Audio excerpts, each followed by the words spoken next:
Good morning. We're back on the record in case number 2017-00328, application of Duke Energy Kentucky Inc. for adjustment of electric rates and other relief. When we adjourned yesterday at the end of the day, Duke Energy was still presenting its proof. Mr. Sanford, does Duke have evidence to present this morning? And if so, you may call your first witness. Thank you, Your Honor. Company would call Mr. Stephen DeMay. Your Honor, as Mr. DeMay comes to the stand, can the Attorney General move to introduce exhibit number 6 that was provided yesterday? It's the final order in case number 2017-477. Is there any objection? No objection. Then let it be entered into evidence of Attorney General Exhibit 6. Have all of the exhibits that you presented so far been introduced? Some haven't. One you withdrew. I guess there was an objection that there was some confidential material, or it had a provision in it that it was not to be admitted into evidence. Yes, sir. And then I thought maybe there was one other paper. There was a piece of paper that I provided that was not necessary to reference, and so I've not moved to introduce it. Okay, as long as you're satisfied you've gotten all Yes, sir. your things in. Thank you. Okay, please raise your right hand. Do you solemnly swear or affirm under penalty of perjury that the testimony you're about to give will be the truth, the whole truth, and nothing but the truth? I do. Please be seated.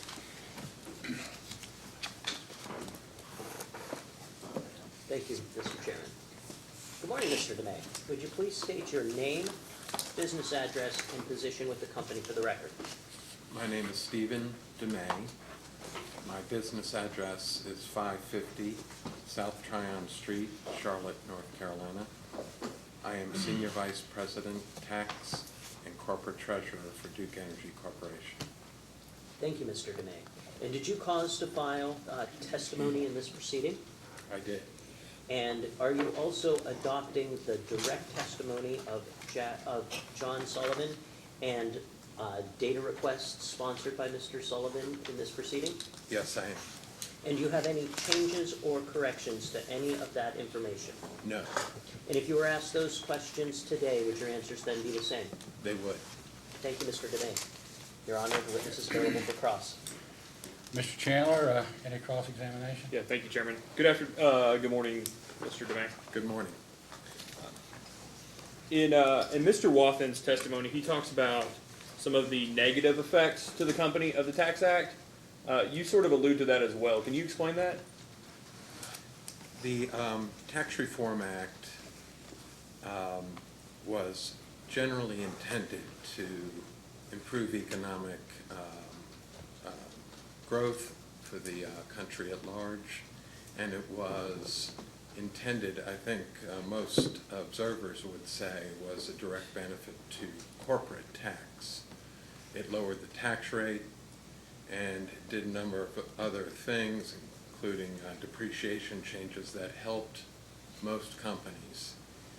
Unfortunately, the act itself created a somewhat unexpected and unintended consequence for regulated utilities, especially those that are organized like Duke Energy, and many are, where there's a holding company structure, holding company with operating companies beneath it. The tax rate drop has an impact to the traditional utility holding company structure of impacting negatively the holding company, but from the perspective of the utility operating company, which should be the concern of this commission, it will essentially result in a drop in revenue requirement, a drop in cash flows, without a commensurate fall in cash taxes to the government. And so that has the impact of essentially putting a cash flow squeeze on most utility companies. And when you say cash flow squeeze, you mean a cash flow squeeze as compared to what the company, for instance, Duke Kentucky has had in the past, correct? Yes, and I would say that that's a very good point. The company has been in a 35% tax rate since 1992. It was 34% prior to that, starting in 1986. And so much of the financial infrastructure, I would call it, in the utility level is built around tax rates at that level. It has also recently been built around depreciation rates that included bonus depreciation. That created a very significant level of deferred taxes in most regulated utilities. Both of those things changed in a flash when the tax bill was enacted on December 22nd. The tax rate dropped from 35 to 21, a 40% drop, and depreciation, which was previously bonus depreciation, dropped significantly to a much slower rate of depreciation.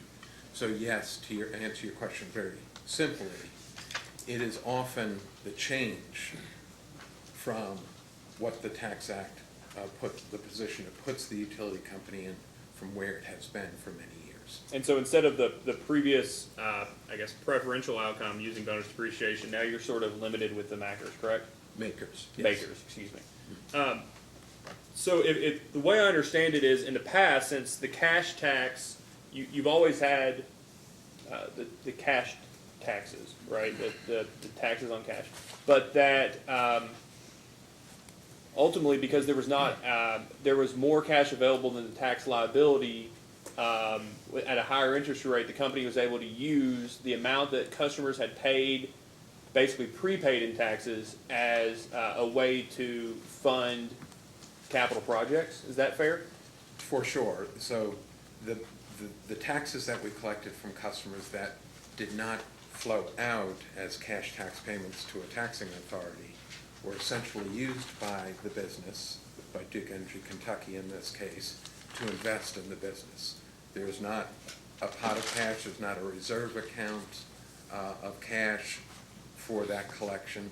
We used it to invest in all the property, plant, and equipment, the pensions, and everything that the company generally invests in. We use that cash to invest. And that was ultimately cost-free capital from a customer standpoint, right? It was, but it also, it's cost-free loan from the government, and the beneficiaries of that cost-free loan really were the customers, because they, while they did prepay the taxes, at least in Duke Energy Kentucky, not a rate-based, traditional rate-based approach, but it lowered the capitalization on which rates were based. It's basically a reduction in capitalization. Yes. It's not necessary for you all to provide, for shareholders to provide more equity, or for the company to go out and borrow more money. Is that correct? Correct. To fund all Correct. things equal. So you would say that ultimately a negative side effect of this is going to be an unintended consequence, we'll say, of the Tax Act, is that it's going to ultimately lead to a higher capitalization, all things equal.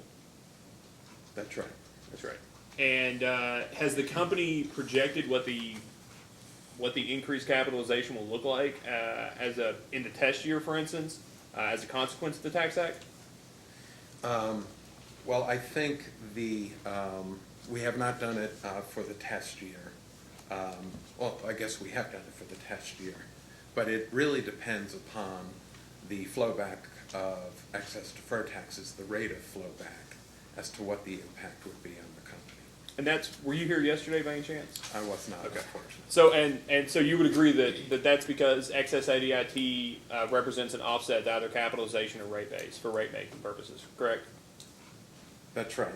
Remember, excess deferred taxes were previously deferred taxes. So ADIT generally represents an offset. It does. Right, and so the excess is just the amount over and above what's necessary in terms of ADIT. That's right. So, do you know if in the record, in the rebuttal testimony, the negative capitalization consequence of the Tax Act is provided? The increased need in the capitalization of the company is provided as an actual sum in the rebuttal? It is not in the materials that are in the testimony at this point. Okay. Do you know if Duke Kentucky has calculated what it believes the capitalization effect is? We have run scenarios on, for instance, the 20-year flowback that the commission asked the company to estimate. And so we have estimates of those numbers. So based on the 20-year flow back, you do have an estimate of what the outcome will be, provided any effects with bonus depreciation, the ADIT 20-year mechanism you're talking about, all that you have determined what the company believes the effect of capitalization will be. That's correct. Do you mind to provide that? Is that something that you can provide? We can. I don't have it here. That's okay. And a post-hearing data request. Thank you. So can I take it that, given your answer, Mr. Wathen calculates, I believe it's for the first 3 months of the year, what the impact of the Tax Act would be.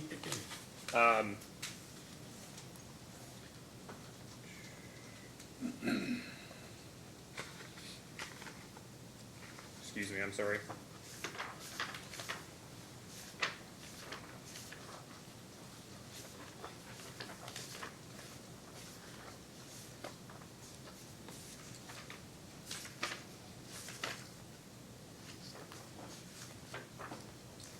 He provided in an exhibit a forecasted capitalization allocated to electric of $705 million. And that's a difference of $147 million from the capitalization from the last rate case. It's not your opinion that $147 million is the difference due to the Tax Act, right? That's just a change generally in capitalization? I'm going to have to defer that to Mr. Wathen. I'm not sure. Would he be able to answer that question? It's his.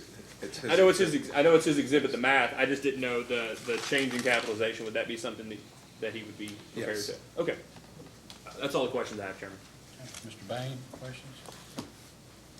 Not here? He's not here, he's in Indiana, I think, Your Honor. Okay, Mr. Howard, No, Mr. Chairman, thank you very much. Mr. Malone, Mr. Kurtz. Yes, sir.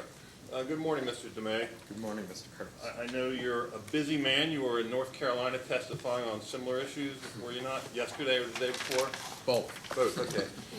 So, I know you don't have this case memorized, but I want to talk about 4 effects of the Tax Act.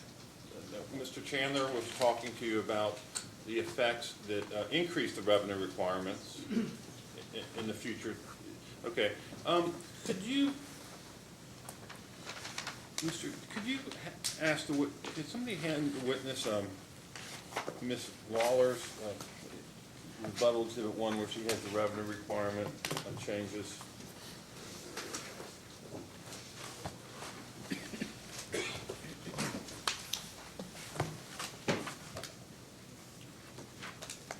And I don't mean to cross-examine you on something that's not your exhibit, and if That's okay. It's- I'll be as helpful as I can be. okay. Mike, which one? Rebuttal, amended rebuttal testimony, page 101. It's got the chart of the adjustments. Oh, the one that we just filed, the errata? Yeah. It could be either. I don't think the chart changed.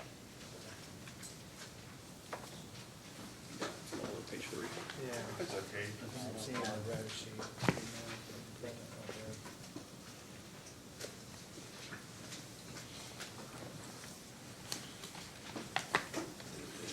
Ms. Lawler has 4 revenue requirement, thank you. And I want to talk about the one that increases revenue requirements, the 209,000. Is that the effect, as you understand it, of because of the loss of bonus depreciation and the lower tax rate, the accumulated deferred income taxes in the future test year is less, and therefore rate-based capitalization is greater, and that increased the revenue requirement? That's exactly how I interpret that. Okay. And then there's 3 other effects that reduce the revenue requirement. One is 10.6 million reduction in the income tax expense. I see that. Okay. And then the amortization of excess ADIT, 3.782 million. Yes. Okay. The staff asked a company witness yesterday if the company would be acceptable to change the amortization of the unprotected from 20 years to 15 years, and the company position was that they would, and that would tend to increase that number. It would, yes. Is that correct? Okay. Yes. And then the final adjustment is the regulatory liability for the first 3 months of the year. That's the $110,000 revenue requirement reduction. I see that, yes. Okay. And I guess that's a 5-year amortization of the regulatory liability. You may not have I'm the. not sure about that number. Okay, okay.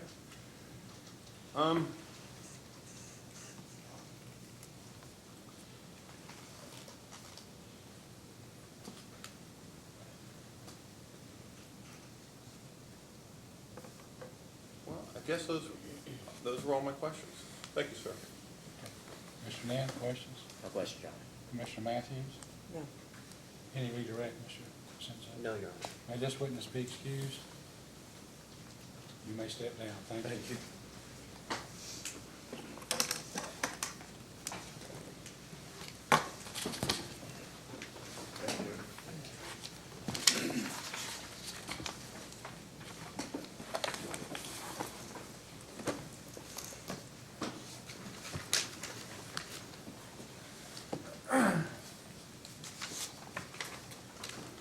You may call your next witness. We call Anthony Platts.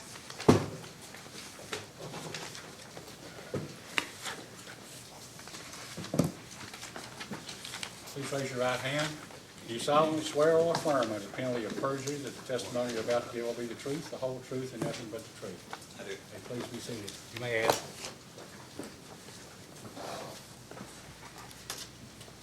Can you state your name for the record, please? My name is Anthony Platts And how are you employed? with Duke Energy. What's your title? So I am a Director of Distribution Planning, Power Quality, and Reliability. And what is your business address? 139 East 4th Street, Cincinnati, Ohio, 45202. And are you the same Anthony Platts that filed testimony and responses to data requests in this proceeding? I am.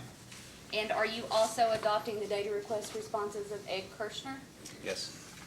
Do you have any changes or corrections to make to any of those today?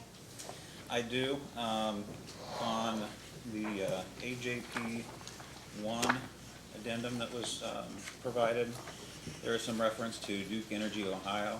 Those should be Duke Energy, Kentucky. And on AG data request 2, question 41, on page 3, subset E, there is a reference to a 3 years, and that should actually be 10 years. So in the second line of that response E, that should be 10 instead of 3? That is correct. Other than those corrections, if I asked you these same questions today, would your answers be the same? Yes, they would. The witness is available for cross-examination. Mr. Chandler, cross-examination. Thank you, Chairman. Good morning, Mr. Platts. Good morning. Glad to see you're here and doing better. Your direct testimony provided support for the DCI, the Targeted Underground Program, correct? Correct. Did you also provide discovery responses and rebuttal testimony in those two subjects? Yes. Do you remember discussing, and it was referenced actually yesterday by Mr. Henning, I believe, what you referred to as, quote, perfect power, and in particular, that it was your opinion that it was becoming a basic customer expectation? So yes, it is our belief, based on our customer surveys, that customers are becoming less intolerant of power outages, and that to minimize those, the better. Do you mind to discuss what perfect power is, or what your opinion of perfect power is? So perfect power would be a delivery of a voltage sine wave that did not have any voltage sags, dips, or interruptions. Okay. Do you remember providing the expenditures for the Targeted Underground Program by year from 2018 to 2027 in your direct testimony? I do.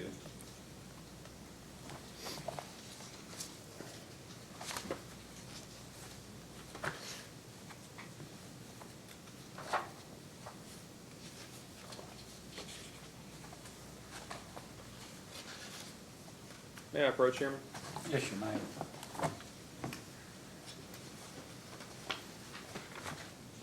Very small.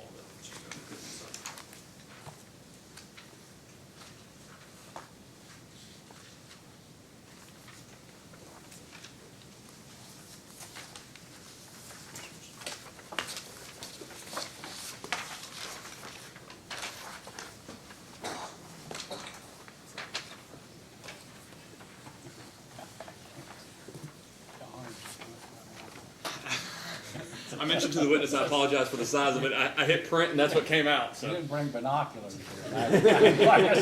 And the size of this, maybe a telescope. Do you mind to look at this and if it's large enough, would you agree that this is an attachment to AGDR 189 to Duke, and that it evidences the anticipated or estimated annual spend for targeted underground project? Yeah, that's correct. This is the current proposed plan that has been laid out.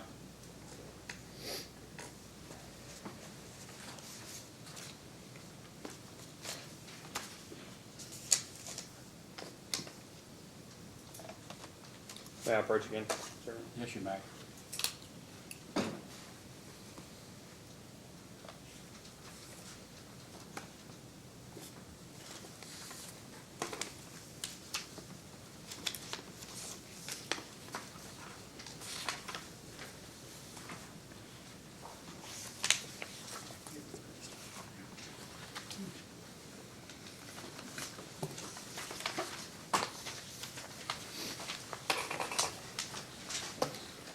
Mr. Potts, will you look at this data request response that you just previously corrected from the stand, which is AGDR 241?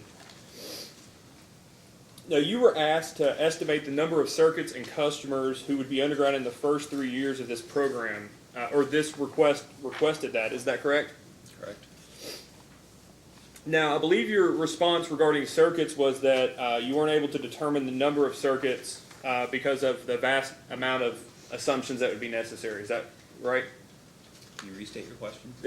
That as you were requested to provide the number of circuits that are candidates for the next 3 years or the next 10 years, and I think the statement was that there were too many assumptions to sort of give a valid estimate for that. Is that right?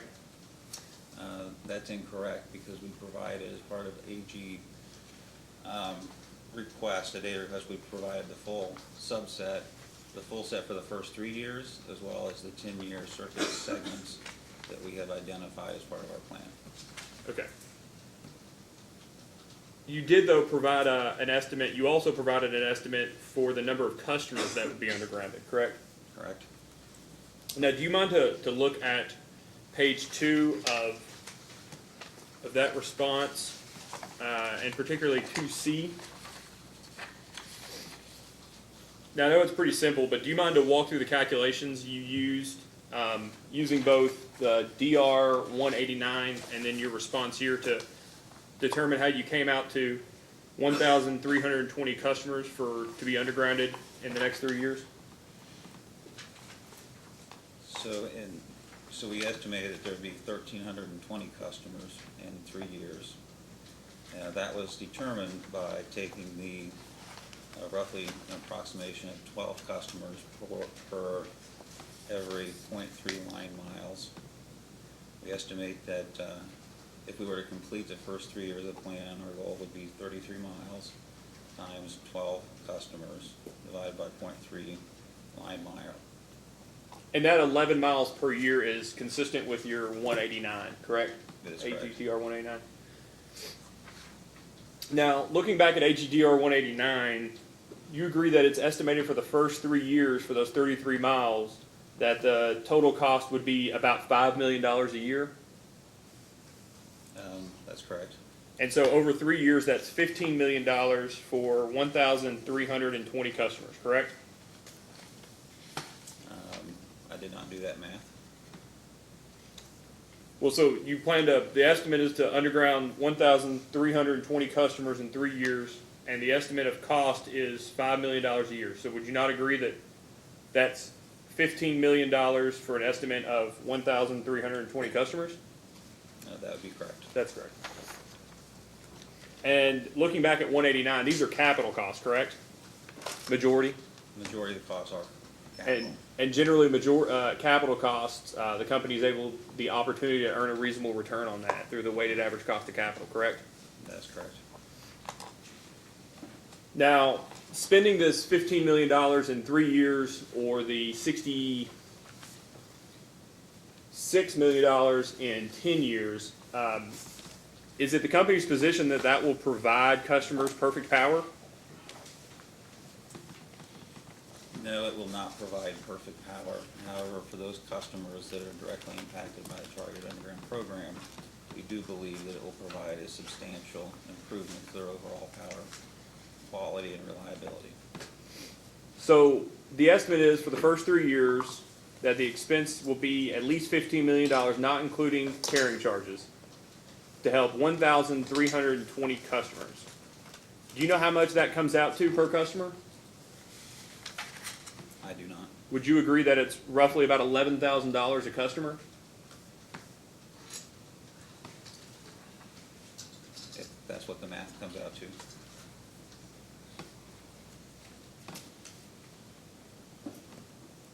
So your proposal for targeting underground is to spend $15 million to provide 1,320 customers reduced outages. Do you know how much the reduction in outages will be?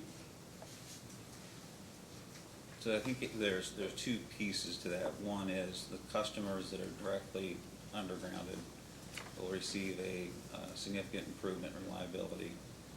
And the customer population as a whole, so through the completion of the program, we estimate that it will reduce by about 20% the number of events that we would see during those major event days. So would you agree that your testimony actually says it's a possible 16% reduction of MED events? That is correct. And that's after the entire $66 million is spent though, correct? That is correct. That's correct. So do you think it's a good use of the company's money to spend $11,000 per person before carrying charges to underground customers when they won't even have they won't receive perfect power? So that's a very good question, but you have to also understand that these customers are currently receiving very poor reliability and what we would categorize as outlier performance. And Yeah. so Go ahead, please.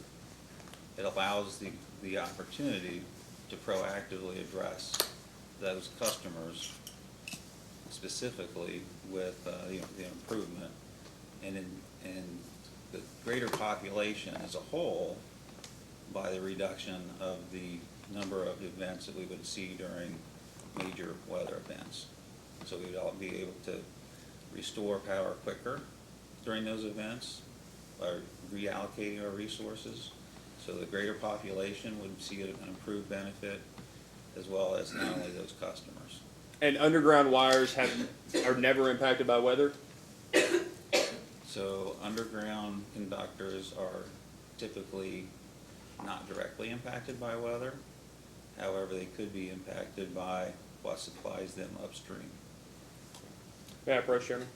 Yes, you may.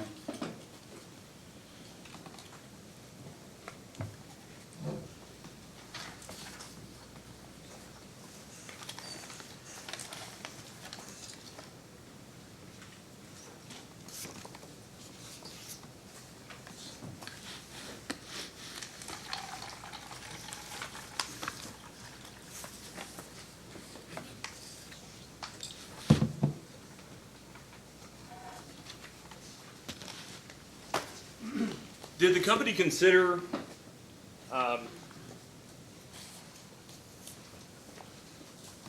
other proposals to fix what it believed to be outage issues other than the targeted underground program? To restate your question? I'll ask it better this time. Did the company consider any other projects to fix reliability other than the targeted underground program for those circuits and customers at issue? Yes, if you, we have looked at utilizing some of our existing programs that we have. However, we believe that this is a better approach that would specifically correct the issues for the customers that would be undergrounding, as well as the benefit to the Kentucky population as a whole by improving our restoration during major event days by, like I said, about 20%. And you use the word better. Better is a subjective word, wouldn't you agree? I would. And so, did the company conduct a cost-benefit analysis as to whether targeted underground was the most cost-beneficial project to consider to fix reliability for these customers and circuits? We have not conducted an economic study. So, the company has no reason to believe that this is the most cost-beneficial project out of other opportunities, nor does it know that this is actually that the benefits of this project outweigh the costs. We do believe that based on studies that other utilities have performed, that this is the most economic solution for these outlier performance. I'm glad you mentioned that. So, do you mind to look at the exhibit that I handed you a second ago? And can I, before I'll wait to introduce, but I'd like to make this AG's number 7. Let me mark as AG number 7. Mr. Platts, you're a professional engineer, correct? Correct. And you have the PE designation I do. in Ohio, correct? Correct. Just for the record, thank you. Would you agree that a generator the size of the one that's been presented on the exhibit, a 22,000 watt generator, would be about the size you would need to power a whole roughly 2,000 square foot house?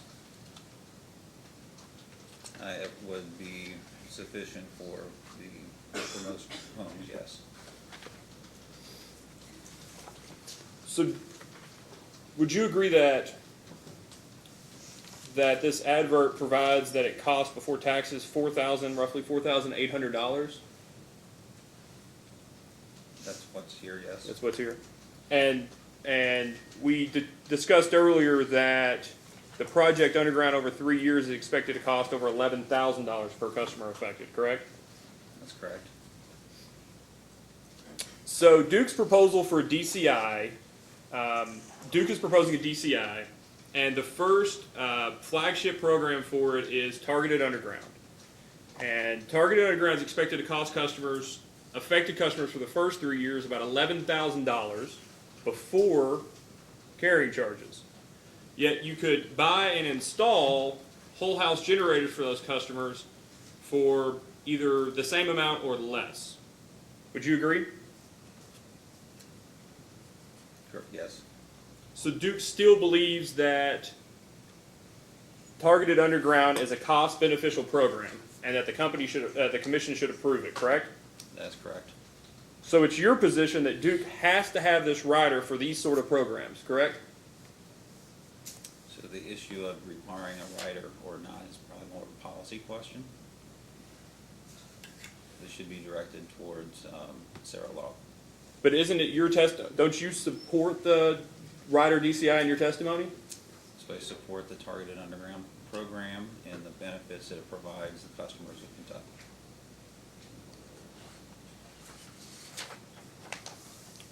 Would the company do Targeted Underground without the DCI? So again, that's a decision that has not been determined. So the DCI, in your understanding, the purpose of it is to recover capital improvements between rate cases, correct? That is correct. Do you remember the last electric rate case Duke had? It has been several years. So would you agree that the last case number was 2017-00172? I'm not familiar with that. That's okay. That's fine. Do you know how much additional plant and service Duke has since December 31st, 2007? I believe that was included somewhere in the testimony. Thank you. Do you mind to turn to page 5 of your direct testimony on that?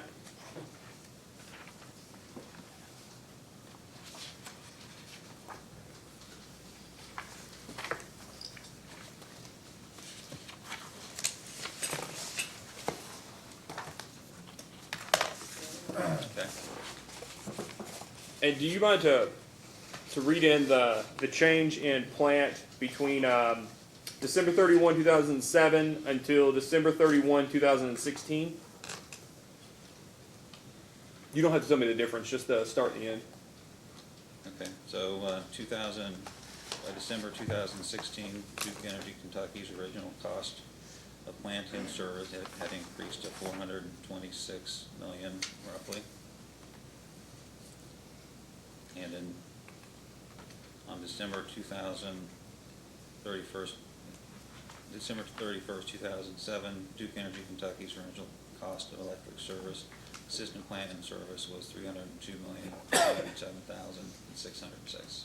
So over that 9-year period, the company put an additional $124 million of plant into service? Correct. And then, are there numbers provided there for the end of the test year on that chart? For plant and service on page 5?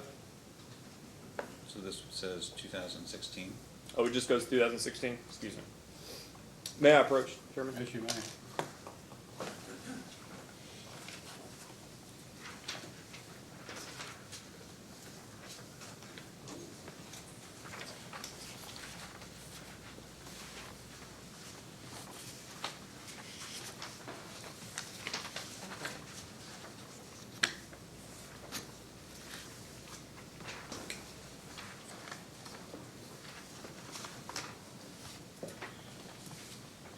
So the company invested $124 million in 9 years, which is, goodness, 35 roughly % increase over what their plant and service was in 2007. That must have killed the company's return on equity, wouldn't you think? Objection, argumentative. Sustained.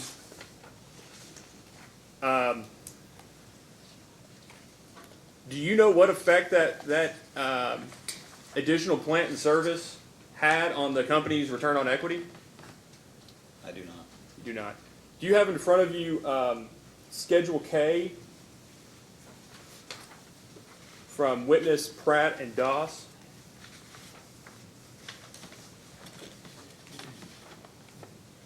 If that's what you provided. Okay. So this is the Schedule K 4 or 5 that was provided to the base period update.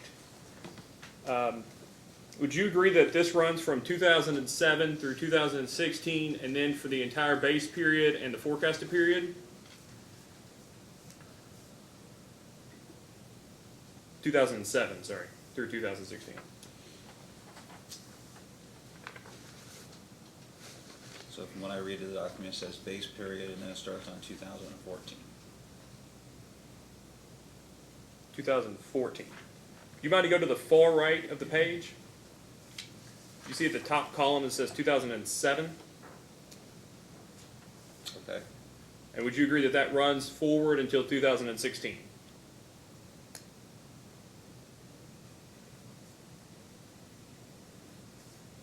Yes. And so Duke has invested $120-something million in plant since its last rate case. And its ROE, as here for 2016, was 10.13%. But yet the company thinks it's necessary to have a rider DCI in order to timely recover capital investments. Do you believe it's necessary to have a DCI? So again, I think that's more of a policy question around the need for the capital recovery that's better for another witness to answer. Well, I think your testimony describes the need for it, right?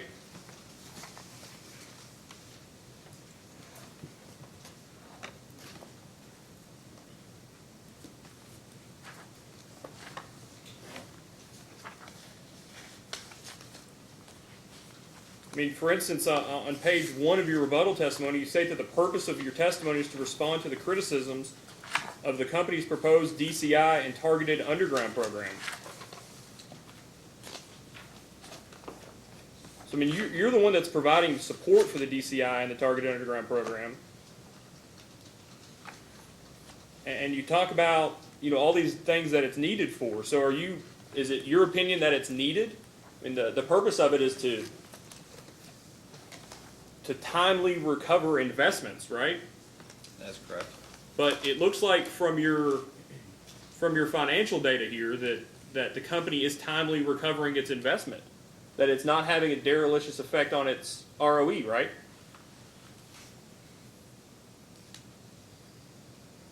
Yes.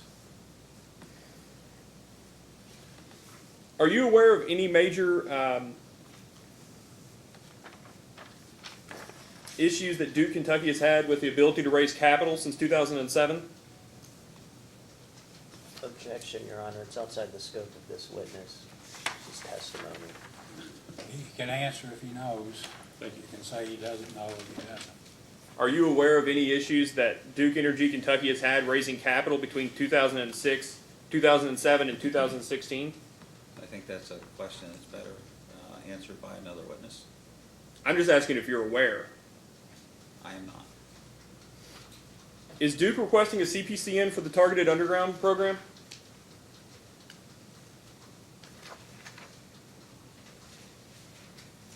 So, can you restate? Is Duke requesting a certificate of public convenience and necessity from the commission in order to implement targeted underground? Yes, I believe so.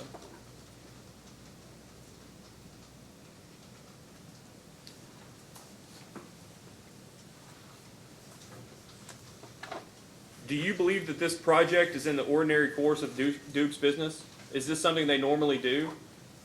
This is not something that we have normally done. It is a new approach to try to, again, target this and make an improvement for these certain circuit segments that have had a historical poor performance.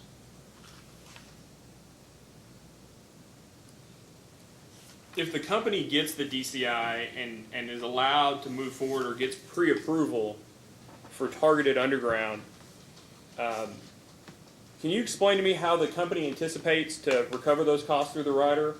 Is it one of those things like the environmental surcharge where you're allowed to put it on 2 months after, or is it an annual true-up where you add the capital that was spent the year before? Do you know? I do not know, but I would assume that would be an agreement that we would make with the commission. Would you agree that if targeted underground and DCI are both approved, that they would cause increased charges to customers? Yes. Yes.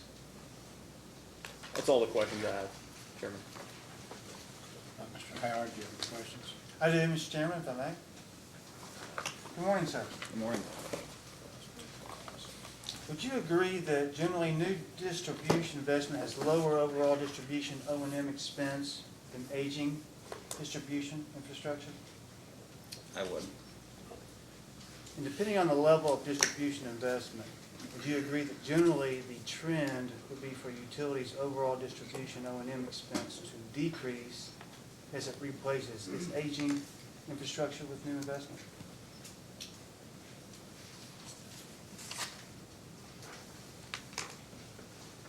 Can you repeat the question?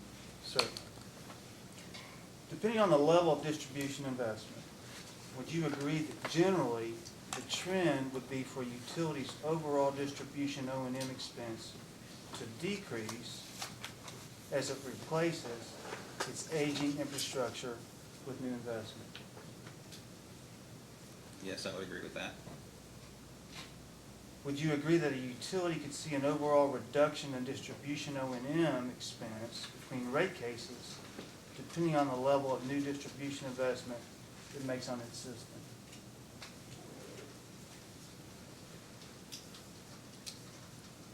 Yes, that would be possible. Now, the company's proposal for rider DCI, would it not capture any such decrease in distribution O&M expense resulting from investing in new distribution infrastructure? So yeah, I'm sorry, could you repeat your question? I'll certainly will. Under the company's proposal for rider DCI, it would not capture any such decrease in distribution O&M expense resulting from investing in new distribution infrastructure, would it? Correct. I'm sorry, would you repeat that? So, I think I understand, that'd be correct. So it would not? We have not captured any O&M savings associated with the DCI rider or the targeted underground, that's correct. And so the level of distribution O&M expense, including base rates, could actually exceed your actual O&M expense as you replace aging infrastructure under your proposed rider DCI, correct? I do not believe that to be true. I do not know. You don't know? I mean, I just wanted your answer. I do was- not know. You do not know?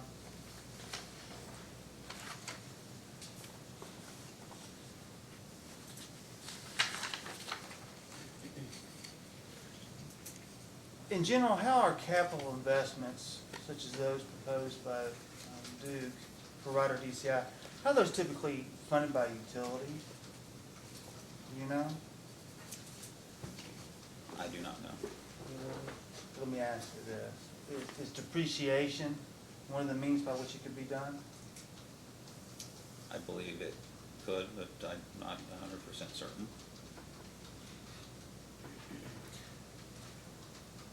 Do you agree that depreciation expense is a non-cash expense for a utility?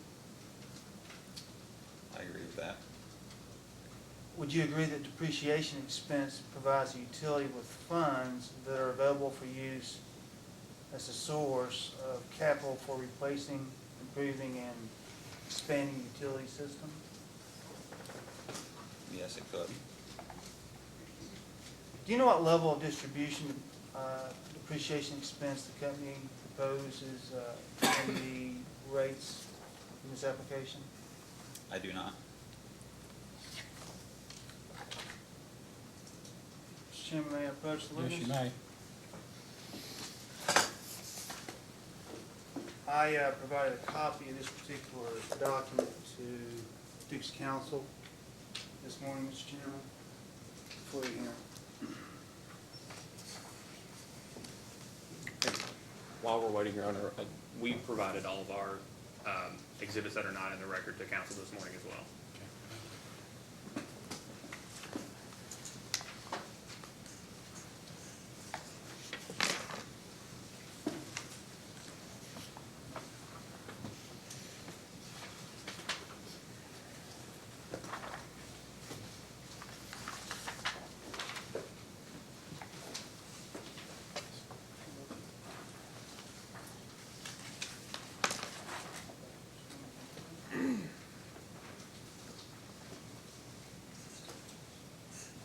Mr. Chairman.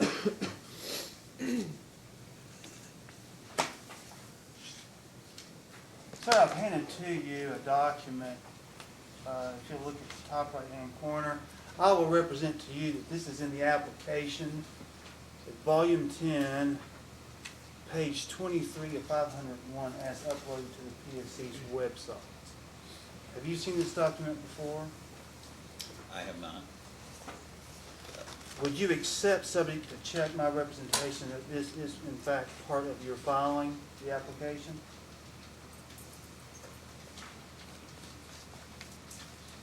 So yes, it was as part of a Jim Sokowski's. So you would accept that subject to check, correct? That is part of Jim's filing, yes? Yes. Yes. If you will look at what is row 11, then the column is entitled Total Electric, and row 11 is Total Distribution Depreciation Expense. Do you see that verbiage? Yes. Do you see the amount there of $14,391,125?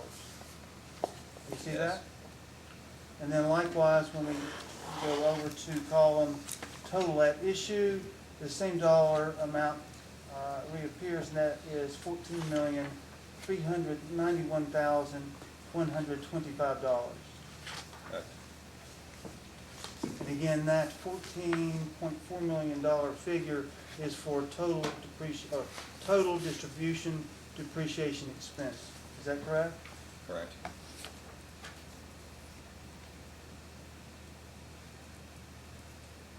So when looking at this document, would you agree that the level of distribution depreciation expense proposed in this application is $14.4 million? Would you accept that subject to check? Correct, yes. And in your testimony, you provide the level of annual distribution investment forecasted to occur under Rider DCI, correct? Correct. If you would turn to your testimony and tell me that number. As a matter of fact, what I can do, just to keep the record as clean and easy to reference as possible, Mr. Sherman, may I approach? Yes, you may.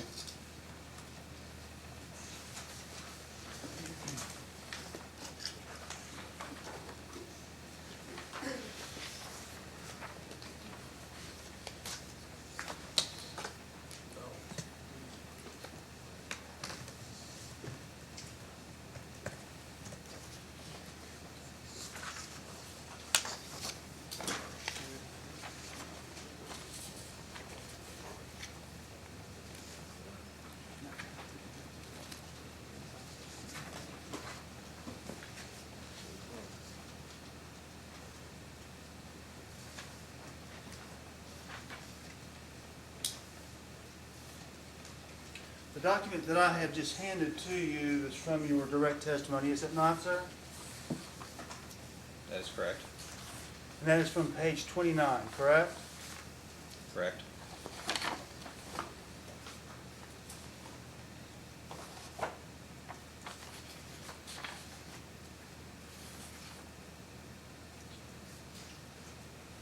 If we look at, well, table 3, that is entitled Table 3 dash Targeted Underground Expenditures 2018-2027. 27, is that correct? Correct. And in fact, you list the amounts from the years 2018 through the year 2027, do you not? That's correct. What are those numbers in those columns for each respective year, if I may ask? So you're asking for table 3? Yes, if we can look at table 3. So table 3 is an estimated annual expense for those particular years. It consists of both the engineering, construction, and material associated with completing the targeted underground program for that particular year.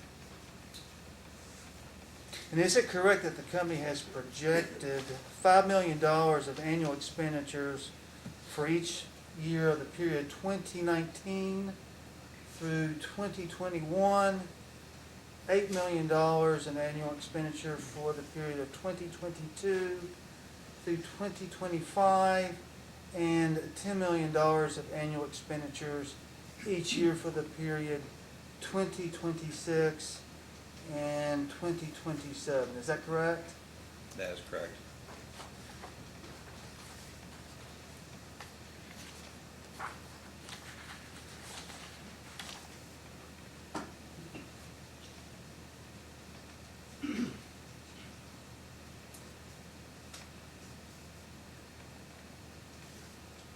Thank you, sir. That's all the questions I have for the witness at this time, Mr. Chairman. Mr. Malone, any questions? No question. Mr. Curtis? No question. Mr. Hand? Yes, Your Honor, just a few. Good morning, Ms. Platt. Were you here yesterday during Mr. Henning's testimony? I was. Okay. And your testimony also addresses it as well with respect to the customer service satisfaction survey that was performed by J.D. Power, and also the internal fast track survey performed by Duke Energy Ohio, Kentucky. Do you recall the questions regarding the J.D. Power survey and the power quality and reliability, I think? component of that survey? Yes, I recall. Okay. And that was weighted by J.D. Power as being 28% of the overall mix of components that they look at for the customer survey. Do you recall that? I believe that's correct. Okay. And I think the results were that Duke Kentucky scored fairly high in the Midwest region for similar-sized electric utilities. Is that correct as well? I believe that is correct. Okay. And then for the fast track survey, there were, if you give me 1 second.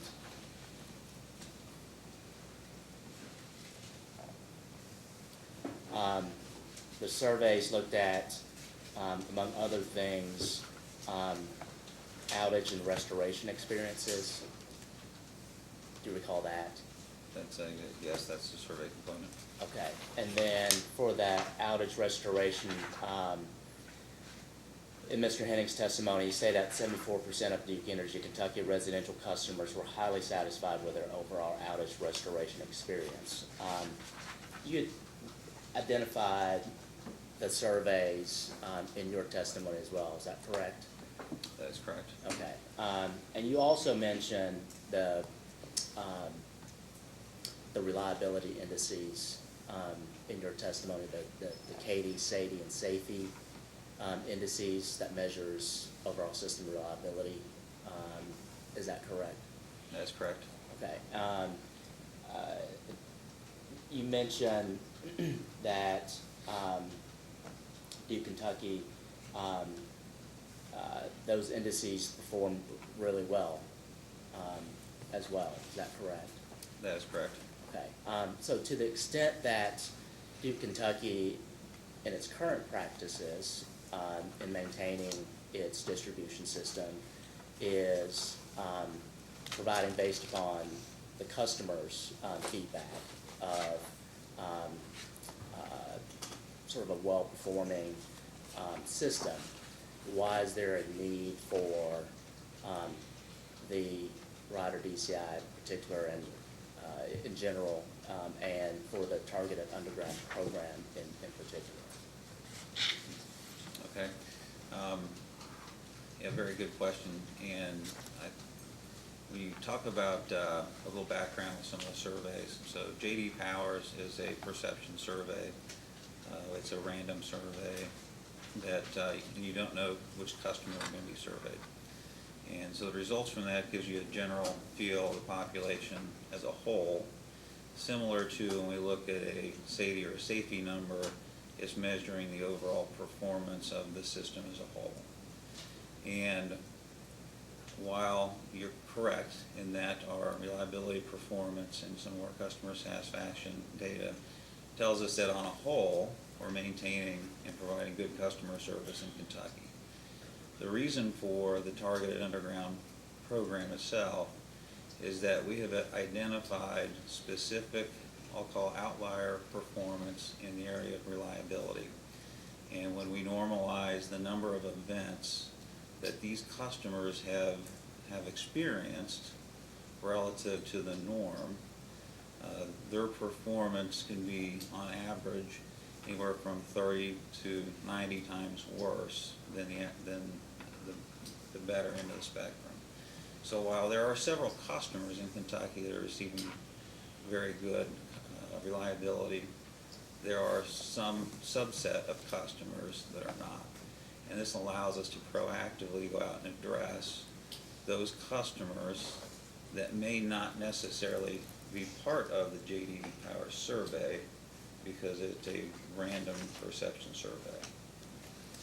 So we have identified specifically that there is an outlier performance that we would like to proactively address. And that's the need, one of the benefits and one of the needs for the targeted underground program. So, I guess, have you all looked at alternative measures that Duke Kentucky could undertake outside of a targeted underground program that would allow for to address some of the issues that you mentioned in terms of these outliers. And you mentioned in your direct testimony what those outliers, you know, what those customers are, in terms of not only addressing, you know, those specific customers, but perhaps more of a holistic approach to the issue of what I'm getting at is there's a limited number of customers that have been identified, correct?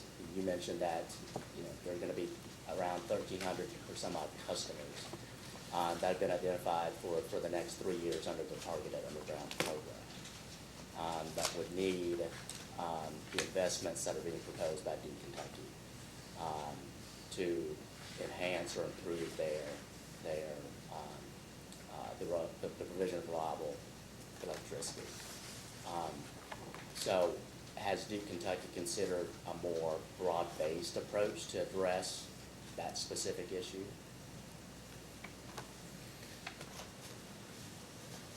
So I believe there's two different pieces to your question. And the first piece is, has Duke Energy Kentucky or looked at other alternatives other than putting these customers underground? And the answer is yes. We have looked at some different alternatives, but we believe that this is the best long-term solution that allows us to provide a solution that we can essentially walk away from with the new installation and not have to go back and continually maintain and eliminate future recurring maintenance. The other piece to your question, I believe, is the benefit, who receives the benefit.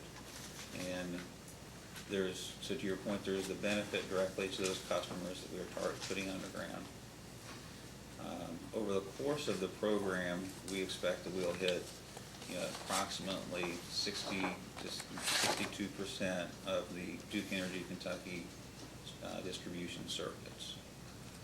So every customer on that circuit currently is experiencing a momentary operation or a voltage sag for each event that also occurs on these circuit segments. And so those customers are also seeing the reduction in reliability associated with being part of the circuit with these what I'll call poor performing circuit segments. So they're going to see a direct impact as well. So you could correlate that to roughly 60% of the customers in Kentucky for the first 10 years. And then additionally, there's the total ratepayers, or all the customers in Kentucky will see a benefit, because with the volume of outages that we have on those taps, all of the equipment on those circuits also experiences and sees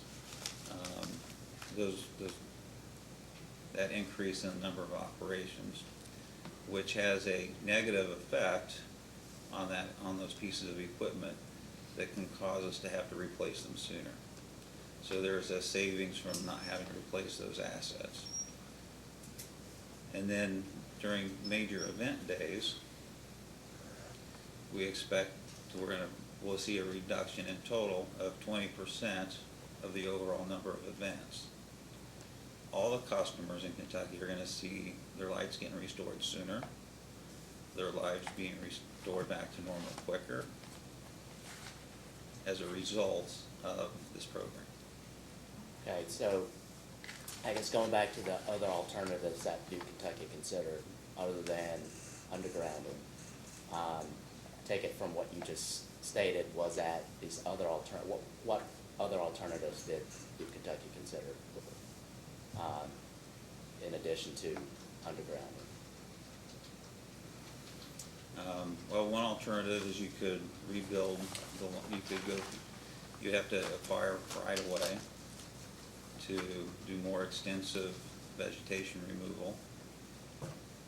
You could try to rebuild it to different standards. However, also recognizing that a majority of these circuits are in people's backyards, which is a standard construction that we no longer support.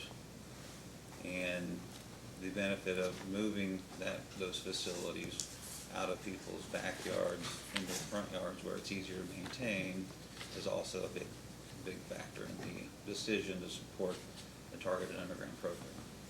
Okay, so these other alternatives that were considered were more costly than the undergrounding? So I do not have a total cost benefit analysis of all the different alternatives. Okay, but I guess they were not considered or in evaluating against the undergrounding alternative. The undergrounding alternative was selected for what reason? For what you just mentioned before in terms of, I guess, reducing future costs, mitigating repair and maintenance, those type of factors that I guess favor the undergrounding versus the other alternatives? Yes, so the targeted underground was selected because our belief that provides the best long-term solution to a number of different issues. Okay. And you also addressed, I think the recommendation for, instead of it being a permanent program, the targeted underground, that it be a pilot program. Is that correct? That's correct. Okay, and you mentioned that there were some limitations to that, to the pilot recommendation. Can you explain a little bit more what types of limitations are associated with converting the target underground program from a permanent program to a pilot program? So I think clearly our position is we'd like to be able to execute phase one of our targeted underground, which is what was outlined in this first 10 years. We agreed that, the recommendation was that we come back in and review it at our next rate case. At that point in time, continue to justify whether the benefits, we're receiving the benefits that we say we're going to provide. Would the pilot do the same thing? That would still give New Kentucky the ability to come back in if you all are seeing, customers are seeing the benefits associated with that program and seeking either an extension for the next number of years or for a permanent program. Would that have the same result as what New Kentucky's proposing?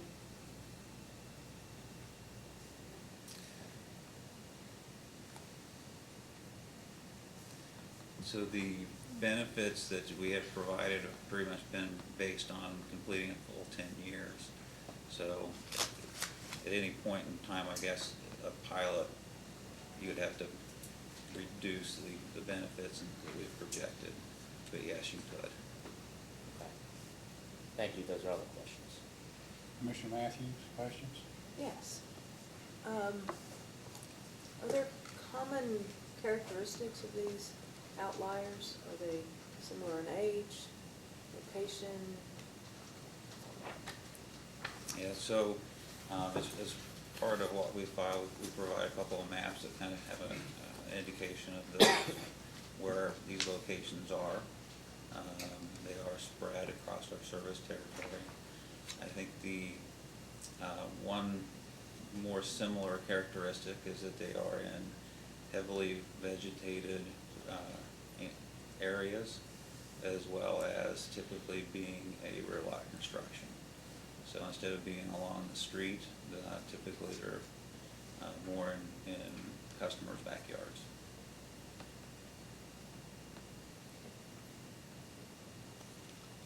And the vegetation management program that you've had in place for years hasn't addressed those segments effectively, or So the vegetation management cycle can trim within our existing right-of-way. And there is a limitation to the amount of vegetation that we can remove. A lot of times the vegetation is causing outage. The issues may be outside of our right-of-way, to where we do not have the right to remove or trim those trees. And customers really like it when you trim their trees too. That makes them very happy sometimes. What has been the average number of major event days for the last, say, 10 years? If you don't have that, We can provide that. I don't recall. and then if you're going to provide it in a post-hearing data request, add the number of customers affected and length of event. Yeah, I think as part of one of the data requests, we did provide the MED customer minutes as well as the customer interrupted. And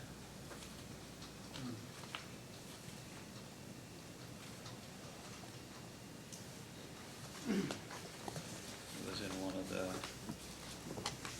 AG data requests. With me if I didn't memorize the rather voluminous record.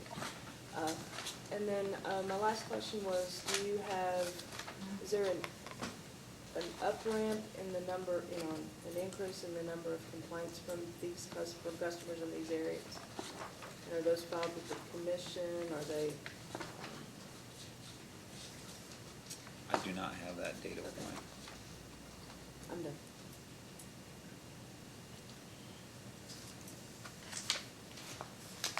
Pardon me for not, I guess, being more familiar with your targeted underground program, than perhaps I should be.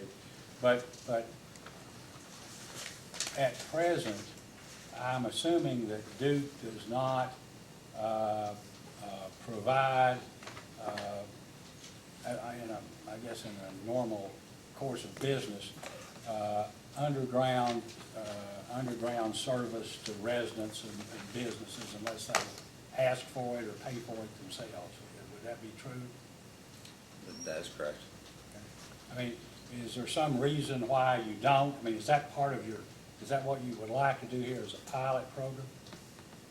So what we would like to do here is more specific for these let's say residential segments.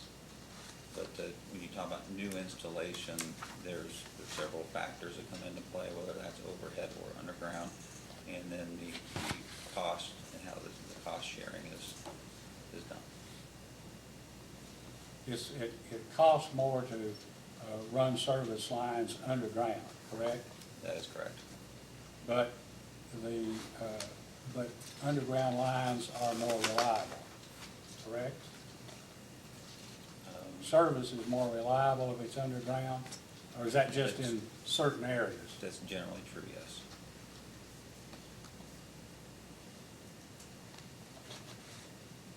No further questions. Mr. DeCenzo? Yes, thank you, Mr. Chairman. Mr. Platts, do you recall, I think it was counsel for the Attorney General asking you about your qualifications of being a licensed engineer a little while ago. Can you just tell me, how long have you been working for the utility industry dealing with reliability issues? So currently, I would say I've been working for the utility industry coming up on 27 years this year with Duke. Of that, in one capacity or another, I would say all 27 years have been directly or indirectly involved with providing involved in customer reliability and/or improvements.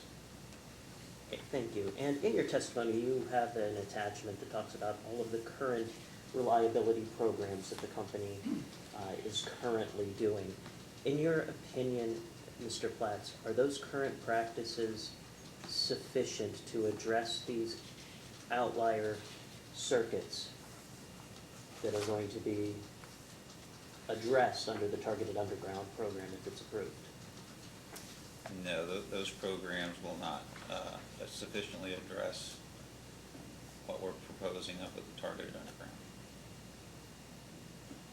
Thank you. And do you recall, counsel for NKU handing you a schedule with depreciation costs? I think it was I think it's titled FR-167V1. Yes. Can you tell me, in the proposed rider DCI, is Duke Energy Kentucky seeking to recover all incremental distribution capital spend? No. What is it seeking to recover through rider DCI? Specifically, just the capital associated with targeted underground. And is there any O&M expense being recovered through the proposed rider DCI? No. And for the targeted underground program, are there O&M costs associated with it? There will be some minimal O&M costs, yes. But those would not be recovered through rider DCI? Am I understanding that correctly? That is correct. Thank you. Do you have the exhibit that the Attorney General handed you that had the generator on it? Yes. Would you turn to page 2 of that document, please? And I want to draw your attention to the bullets that are on page 2. Do you see where there is a warranty on that page? 5-year limited warranty.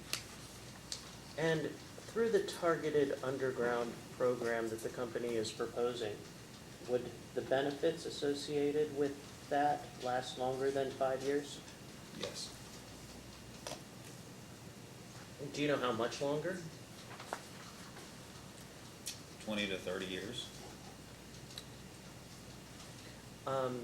Do you know whether a backup generator like the one that was included in this exhibit from the Attorney General would prevent outages from occurring to a customer, or to a circuit rather, like the targeted underground program would? No, it would not. And would the presence of a backup generator reduce the impact of major event days for reliability purposes like the targeted underground program would? No, it would not. Do you know whether a whole house generator would have ongoing maintenance costs? I would assume it would, yes. Do you know whether the whole house generator, similar to what the Attorney General included in this document, whether that would be sufficient for a apartment building? No, it would not.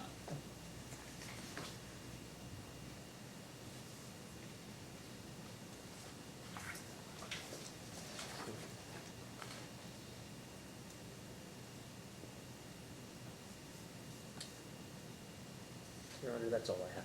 Mr. Chandler? Thank you, Chairman.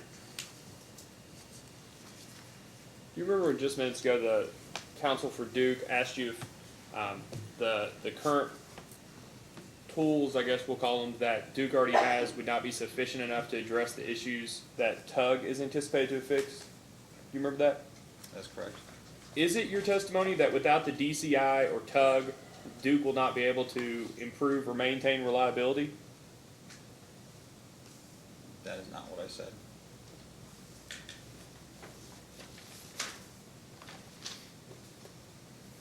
And I apologize for not asking this earlier, but Mr. Nguyen was asking you about the different alternatives that Duke may have looked at.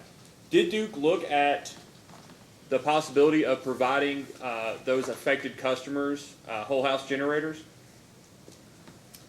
We did not. You did not, okay. Now, you also discussed on cross-examination, I believe, from Commission staff about how the company's outlook on TUG, we'll call it Targeted Underground, was that you could go ahead and the company could invest upfront capital, but that there would be a savings in the long run, or there are savings, some savings in the long run from reducing the number of times the company has to go out and fix the issues. Is that right? Correct. For the, each event that we prevent, we would not have to go out and correct that issue. And so by spending capital dollars, the company can save O&M. Is that true? That is correct. And back to Counsel for NKU's questions, the DCI provides for the recovery of capital costs. Isn't that correct? That is the intention of the writer, yes. But for the savings that you've just said will occur from having to make less trips, the DCI does not provide for those savings to be flowed back to customers, correct? That's correct.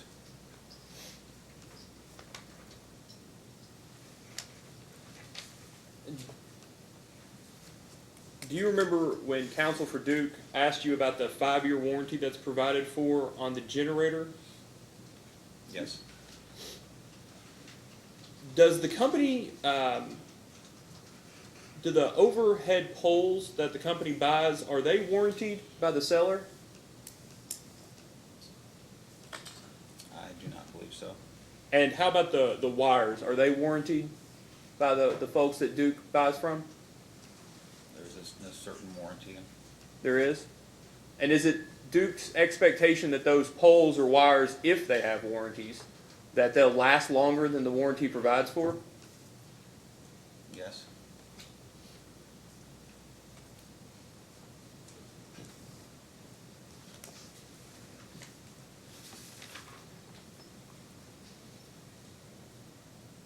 Do you, and to Commissioner Matthews' earlier question, do you know what, for one of these affected customers, what their, per customer, what their MED is? I don't understand your question. So for these 1,320 customers that are going to get it undergrounded in year 1 through 3, do you know the number of major event days that affect them currently are? No, what we do know is the number of events per mile that they are currently receiving, and which was included as part of the AG data request as well.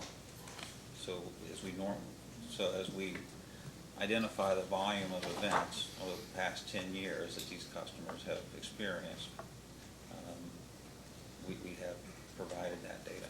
And so hypothetically, let's say that one of these affected customers currently has 2 major event days a year that they're affected by, right? And it's your testimony that the company estimates that after spending $66 million on capital investments, that the MEDs are expected to go down 16%, correct? We are expecting the number of events associated with a major event day to be reduced by 20%. That is correct. And so if you know, a customer has about 2 major event days per year, would you agree that a 16% reduction to that is about takes that number down from 2 to about 1.7? Yes. That's all the questions I have, sir. Yes, Mr. Chairman, please.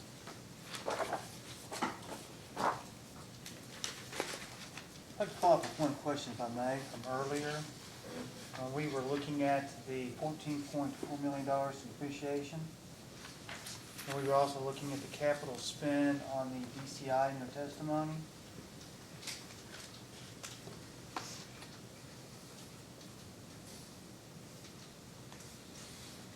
And you agree that the company had projected $5 million for certain years, $8 million for certain other years, and then $10 million for the last few years. Assuming that you don't reset base rates between the conclusion of this case in 2027, the $14.4 million of distribution depreciation expense included in rates would be larger than your investment each year under the Rider DCI build-out, would it not? That is correct. Are you familiar generally with KU and LG&E's electric system, distribution system? Not really. Are you aware No. that they've got underground lines? Yes. Do they have a line item on their bills for the underground lines? I do not know.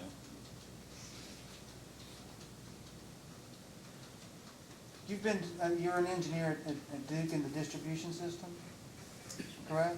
Correct. And how long have you been doing that?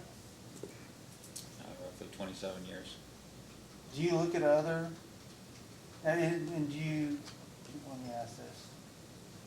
Your position is with Duke, Kentucky, or, if you could just remind me on that. So it is for Duke, Kentucky, Ohio, and Indiana. Okay? And so as an engineer for Duke, Kentucky, do you not look at the other electric investor-owned utilities in Kentucky? As an engineer, to see how your distribution system compares to the other electric companies in Kentucky, do you not look at those? So we review the annual reliability filings from the other utilities, yes. Okay. And as part of that review, would you generally understand how their distribution system works? No.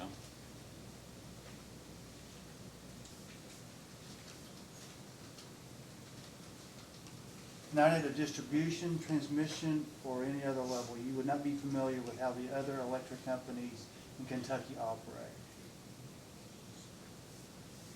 Not sure I understand your question.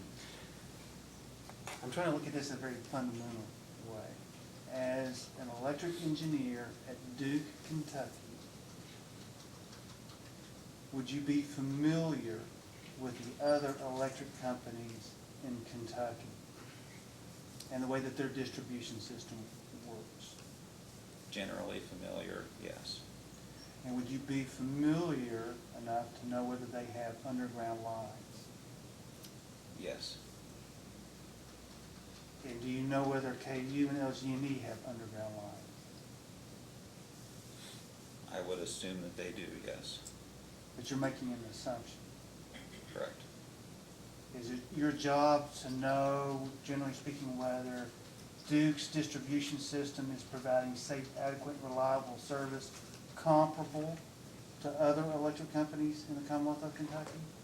Yes. And as part of that, you're saying that you don't know whether they've got underground lines? Objection, asked and answered. Sustained. You've asked, so, I mean, I think we know what, I have no further questions for the witness. Thank you, Mr. Chairman. Mr. Malone, have questions? No, Mr. Kurtz? No, sir. Mr. Nim, questions? No question. Mr. Matthews? I have nothing further.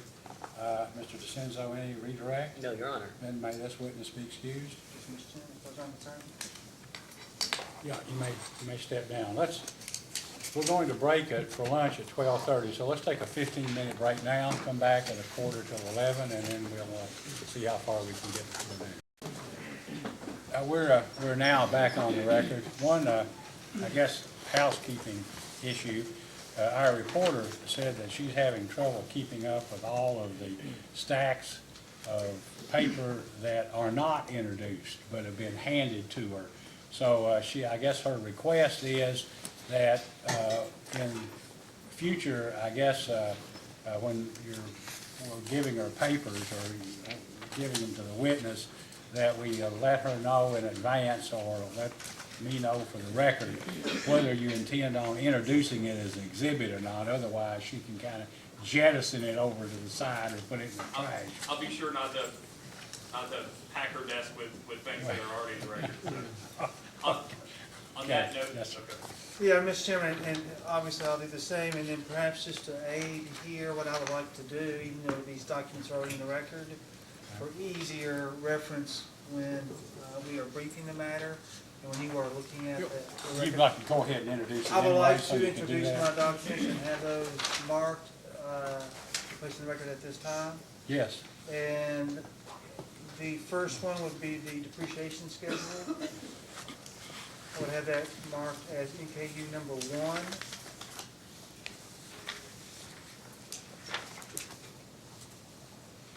And the second would be the page 29 of Mr. Platt's direct testimony. That would be NKU number 2. Number 2. Chairman, if I may, Yes. I would like to move to introduce the Attorney General Exhibit number 7. Is there any objection? Let, Your Honor, I just point out for the record that Home Depot starts its sales on Sunday, so that reflects last week's price. I've seen a lot of generators, Riley. Oh, yeah, let, I guess the Generac exhibit be introduced as AG Exhibit 7.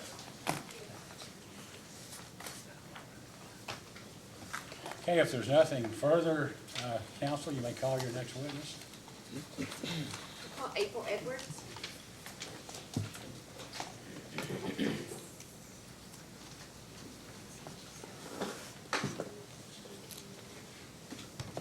Ms. Edwards, please raise your right hand. Do you solemnly swear or affirm under penalty of perjury that the testimony you're about to give will be the truth, the whole truth, and nothing but the truth? I do. Please be seated. Counsel, you may ask.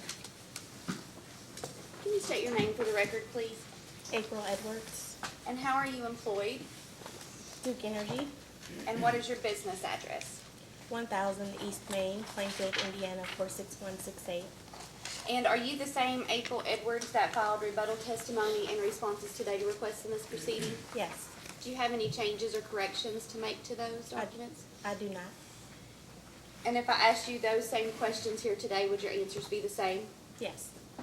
The witness is available for cross-examination. Mr. McNeil, question? Yes, Chairman, thank you. Morning, Ms. Edwards. Morning.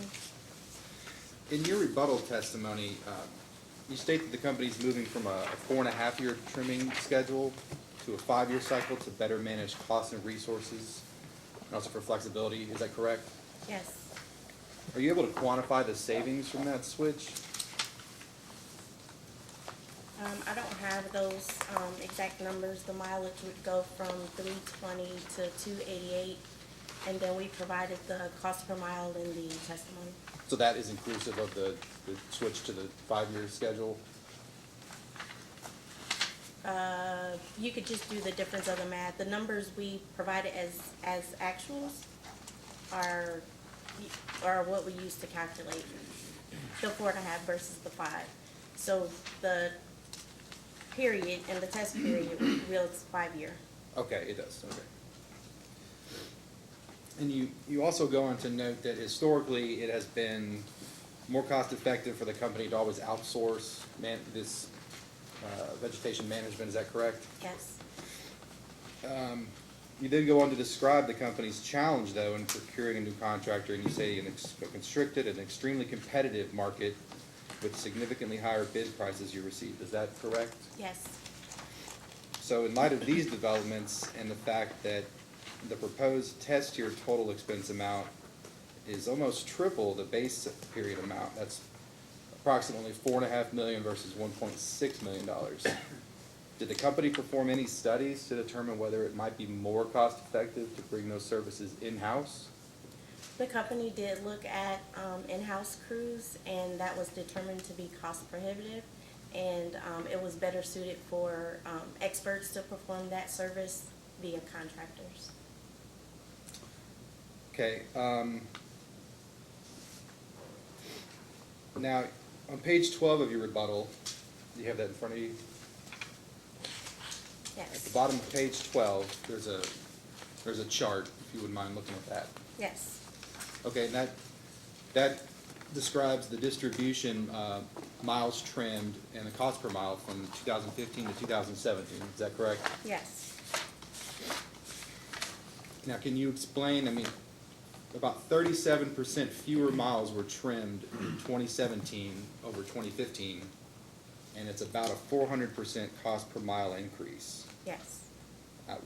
Can you speak to the market forces that you described that contributed to that? Can you explain that? Yes, so before I get into that, the contract for the supplier that was in place for 2016. That contract expired at the end of 2016. During negotiations, as I mentioned in my testimony, that supplier decided that they could no longer provide resources for Kentucky. So we were stuck trying to find qualified resources and supplier for Kentucky. And that supplier was not in place until May. So that speaks to the fewer miles. As far as the constricted resources and not being able to get qualified resources in a timely manner, it's just due to the supply and demand right now of resources in the area. Neighboring utilities are experiencing similar issues. And is it correct that you've now secured a multi-year contract for the new cycle? So for 2018, we do have a multi-year contract in place with a supplier. It's 3 years with one option to renew for 2 years. So potentially 5 years. So in between when that old contract expired and this new one was in place, is that when the company looked at possibly doing it in-house? Or is it, did you consider it then? No, it was considered later last summer through the end of last year as options and initiatives to see what we could do to drive down cost. Okay.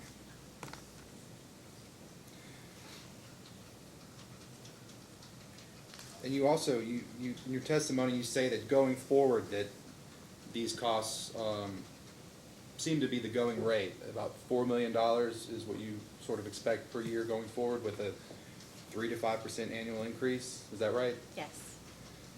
And you did say that you sort of leverage your economies of scale to get this bid, or this new contract you have. Is there anything else you identify that you can do to trim those costs at all? So we did look at some other technologies like the use of drones or LiDAR. That was considered cost prohibitive. We are working with our transmission group where we are sharing a corridor to better plan and identify that work. So those are some of the things that we're doing. The higher costs really contribute to the labor cost. Do you know how much the labor? I don't have Right up that with that, information right now. All right. And the cost benefit analysis you referenced earlier about bringing it in-house, is that in the record anywhere? I don't have that. It's not filed in the record anywhere. In a post-hearing data request, would you be able to provide that? Yes.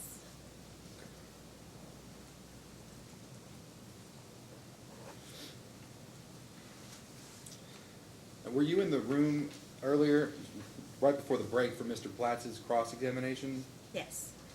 Did you hear Commissioner Matthews' question about vegetation management and whether that was able to help to trim the trees to help reliability for those outlier customers that were identified to be helped with the targeted underground program? Can you speak to that at all? Yes, I heard her question. Yes, so vegetation is looking to, if we're approved for the targeted underground program, have some reduction in trimming. So those, if they're placed underground, those specific locations that are backyard lots, heavily vegetated locations, we would not trim those going forward. There wouldn't be a need. Do you recall getting any specific complaints from that area, or I don't recall. no?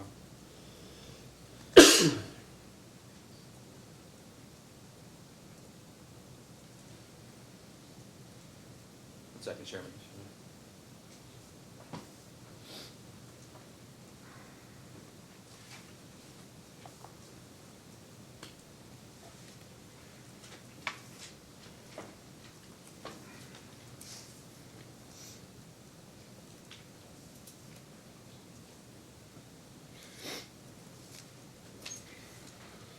So we'll,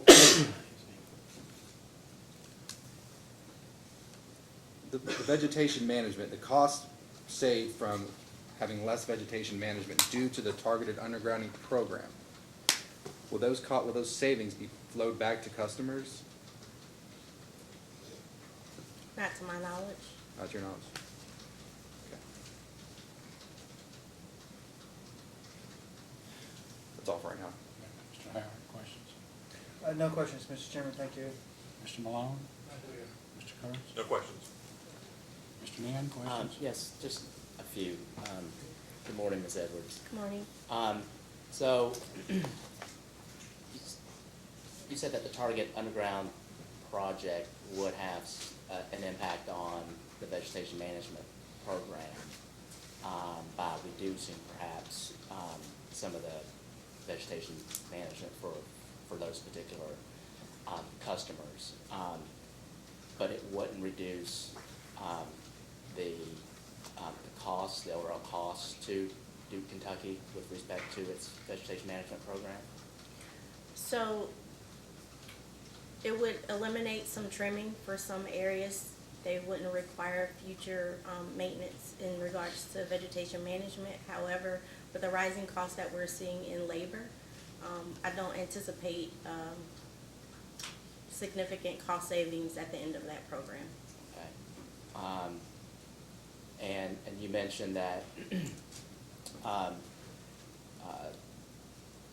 the discrepancy in responding to the AG's questions, the discrepancy between the historical cost for vegetation management versus what is included in base rates now, or proposed to be included in base rates, is strictly due to rising labor costs? Yes. Okay. And you've, is it just one contractor that Duke Kentucky has entered into for the Yes, next 3 there's years? just one supplier for Duke Energy Kentucky. Has it always been one contractor that provides So- tree trimming services? So last year we did have two. One supplier did the routine maintenance and the other supplier did what we call reactive work where customers call in or projects, but typically it's been one supplier. Okay. And forgive me for my ignorance, the one supplier that you have that is signed for 2018 through 2021, was that the vendor that had been providing vegetation management services in the past, or is this a new No, it's a vendor? different supplier. Okay. So, and I think you addressed it a little bit in your rebuttal in terms of the process by which Duke Kentucky procures its vegetation management vendor. You issue a request for proposal, is that correct? Yes. Okay. And how many vendors how many vendors did Duke Kentucky send the RFP to? So I believe sourcing sent an invitation to 6 or 8 suppliers and only 2 provided bids. Okay. And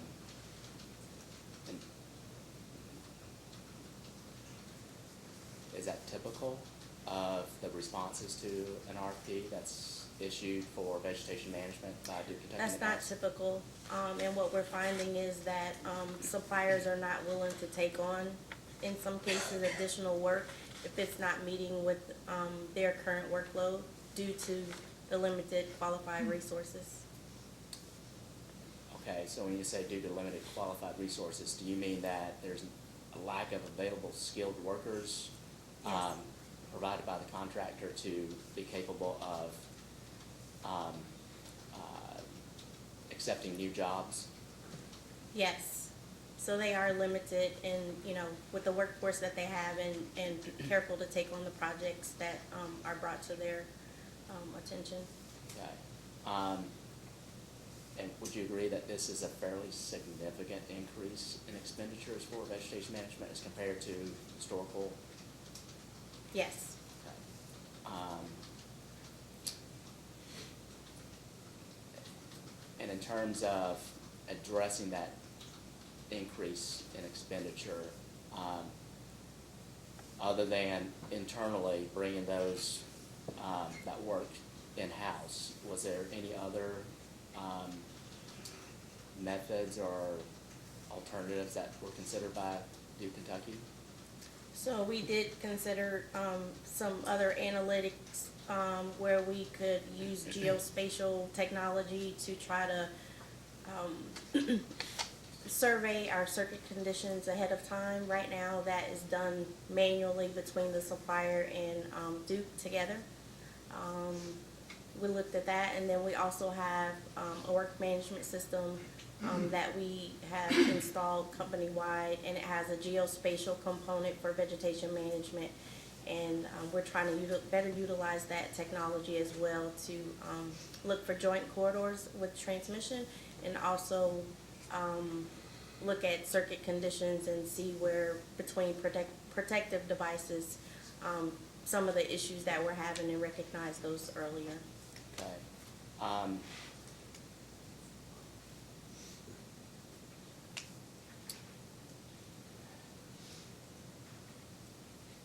In terms of, Duke Kentucky is expanding its trimming cycle from 4.5 to 5 years, correct? Yes. But yet that did that have an impact on the cost? No. Arguably you're doing less miles of lines per year, going from a 4.5 to 5 years. Yeah, for 2017, it did not have an impact on cost because we brought in a supplier that had resources that were not local to Kentucky, so the costs were higher. And it was just, a contract for that 1 year.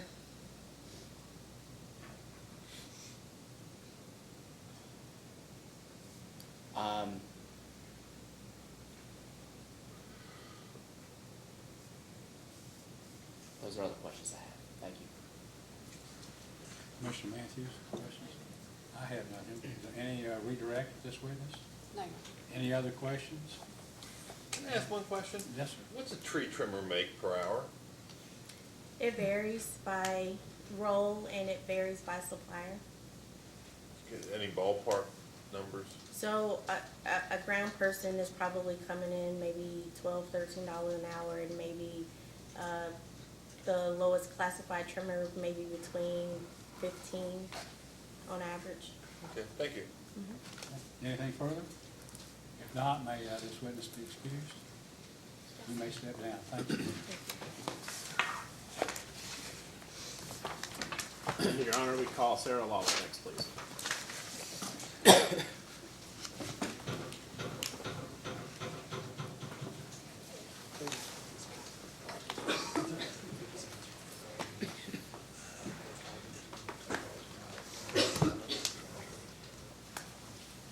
Ms. Lawler, please raise your right hand. Do you solemnly swear or affirm, under penalty of perjury, that the testimony you're about to give will be the truth, the whole truth, and nothing but the truth? Please be seated. Counsel, you may ask. Thank you, Your Honor. Ms. Lawler, did you call certain responses to data requests and testimony, rebuttal testimony that filed in the record of this case? I did. And did you also file an errata sheet, I believe, for that testimony? I did, yes. Do you, in addition to that errata sheet, which has already been filed, do you have any changes, corrections, or additions to your testimony or data request responses? I do have one change to my rebuttal on page 1, line 5. My title has changed from Utility Strategy Director Midwest to Director Rates and Regulatory Planning. Okay, well, congratulations on that. If I were to ask you all the same questions, would your answers be the same? Yes. Is it your desire and intent to incorporate all of your responses to data requests and testimony in the record of this case? Yes. Your Honor, I tender the witness for cross-examination. Mr. Chandler, cross-examination. Thank you, Chairman. Good morning, Ms. Lawler. Good morning. Duke has made certain adjustments to its proposed revenue requirement since its application, is that correct? That's correct. And some of those adjustments were due to changes as a result of the Tax Cuts and Jobs Act, correct? Yes. Yes. And some of those changes were due to mistakes made by the company that were discovered in testimony, correct? Yes. Do you mind to turn to page 3 of your rebuttal testimony, please? Okay, I'm there. The adjustments that that were made dealing with capitalization, did you or any other company witness provide a reconciliation of those to rate base? We did not. Thank you. Can you remind the commission what negative adjustments Duke made to reflect the reduction of the income tax expense due to a lower federal income tax rate? So, to reflect the lower federal income tax rate, we adjusted revenue downwards by $10.6 million, and that was just changing the gross revenue conversion factor from, assuming a 35% tax rate to a 21% tax rate. And the 21% tax rate and let me just say, the effective tax rate at 35% was a blended rate with state taxes, correct? That's just the federal rate. It's just the federal rate. So the gross revenue conversion factor does not include anything for state taxes. It does, Yeah. but So we it's, only had to change the federal rate. so it's not necessarily just being lowered by 21%. It's a blended rate because state taxes, the deductibility of state taxes changes, correct? Well, state taxes didn't change, it's just the federal component that changed. The amount that you're able to use would change, correct? I guess so. That's I'll move on. Sorry. Now Duke also made a $209,000 upward adjustment due to changes in income tax expense, correct? That's correct. So when you net those out, that comes to about $10.4 million of change, correct? Yes, And would you agree that that amount is fairly close to Mr. Collins' corresponding adjustment as testimony of $10.255 million? those two numbers are close to each other, yes. Do you remember discussing Mr. Collins' adjustment regarding Ryder PSM in your rebuttal testimony? How about I ask that differently? Do you mind to go to page 7 of your rebuttal testimony? Yes,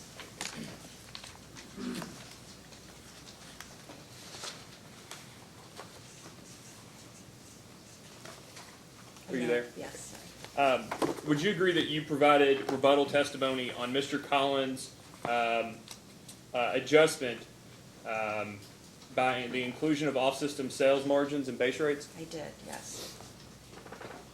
Do you mind to read the last page of your testimony on page 7 there? The last page, Sorry, the last sentence on page 7 of your testimony? sure, starting on line 18. Yes, ma'am. Mr. Collins' proposal would be a significant departure from the formula for Ryder PSM that the commission has approved on multiple occasions since 2007. Do you know when Duke's last rate case was? We filed a rate case in 2006 with a forward-looking test period of 2007. And would you agree that the most recent Duke Electric rate case was the first in which the company brought its generating assets into its base rates? Yes, And so you would agree that this is the first rate case since 2007, correct? The first electric rate case since 2007? this is the first electric rate case since that last rate case, yes. Does Duke recover the cut from customers in rates the cost of its generation fleet?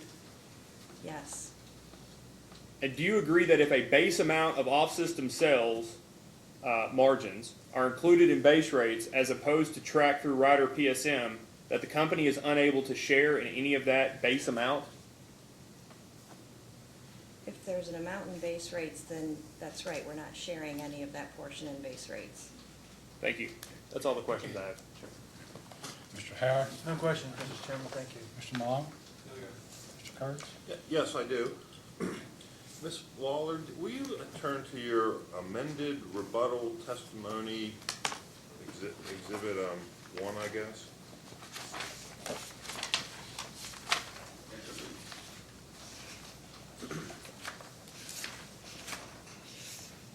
Okay, I'm there. Okay. So you filed this rate increase asking for 48.6 million increase, is that correct? That's correct. Okay. And now you're asking for 30 million.1, is Yes. that correct? Okay. I walked through the first 4 adjustments with Mr. DeMay this morning, but let's do it again since it's your exhibit. Because of the Tax Cut and Jobs Act, the income tax expense was reduced by $10.6 million annually. Is that correct? That's a portion of the adjustment, yeah. Okay. The second adjustment was to amortize the excess ADIT, and that's $3.782 million. Is that correct? Correct? Okay. And the protected is amortized according to ARAM, correct? Yes, And the unprotected in this exhibit is amortized over 20 years, correct? correct? And a prior witness in response to a staff question agreed that the company would agree to 15 years, is that correct? Yes, Okay, and 15 years is the amortization period of the unprotected excess ADIT in the gas settlement that was filed Friday, correct? yes, And that's the same 15 years that was used in the LG&E and KU settlement that was filed a month ago, I guess, or so. Is that correct? that's my understanding. Okay. The third adjustment from the Tax Cut and Jobs Act is an increase to revenue requirement of $209,000. Yes, Okay, and that's because the new law eliminated bonus depreciation and lowered the tax rate from 35% to 21%. Therefore, in the future test year, the ADIT offset, the rate-based capitalization is lower than you had projected. Is lower than you had projected when you filed. so yes, that's true, but the $209,000 adjustment is only a portion of that issue. Is what the $209,000 is, you know, in terms of how we're requesting our revenue requirement, we use capitalization, and since we're a combined gas and electric company, we have to estimate and allocate total capitalization of our company between the gas and electric business. And so when we updated the ADITs for that lower future 21% rate, yes, rate base did go down because that lower rate base went up because the ADITs are lower. But all this is doing here, the $209,000, you know, how that capitalization is calculated, the split between gas and electric, it's a rate base ratio percentage. And so when we changed rate base, that rate base ratio percentage changed slightly to allocate slightly more to electric, and thereby increasing the capitalization just for that rate base ratio change. But we haven't made the full, there have been no changes to total capitalization for that reduction in ADIT. Okay. Are you comfortable that this $209,000 increase in revenue requirements is accurate? Yes. Okay. And the fourth adjustment listed on this exhibit is a $110,000 reduction to revenue requirement. Is that correct? That's correct. And that's to return to customers the regulatory liability for the Tax Cut and Jobs Act going back to from January 1 to March 31, correct? Yes. Okay, so the total of these adjustments is a reduction to revenue requirements of $14.3 million. That sounds about right. Okay, and it's your understanding and belief that with these adjustments, consumers will get 100%, the full benefit of the Tax Cut and Jobs Act going all the way back to January 1. Yes. Okay, thank you, Mr. Chairman. Mr. Dean, question? Yes, thank you, General. Good morning still, Ms. Lawler. Good morning. Can you refer to your rebuttal testimony at page 2? Okay, I'm there. Okay, at the bottom, you, line 16 and 18, you state that Duke Kentucky has updated its revenue requirements to reflect the revised cost of service as a result of the Tax Cuts and Job Act. Is that correct? That's correct. Okay. Does this mean that Duke Kentucky has revised its 12th CP cost of service study filed in this proceeding to reflect the impact of the Tax Act? Cost of service study, I think that'd be a better question directed for Mr. Zulkowski. Okay.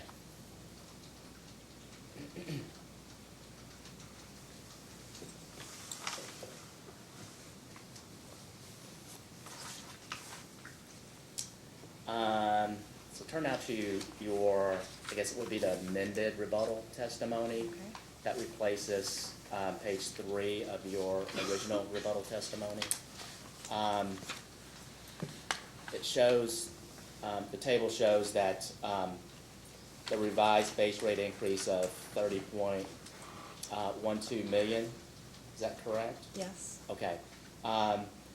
As a post-hearing data request, could Duke Kentucky provide in Excel format a revised billing analysis showing the present rates as well as the revised proposed rate increase of 30.12 million, to show how Duke Kentucky is proposing to allocate the reduction in the requested revenue increase? Yes, we could do that. Okay, thank you. To the extent that the commission were to grant an increase that differs from Duke Kentucky's revised requested increase, how would Duke Kentucky propose to allocate that difference among its rate classes? That would be also a better question for Mr. Zolkowski. Okay.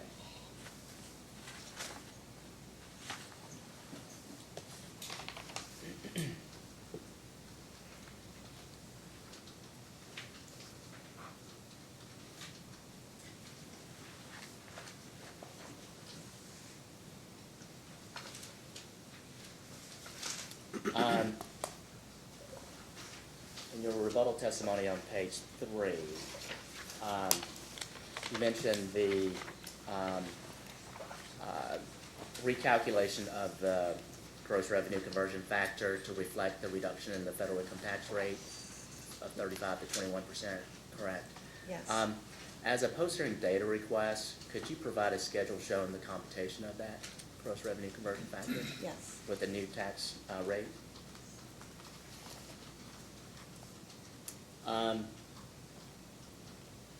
Do the expenses allocated to Duke Kentucky by affiliates in the test year contain provisions for federal income tax?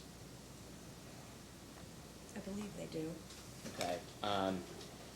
Did Duke Kentucky include the impact of the lower federal tax rate on the revenue requirement for these expenses?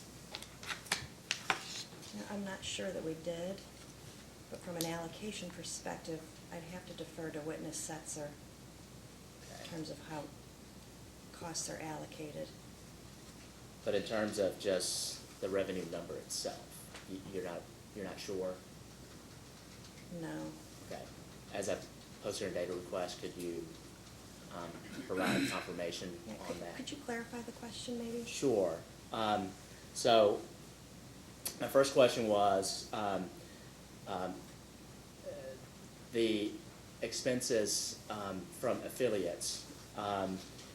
Did Duke Kentucky, the allocation of those expenses in the test year, did they contain any provisions for federal income tax? And you had stated yes. Is that correct?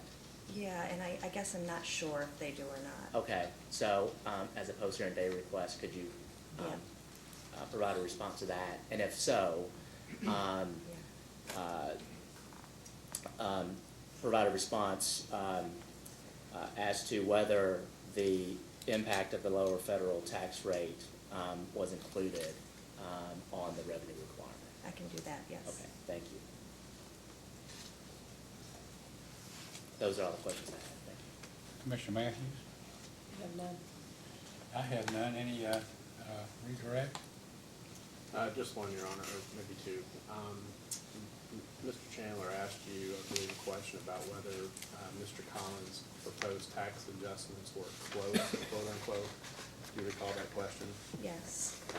Do you have reason to believe that your calculations of the Tax Act adjustments are more accurate than Mr. Collins based upon your access to information? I do believe so, yes.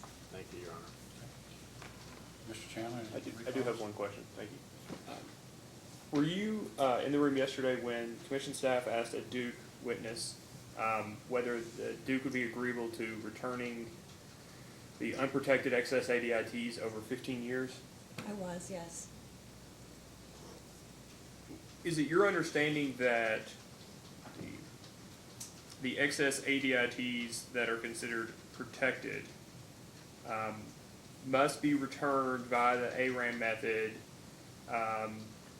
or they would otherwise be a normalization violation? That's my general understanding, yes. That's mine too, thank you. And is it your understanding that rather than the IRS, it is the retail regulator who ultimately determines how the unprotected excess ADITs are returned to customers? Yes, for unprotected. That's all the questions I have, Chairman. Mr. Howard? Thank you. Mr. Malone? Mr. Kurtz? No, Your Honor. Staff? No, your question. Thank you. Mr. Matthews? May this witness be excused? Yes, May- Your Honor. Yes. Chairman, may I had a question to Mr. DeMay earlier, and he deferred to Mr. Wathen, and it was regarding the calculation of one of the amounts on this chart. And I was just wondering if maybe if Ms. Lawler could stick around in case Mr. Wathen is not able to answer that question. It's something that's addressed in both of their testimonies. Okay, Ms. Lawler, you may step down, but you're not excused. So Okay. there may be another question a little later. Thank you. Have another witness? Yes, Your Honor, we propose to call Mr. Jim Zukowski.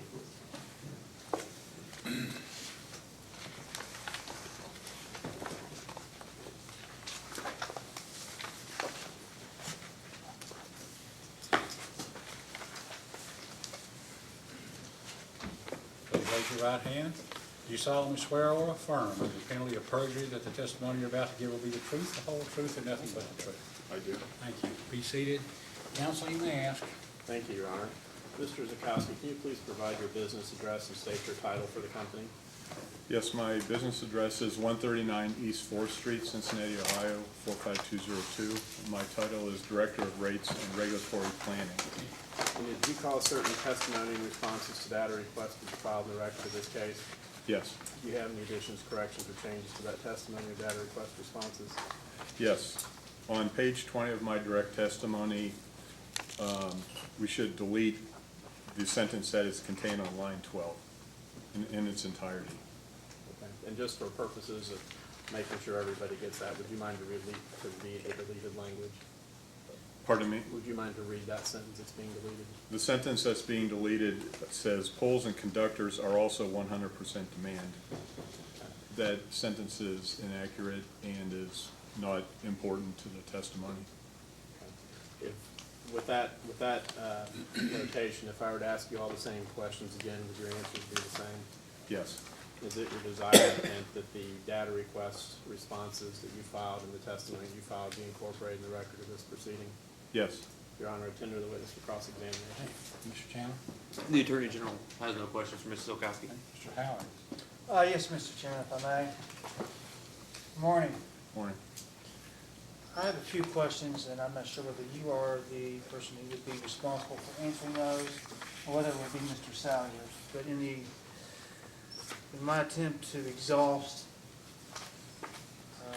the search, I'll begin with you. When I look at the application, at volume 20, the very last page of your testimony, you have a attachment JEZ-2, which is page 1 of 1. And the purpose of this question, of the series of questions, is to accurately understand both the revenue allocation and the percentage to each rate. So that's, I'm going to put that right up front. That's what I'm trying to determine, is the revenue allocation as we sit here today and the percentage for each tariff. So if I look at this page 237 of page 237, volume 20, again, attachment JEZ-2, page 1 of 2. If I look, for example, at rate DT primary, do I understand correctly that the proposed rate would, well, actually the revenue increase would be $4,409,827?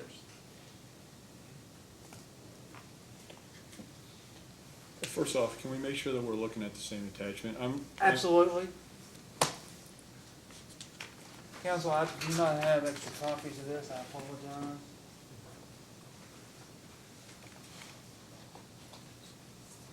I've got volume 20, page 203, 237, 237.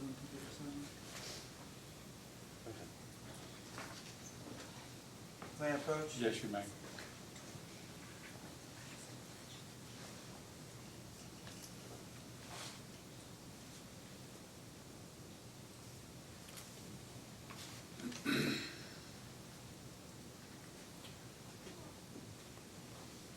So if I look at this particular document, with the application as filed, the revenue allocation associated with rate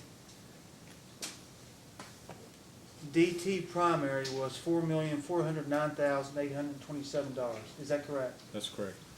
And that would be an increase of 14.354%. Is that correct? Correct. Now, is that all in, inclusive of riders? That is all in and inclusive of the fuel adjustment clause rider, but that excludes rider DSM, the demand side management, and the profit sharing mechanism, I believe. Yeah, that excludes the profit sharing mechanism. These percentage increases are just the increases on the base rate part of the bill, but the base rate part of the bill also includes the monthly plus or minus fuel adjustment clause, because the revenues need to equal the fuel expenses. So it includes it's the base rate and the FAC, the fuel. Correct. Any other riders, the PSM or? No, it excludes all other riders. Okay, so it's just the base rate and the FAC. Yes. Is there a document that you have produced, and I'll be glad to try to provide you what I can find, Sis, but is there a way for me to independently, as I sit here today, and if I focus whether it's on, well, actually, let me step back. Is there an Excel spreadsheet in the record that provides for a breakdown of the rate or the revenue allocation for all of the rates?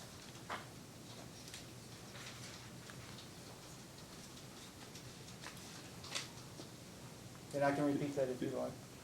Could you repeat that? Is there an Excel document in the record today that provides for a calculation of the revenue allocation for all of the specific tariffs? If I understand the question that you're asking, the exhibit that we're just looking at right now, Exhibit JZ2, shows the revenue allocation for each of the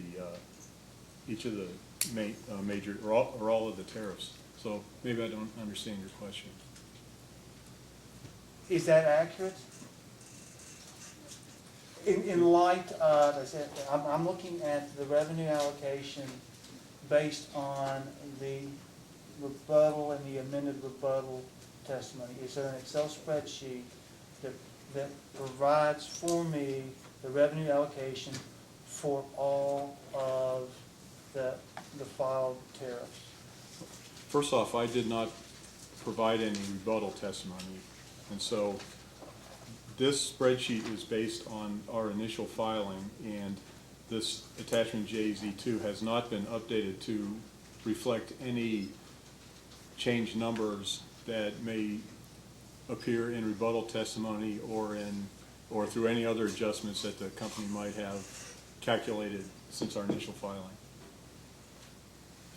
By way of a post-hearing data request, may I obtain a copy of, or can you generate a document like that? Yes. Secondly, is there an Excel spreadsheet in the record that provides a revenue allocation for each rate class? And that revenue allocation would consist of the base rates and also enables an individual to break out each specific rider. By each specific rider, are you referring to the riders that I've already mentioned that are excluded from this case, such as the DSM? All of the riders that Duke has requested in this case.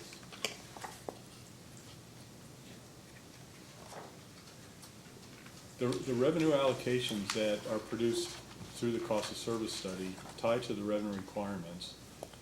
The cost of service study does show the total revenue allocation for the base rates for each of the rate classes. Any rider revenues that are ultimately approved by the commission would are outside of the cost of service study. They're not part of that, so they would be additional add-ons, which is pretty much what riders are anyways. So there would not be one additional, there would not be a revised, excuse me, a revised schedule, cost service study that shows all the additional riders to the extent that those costs and revenues are outside of base rates. Because once again, the cost service study only addresses base rates. I indicated at the beginning of my questions, I didn't know whether I should defer to you or Mr. Salyers. And having said that, though, I have a document produced by Mr. Salyers in response to staff's DR 4-19, which asks for an updated Schedule M. I can present this to council and then present this to you. Again, the goal here, and I'm trying to be simple, I would like to see if there is an Excel spreadsheet in the record that enables an individual, based on the determination of the revenue by the commission, that by using this Excel spreadsheet, I can definitively state what the cost would be, whether to a residential customer, because of the base rates, and whatever riders are or not approved, to a rate DT or rate DS. That's what I'm trying to determine if it's in the record. Because the commission will determine a revenue requirement. And they will also make a determination as to what riders, if any, will be approved. I want to be able to back into the number for whether it's my client, obviously my client, but also for other individuals that are customers of Duke. That's not meant to be a testimonial, Mr. Sanford or Mr. DeCinso. That's what I'm trying to find out if it's in the record. And that's the question that I have. To the best of my knowledge, what you're looking for is a revised Schedule M that shows the revenues, including those riders, by rate class for the test year. You could ask the same question of Mr. Saylor's, but I can tell you definitively that I have not prepared a new cost of service study that shows the new base rate allocation based on any adjustments for taxes or any of the other changes that Ms. Lawler discussed. And until I do that, Mr. Saylor's would have no basis for redesigning new retail rates that would appear in the calculations for Schedule M. Therefore, to my best of my knowledge, there is no updated Schedule M in the record. That once we get certainty about what should go into that, that certainly will be produced and created and provided. Well, I referenced a company's response to staff 4-19 a moment ago. Again, I have no copies of this, so I will hand this to council so they can see the question. And I have the response attached. I understand this is Mr. Senator, so I'm just trying to get to the...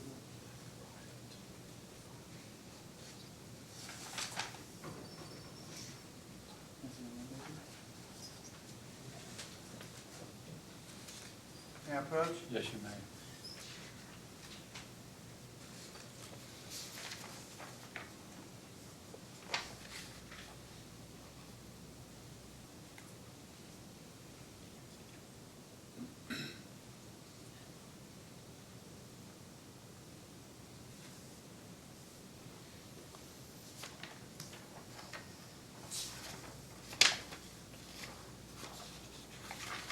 If we look at the last line, the total request is the $48.646 million. And that would correlate with the number on your chart as well, correct? Yes. So the total ask remains the same. Now, if I look at the revenue allocation to rate DT primary, what is that number?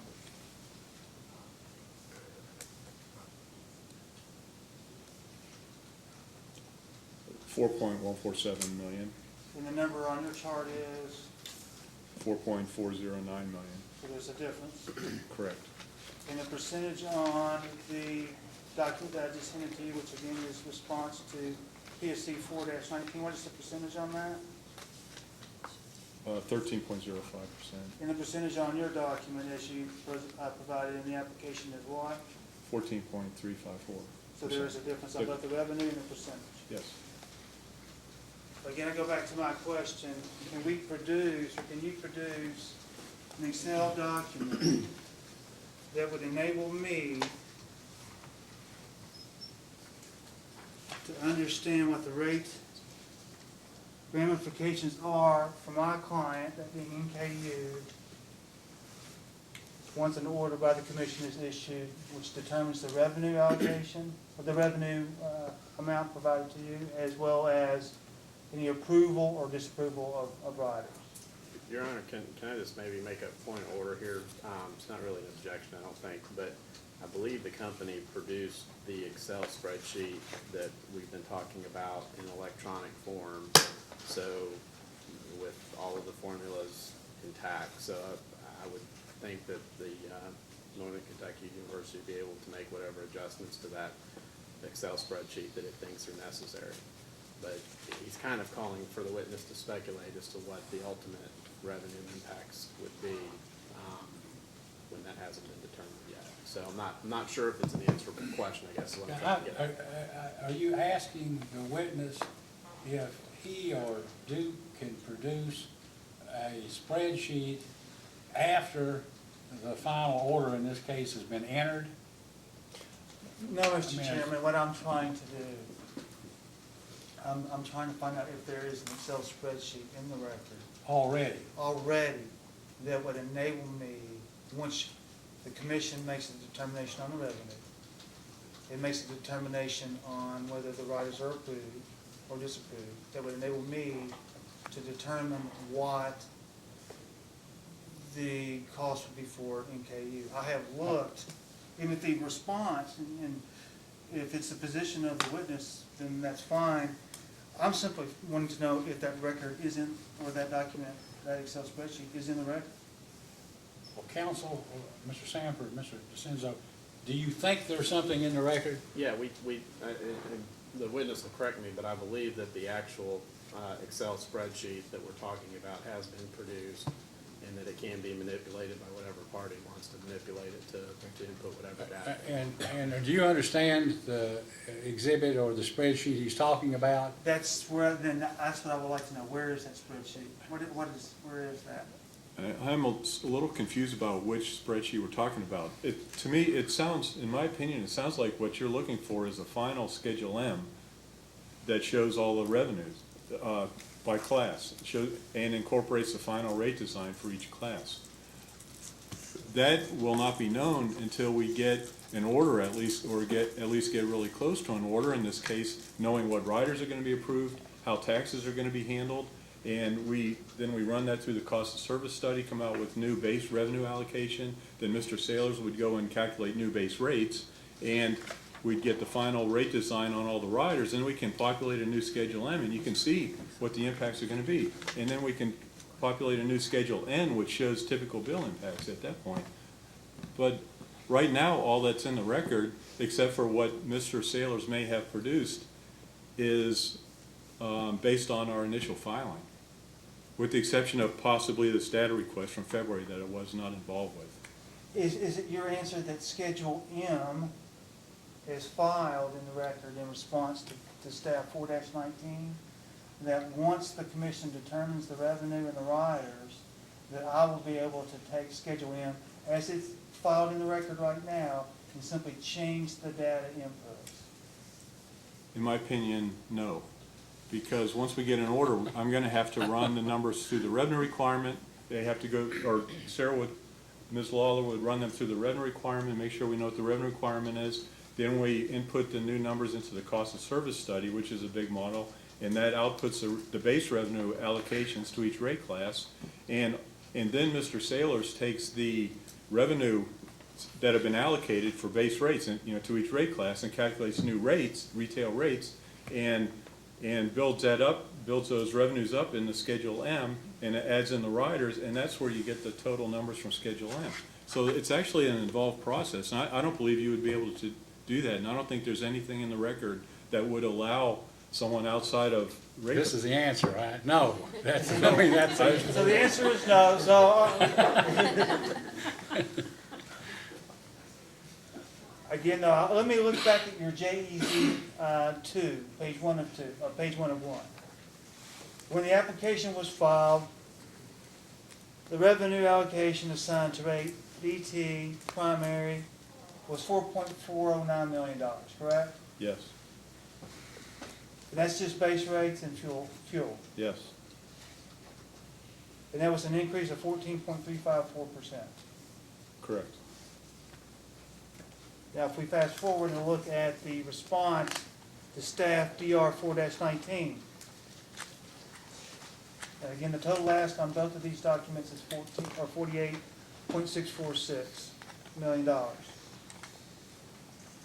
On this document, which is an updated Schedule M, the percentage assigned to rate DT primary is now lowered to 13.05%. Correct? I did not prepare that data request, so I think that question needs to go to Mr. Saylor.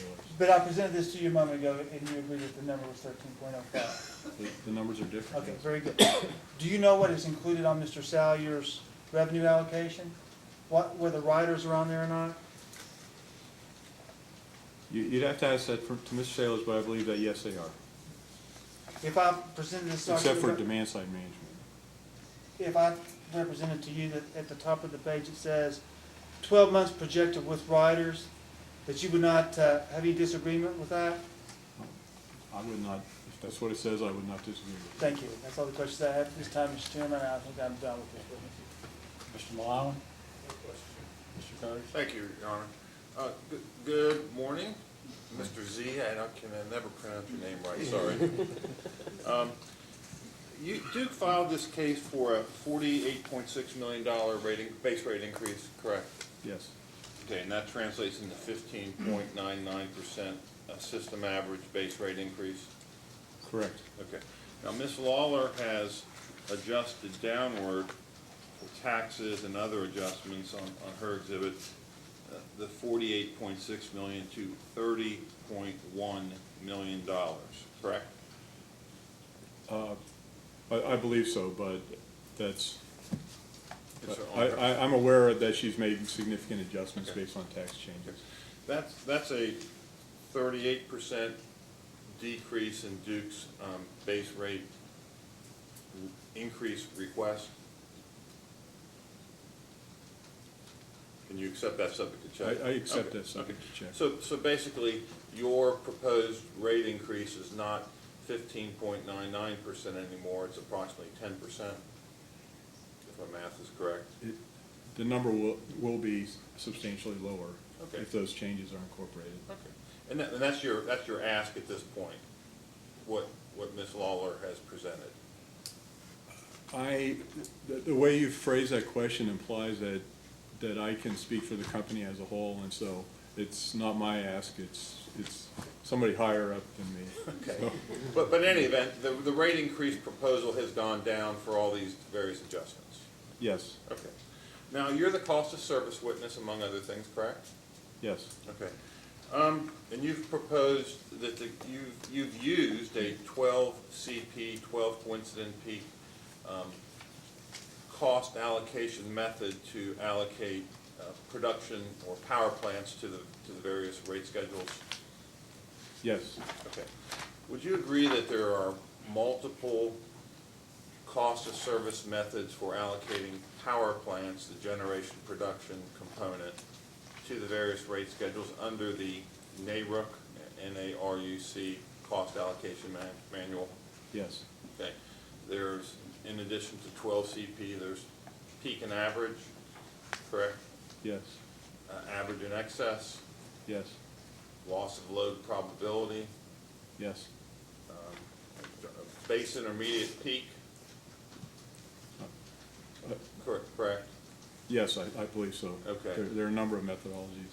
And in fact, PJM uses 12 PLC in their allocation of of production demand.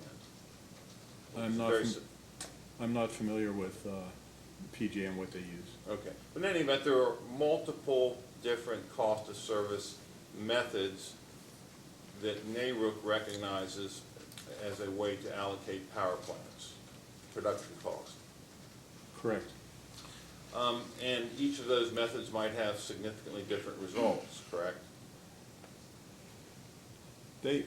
I'm not sure I would say that they would end up with significantly different, but I think that just based on numbers that I've seen in my experiences, they might be different, but they're not gonna be dramatically different, in my opinion. So, Well, actually, if you take a method which I don't support that uses energy, an energy allocator like average and excess, you would get significant result differences, wouldn't you? well, possibly, but maybe we need to define what significant means. But it might shift the percentage, say, allocated to residential by a few percentage points, but it's not gonna shift it by 50 percentage points. Okay. And then I think there's probably general consensus that one CP is the right way to allocate transmission. Would you agree? Well, no, because we used 12 CP to allocate transmission. Okay, so it's the same as for generation? Yes, Okay. And there are multiple ways to allocate distribution plant to the various rate schedules? yes, Okay.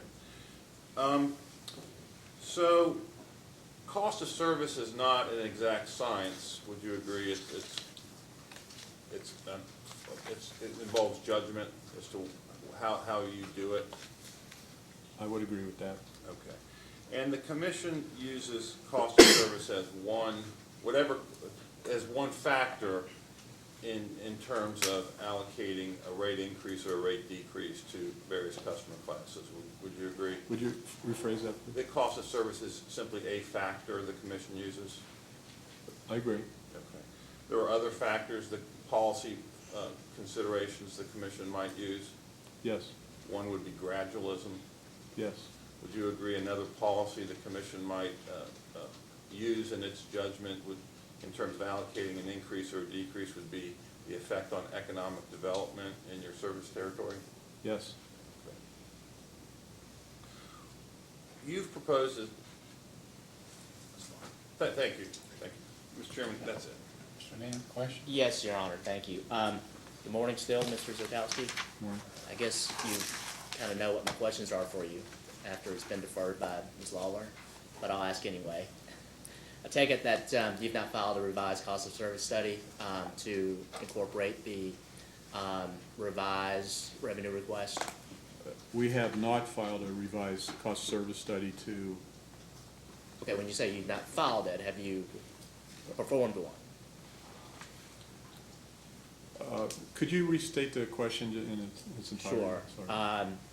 Has Duke Kentucky developed a revised cost of service study reflecting the amended revenue requirement level that's been provided in Ms. Lawler's amended rebuttal testimony? I have partially prepared a revised cost of service study that reflects the decrease in the federal income tax rate from 35 to 21%. However, no other adjustments have been included in this revised cost of service study, so it's informal at this point. Okay, so let me ask you this as a post-hearing data request, to have Duke Kentucky file a revised 12 CP cost of service study to reflect the decrease in the revenue requirement amount, the amount that is provided for in Ms. Lawler's amended rebuttal testimony of $30.12 million. Is your question, will we do that, or would we do that in data request? I'm asking you as a post-hearing data request to do so. Yes, we would do so. Okay, thank you. I'm sorry, in Excel format. Yes. To the extent that the commission were to grant an increase that differs from Duke Kentucky's revised requested increase, how would Duke Kentucky propose to allocate that difference among its rate classes? To the best of our ability, we would then go back to the cost of service model and just rerun the numbers once again and have all the rate increases and the allocation between the rates come out of the cost service model, and then once again pass that to our rate design expert. Okay, but your allocation didn't truly reflect the cost of service study in the original proposal, did it? There were some other factors that were taken into account that Mr. Kurtz had asked you about in terms of gradualism and economic development as well, correct? Which was outside the scope of what the cost of service study reflected. In the cost of service study, we did, for example, attempt to remove some of the subsidy excess. Right. And and at the desires of the commission, we would maintain our 10% subsidy excess reduction or not try to do that at all. But I would propose using the cost service study as a mechanism for coming up with developing the final rate allocators, or allocation of the final revenue requirement to the rates. Okay, with the qualification of the reduction in the interclass subsidies to remain at 10%? It's Duke Energy Kentucky, at some level, we are,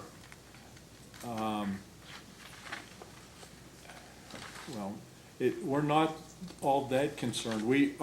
Let me state it this way. Our reason for attempting to remove the subsidies from one class to another is simply a matter of what we consider to be fairness.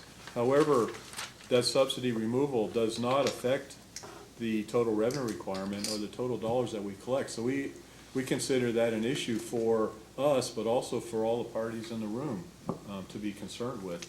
And so we would do whatever the commission wants us to do on that. Fair enough. Thank you. Thank you, Your Honor. That's all. That's that. Commissioner Matthews? Nothing. I have nothing. Any redirect? No redirect, Your Honor. Any other questions of this witness? If not, may he be excused. You may step down. Thank you. We may have time for one more. We've only got two, Your Honor.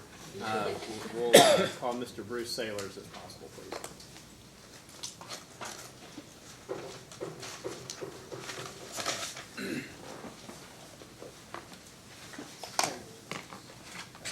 Mr. Sailors, please raise your right hand.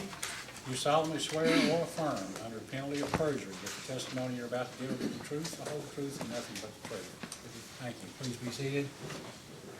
You may ask. Thank you, Your Honor. Mr. Sailors, did you recall a certain testimony and responses to data requests to be filed in the record of this proceeding? I do. Do you have any corrections, additions, changes to those data request responses or testimony? If I were to ask you all the same questions, would your answers be the same? Is it your desire and intent that your answers be incorporated in the record of this proceeding? Yes. Your Honor, I tender the witness for cross-examination. Mr. Chandler, questions? Thank you, Chairman. Good morning, Mr. Sailors. Good morning. As a general proposition, do you believe that rates should be cost-based? This is a general proposition? Sure. Yes. Do you mind to do you have your rebuttal testimony in front of you? I do. Do you mind to turn to page 4 of that rebuttal testimony?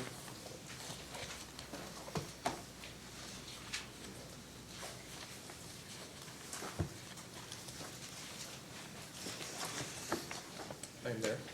And so, would you agree that this is a chart provided by Duke Energy Kentucky in your testimony that's sourced from a review of the PSC tariffs in early January of 2018? From the commission website, yes. Do you think it's likely that every utility has different customer costs and are therefore likely to have different customer charges? I assume so. I'm not familiar with the other utilities' cost structures, but yes, I assume so. So you've not looked at you've provided this chart as evidence, but you're not aware of their cost structures? That's correct. And would you agree that, given that it's likely that other utilities have different customer costs, and that they're going to have different customer charges, that ultimately on a chart like this, some utility is going to have the highest customer charge, and some utility is going to have the lowest customer charge. Correct. I would say the purpose of this chart was more in a response to competitive analysis theory, showing that if indeed we are competitive with other companies. And are you competitive with other companies in electric service in Kentucky? We do not operate in a competitive environment, no. You don't. You have a defined service territory, correct? Correct. And do you know if some of these utilities that are mentioned here are vertically integrated utilities or distribution cooperatives? I believe so, yes. Have you reviewed the settlement in case number 2016-152, or the final order in that case? Not in detail, but I'm familiar with it. So. Can I ask you to look at it? It's actually Kentucky Attorney General Exhibit number 5, and I can give the company a second.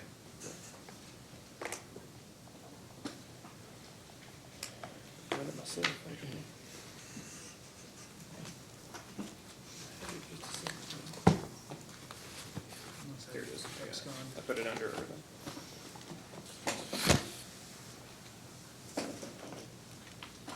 And do you mind to turn to the, it's about the 4th page from the back. It's page 13 of the settlement.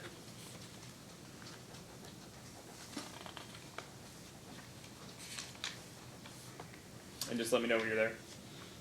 Is it the page that starts out with the word programs? Yes. Okay. Yes. And at the bottom, there's a section that's section 9, utility reconnection charges. Yes.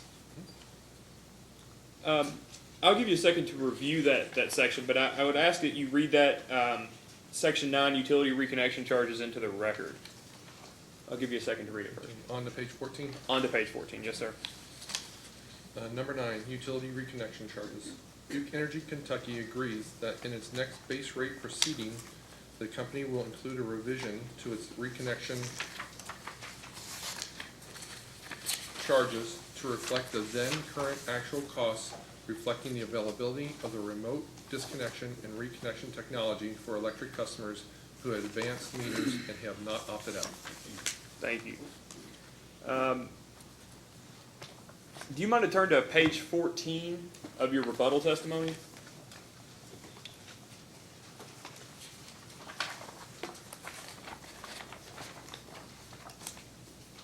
I am there. And on line 15, does your testimony state that in my direct testimony, attachment BLS 5, Kentucky reconnection charge calculations, a labor rate and labor loading for field operations employees is used for both on-site and remote reconnections?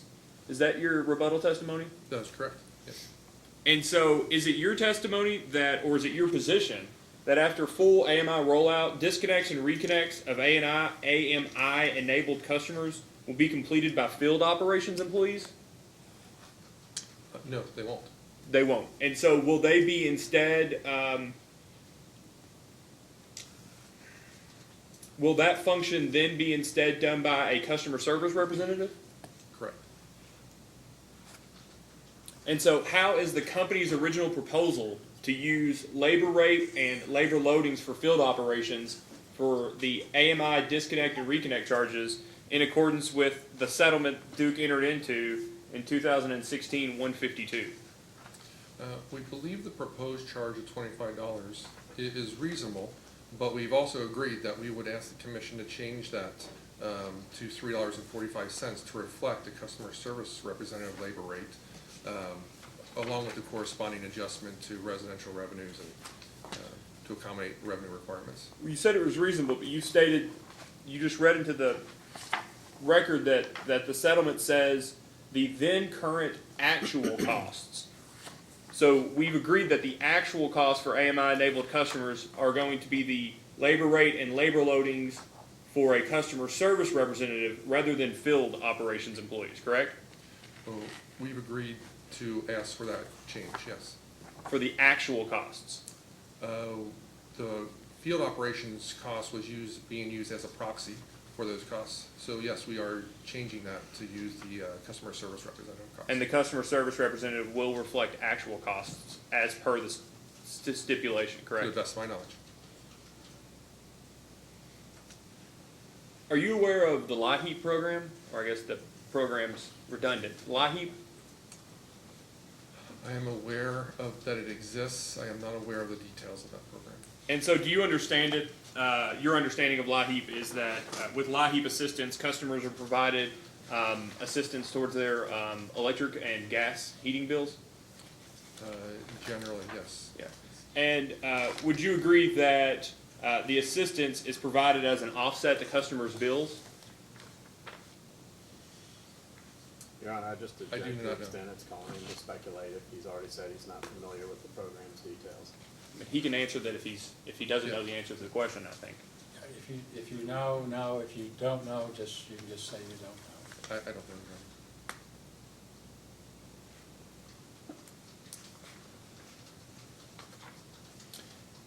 If a customer is provided assistance, any customer is provided assistance to pay for their electric bill, you would agree that a customer's electric bill represents variable charges and fixed charges, correct? Let's start with that question. A residential customer's bill includes charges for variable and has variable and fixed portions, correct? There is a customer charge and an energy charge, yes. And then there are other riders that may or may not be variable or maybe, fixed. Correct. Okay. And you would agree that, that of the customer charge, let me just, as a very simple question, the customer charge is fixed regardless of usage, correct? Correct. And so if a person was to receive assistance to pay their electric bill, let's just say the assistance was $100, right? Would you agree that if the fixed portion of that bill was $5, that only 95% of that, $95 of that assistance would be able to go towards the kilowatt hours accumulated, the variable part, correct? If it was applied to that method, yeah. And so, would you also agree that the higher the customer charge, the less assistance out of that $100 is able to be used for usage, correct? Given your example that you apply it to the customer charge first, I would agree with that. Well, wouldn't you agree that you've already agreed that a customer has to pay the customer charge every month regardless of usage, correct? I don't know Right, but that I he think- testified to that. I think that's putting words in the witness's mouth. I mean, that's what you do on cross-examination. You may proceed. The customer charge is charged the He doesn't customer have to, every I month. mean, he can explain his answer. The customer charge is charged the customer regardless of usage every month, correct? Correct. My understanding of your question was that if you applied this $100 example that you're describing, and you applied it to the customer charge first, then there would only be $95 left over, and I would agree with that. But obviously, if you applied the $100 to the energy charges first, you could apply all 100. But the energy charge is variable, right? So there's only the only fixed portion of the bill that occurs every month is the customer charge, correct? As a general proposition. I think there is a rider that's 10. Yeah, as a general proposition, yes. That's all I have, Chairman. Mr. Howard, questions? Yes, Mr. Chairman. Good afternoon. Good Mr. afternoon. Flores. How are you, sir? Good, how are you doing? Doing well. I think I just have one or two questions for you, and I'll be as brief as possible. I'll ask the question of you that I asked the prior witness. Take your time.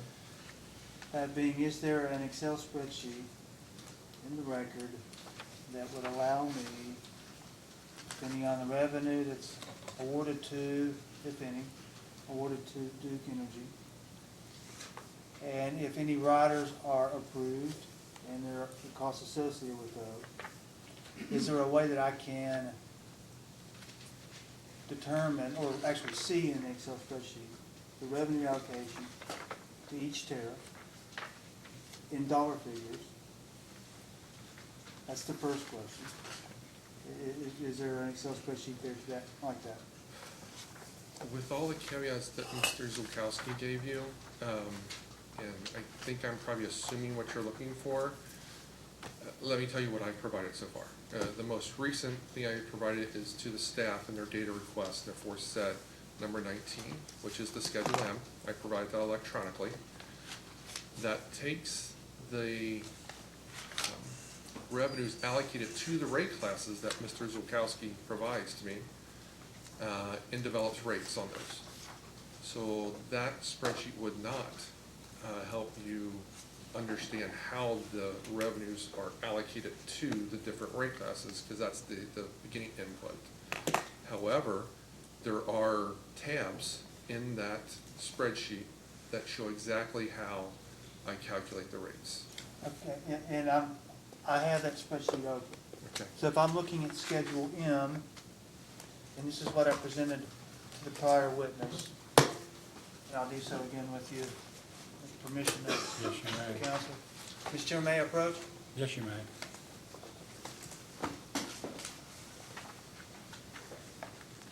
This accurately reflects Schedule M.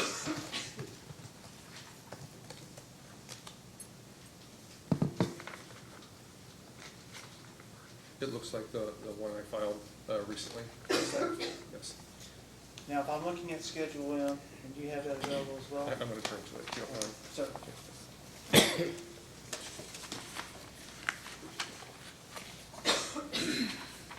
On this response to 4-19 to staff, you've indicated that there are a number of tabs, correct? Correct.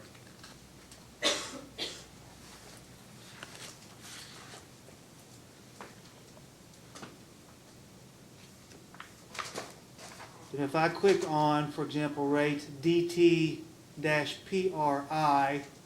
which I would assume would be rate DT primary, Correct. on this particular tab,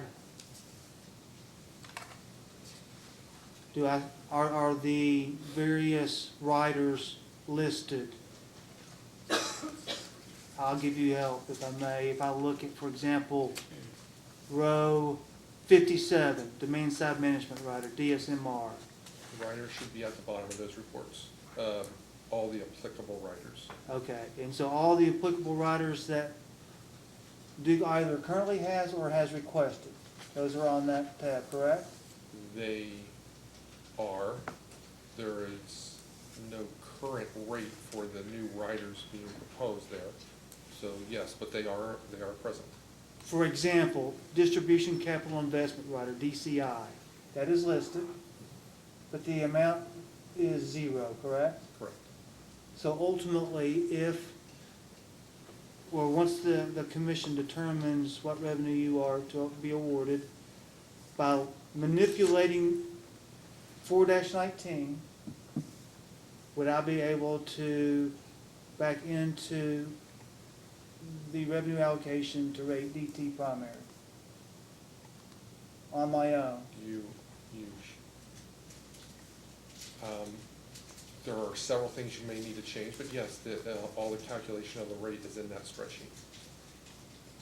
And would I use the percentage, for example, with the base rates, that percentage which is currently on Schedule M at 13.05, would that remain static? Would that be dynamic? No, that would be dynamic.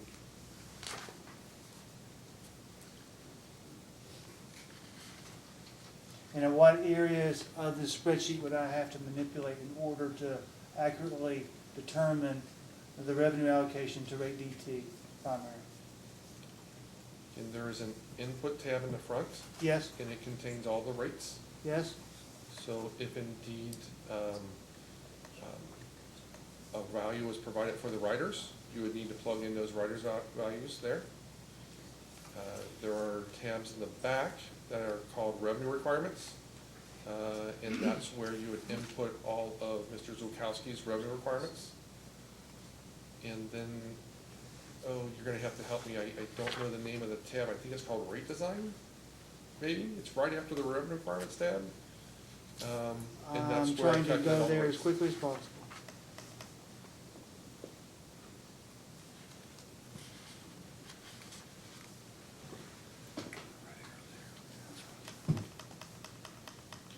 And the rate DT, I know specifically for that one, you'll need to be careful of the RTP, because the RTP revenues are extracted from that. There's an for a RTP separate- worksheet, Yes, yes. absolutely. So this Excel spreadsheet, once the commission issues its order, in the event that the commission does not expressly state those dollar figures, that I would be able to use this Excel spreadsheet and back into those numbers for each You class. have it available to you, yes.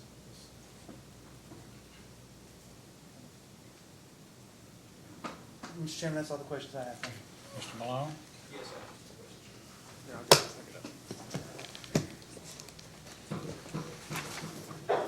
I will ask one last question while Malone's in transit. Sure, go ahead. Again, now, the 13.05%, can that go up or down, or can that only go down? It depends on what you change, given the, it depends on the numbers you change. My assumption, in general, given that the revenue requirements are gonna go down, that number probably should go down, but I won't say that with certainty. Hypothetically, if the revenue number goes down, It should go down. and, Yes. okay, thank you. Mr. Malone?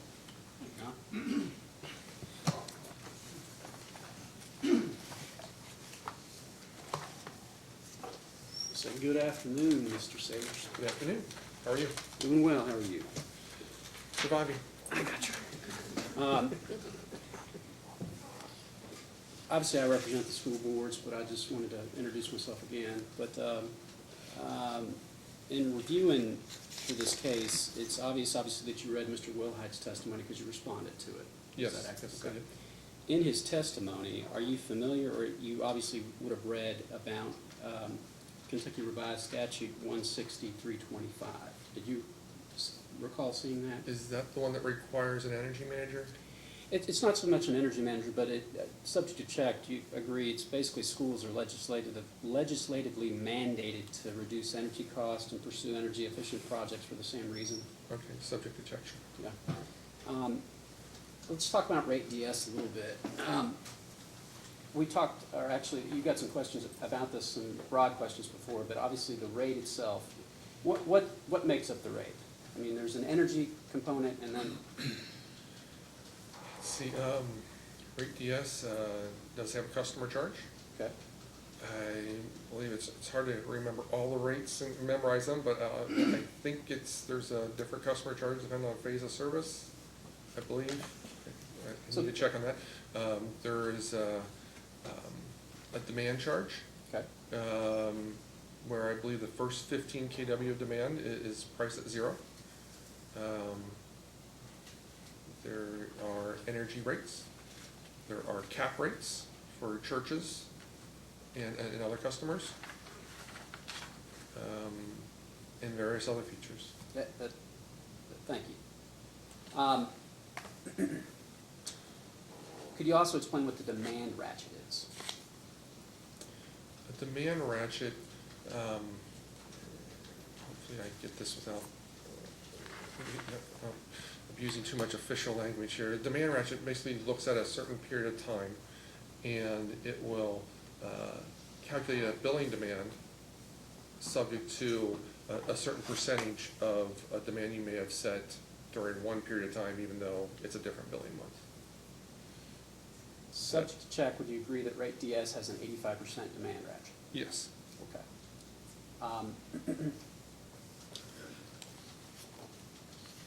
I'd like to approach, Your Honor. Yes, you may.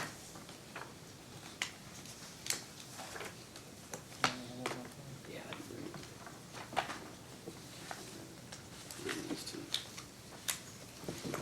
Here, Dennis.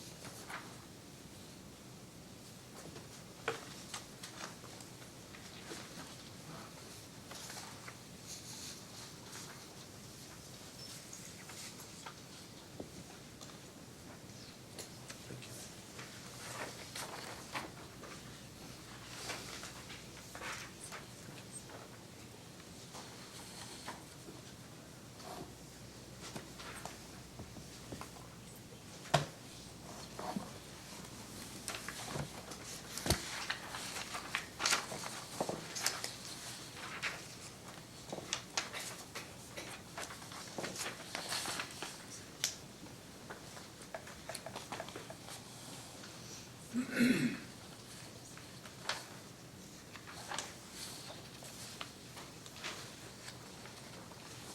Malone, bowing to the wishes of our reporter, do you intend to file any of these as exhibits in the record? I do, Your Honor. Yes. You want to go ahead and mark them now or have? If we could go ahead and mark that as KSBA's Exhibit 1 and 2. The one with System Peak on top is fine, but mark as 1.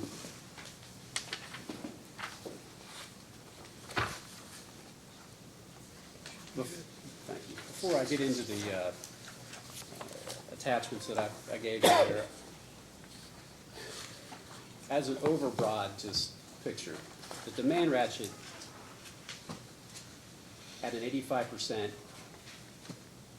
amount, assuming whenever for example with the schools, whenever the schools have their highest load pattern,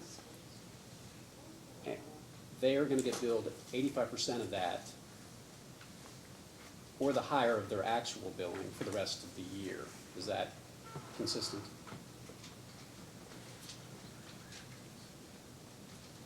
Yes, I believe that's consistent, yes. Okay. So, based on Mr. Wilhite's testimony, the schools, generally speaking, through the data, would have the highest load data usage in September. Do you agree with that? I have not verified that, but I believe that was his statement. Okay. So, whatever their bill would be in September, unless in some other month they used more, that would be their bill for the entire year. Unless they use more, correct, because they certainly could use more if they have electric heating on a cold winter day. Unless they used more during the rest, yes, I would agree with that. What is, as an overview of a policy reason, what's the reason for a demand ratchet? It serves a function to kind of smooth out that collection of demand charges across the year. So it does have that impact. The demand ratchet is basically, though, I think what you're asking is that it wants to set the demand, billing demand, based on when the company is experiencing peak load periods, and then the charges are applied to the peak load type of value. Okay. So, if the schools are gas heat in the winter as opposed to electric, they're still going to be billed for what their bill was when they were using the max load in September. Is that accurate? No, they would be billed a billing demand, assuming their demand during this other month was lower than 85% of that value. I think we're saying the same thing, but I guess what I'm saying is their September bill is going to be their bill year round, regardless I would of not what agree their, with that. regardless of their usage. I would not agree with that. No. Okay, let me put this to you another way. Previously, when I asked you if their max load usage is in September at 85%, provided they don't have a month that exceeds that max load usage, that is going to be what they are going to be billed for the corresponding 11 months going forward. No, I don't believe that is a correct statement. Okay. How does the demand ratchet work then, sir? Well, if I can make up an example. Okay. If they should happen to have a 100 kW demand in September, Okay. And they pay that 100 kW demand, because that's Correct. their high demand, we're assuming, for the year, Correct. then they would be paying, assuming they never set another demand higher than that, or I should say, higher than 85, they'd be paying 85 kW demand, not the 100, Correct. the rest of the year. That's, we're saying the same thing then. Well, I you said believe- they'd pay the same September bill. It would not be the same September bill, no. But the same amount in corresponding months. In other words, their bill is going to be set based on the demand ratchet that occurs in September. If that is their peak demand, yes. Okay, thank you. That's what I was coming to. What's the downside to a demand ratchet for capacity use for customers?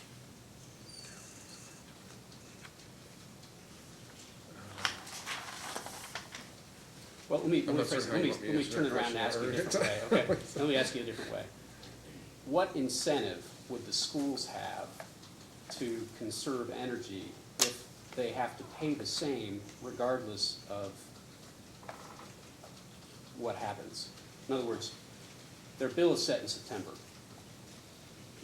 If their gas heat in the winter, or their whatever usage, as long as they don't exceed their usage in September, they don't have an incentive to conserve energy. Do you agree with that? No. I would think they have a tremendous incentive to conserve energy during September. Other months besides September, sir. I'm sorry, I don't know if my question is not clear. My point being, in September, they max out their max load data. The rest of the year, they get billed what they get billed in September, provided they don't exceed that amount, the max load amount. So what incentive do they have in, say, November to conserve energy if they know they're not going to exceed the September amount? Well, they have still incentive to conserve energy because it applies to their energy charges instead of the demand charges. But they're gonna pay the same regardless of what they do. Well, I think we're back to that issue. They're not gonna pay the same, no. As long as they don't exceed the amount in September, the max load amount that they had in September. I'm sorry, sir. Are you talking specifically about demand charges and not their total bill? I'm talking about their total bill. Then no, they're not gonna pay the same because the energy charges will fluctuate based on their kWh usage. Oh, I'm sorry, I do see the distinction in what you're saying, but I mean, the fact is would you agree that there's a negative to a demand ratchet in that there is a disincentive to conserve energy on some level?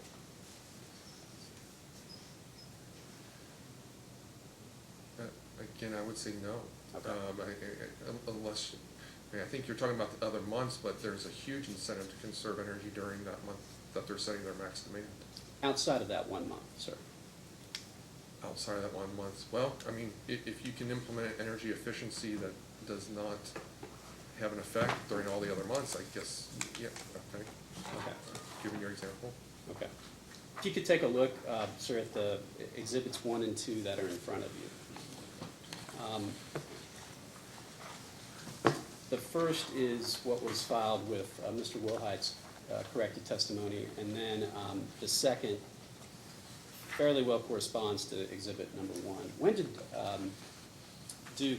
when is the system peaks? When did they occur in years 2012 through now? Given your chart that you're handing me. Yes, sir. On this. It looks like it's showing July, August. Okay. Oh, did you want more? No, I guess I'll just phrase it to you this way. Is it correct to say that of the last 5 years that are basically, let's see here. There are 7, or I should say 6 there. How many were in July and how many were in August? Looking at the bottom chart? The top system chart. peak day? The top chart. Oh, Yeah. the top chart. I'm sorry, okay. I count 1, 2, 3, 4, 5 in July, 2 in August. Yeah. When does school start, sir? Approximately middle of August, Okay. sometime around there. So, more likely than not, the system peak for Duke is going to happen while schools don't have students in the building. Oh, I wouldn't say that. Weather is unpredictable. You could get peak day weather anytime during the summer. We've had it as early as May. We've had it as late as September. But the last 5 years, the peaks have been in July. According to this chart, yes. Yeah. Okay.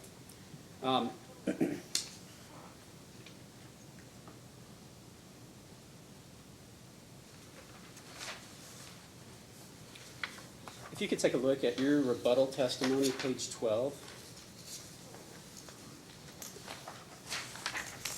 You made a statement in there specifically that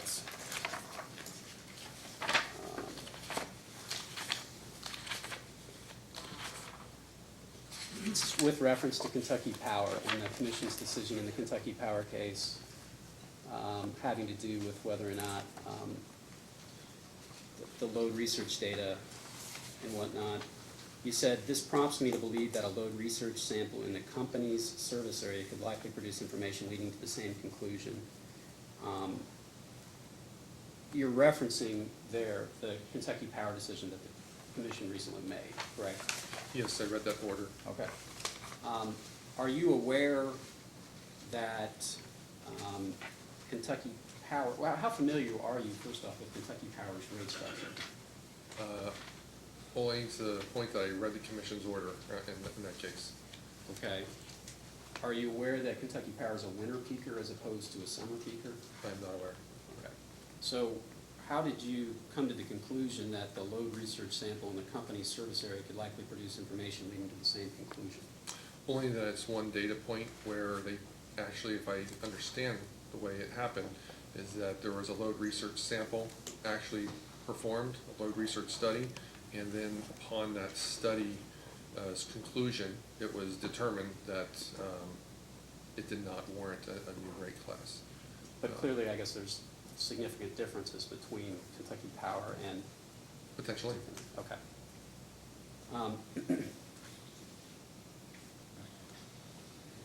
You made a comment, too, that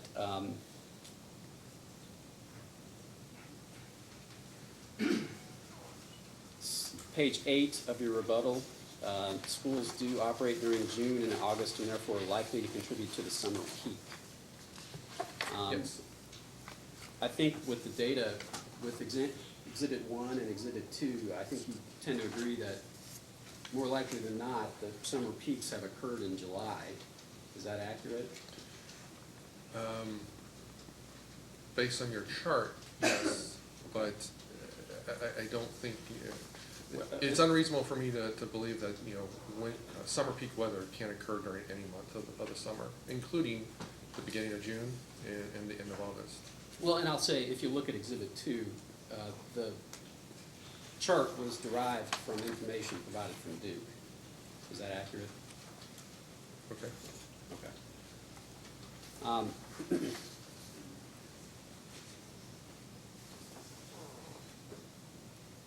If a group of customers peak at a different time than the system peak, with the demand ratchet being in place,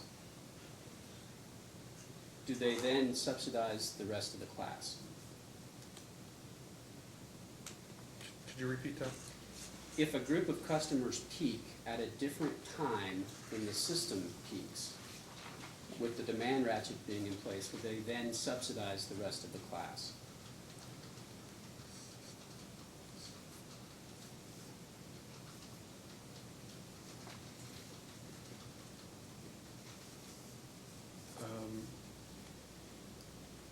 Say potentially. Okay. Thank you. You made a comment on page 10 of your rebuttal I want to ask you about. You suggested that schools are similar to other daytime weekday businesses such as small to medium-sized offices. Yes. Okay. What small to medium-sized businesses are similar to schools? Just in general, I reviewed data for small and medium-sized businesses just in the past, not recently. But in the past, I've seen the load shapes for small and medium-sized offices where they open up at a similar time as schools in the morning. Their load increases, it fluctuates with weather conditions, and then as soon as they close down, it drops off. Are you aware, subject to check, that schools' load data, they typically peak right around lunchtime? I'm not aware of that. Okay. How many small to medium-sized businesses have cafeterias that feed on a consistent, regular, scheduled basis? I'm not aware of how many. does it seem unlikely to you that there would be a lot of small to medium-sized businesses that would have a load profile that would be build up during the morning and then be consistent with having a cafeteria being fired at the same time, 5 days a week, while schools are in session? I don't know how many have cafeterias, but you can assume that maybe they don't have the same type of cafeteria as a school. Right. You made a comment too on page 10 that I wanted to ask you about, that you suggested that the data that Mr. Wilhite used for his calculations only included a limited number of K through 12 schools when he was providing a cost of service study relative to rate DS. If I read the data request responses from Mr. Wilhite correctly, is that he used the data that Duke Energy provided. Yes. And we just provided the data that we had. And that data was, certainly not associated with a load research sample. Well, let me ask you, subject to check, given the fact that there was 37 or 38 out of 66 schools used, do you think that's not a representative data sample? I think it can provide misleading results, yes, because it's uncertain why we have the data on those. I think I give a list of reasons why we might have data on those specific customers, which could skew the results of the study based on that type of customer that we have data on. Well, I guess as a statistical amount, though, that's more than 50% of the actual class. It's more than 50% of the class. Well, of the total of the 66, there's 37 to 38 that were used. As far as I remember, Mr. Wilhite proposed a tariff that was average of 50 kW and above, which I thought was subject to check. I thought there was quite a few more than that. Fair enough.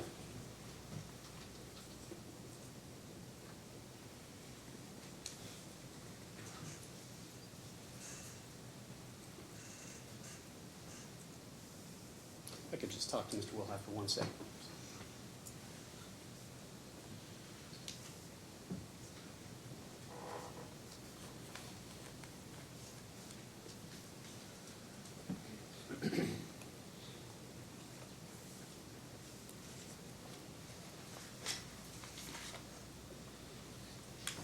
Nothing further, Your Honor. I just would move to admit exhibits 1 and 2.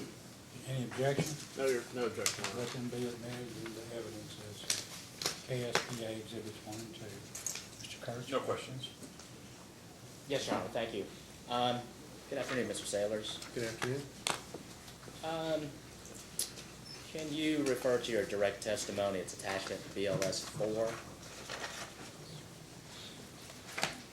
Provides a calculation formula for the CATV rates.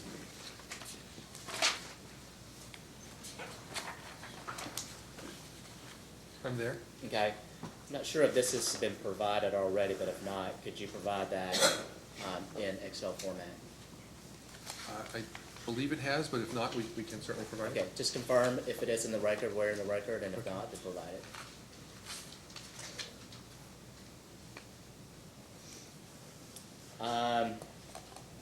Turn back to your direct testimony on page 12, lines 10 through 19.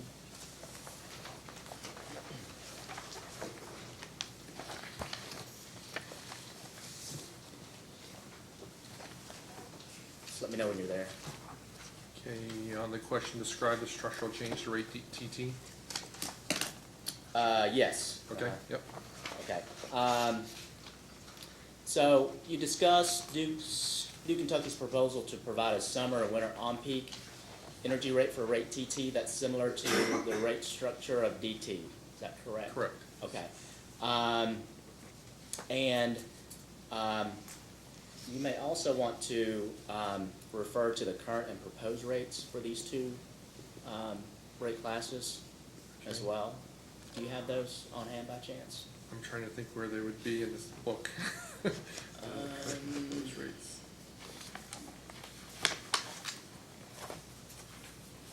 I'm going to turn to the staff data request 419 and see if they're in Schedule M.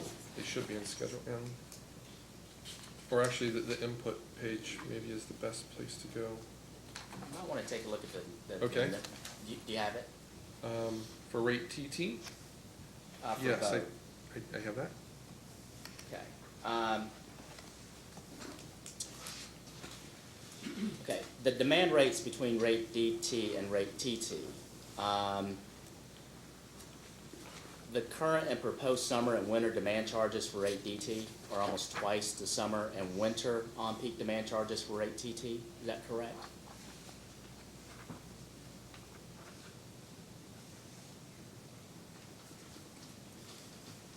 I see that the proposed demand charge for rate DT in the summer is $14.49, Okay, and the proposed demand charge for rate TT in the summer on peak is $8.46. A little bit less than, so roughly, Yeah. not exactly twice, but roughly Okay. that amount, correct? Okay, can you explain why that's the case? the proposed charges are simply keeping, the ratios from the previous case. We didn't want to change a lot of rate design, given the pending billing system. Didn't want to go through those expenses of trying to revise the billing system a lot. Why the demand charge is the original, the current one of $7.60 versus $12.75. I would have to look back to the last rate case to find out. No, don't worry about that. I was more concerned about the difference between the demand and summer charges for DT as opposed to TT, but you're just wanting to keep that ratio the same as it was in the prior, when it was originally established in the last rate case. Essentially, as we described, well, for rate TT, we kept the customer charge the same. And so, yes, we are applying the increase in a ratio fashion Okay. across the other charges. And then if you look at the current and proposed energy charges for the two classes, Okay? the proposed summer and winter energy charges for DT are less than those for rate TT. Is that correct? Energy charge. TT, I'm seeing summer peak is approximately 5 cents. And for TT, the energy charge summer on peak is about 5.4 cents, yes. Am I looking at the right, referencing the right numbers that you're looking at? Hang on 1 second. Is there a separate peak and, There's an on-peak summer, on-peak winter, and Right. off-peak.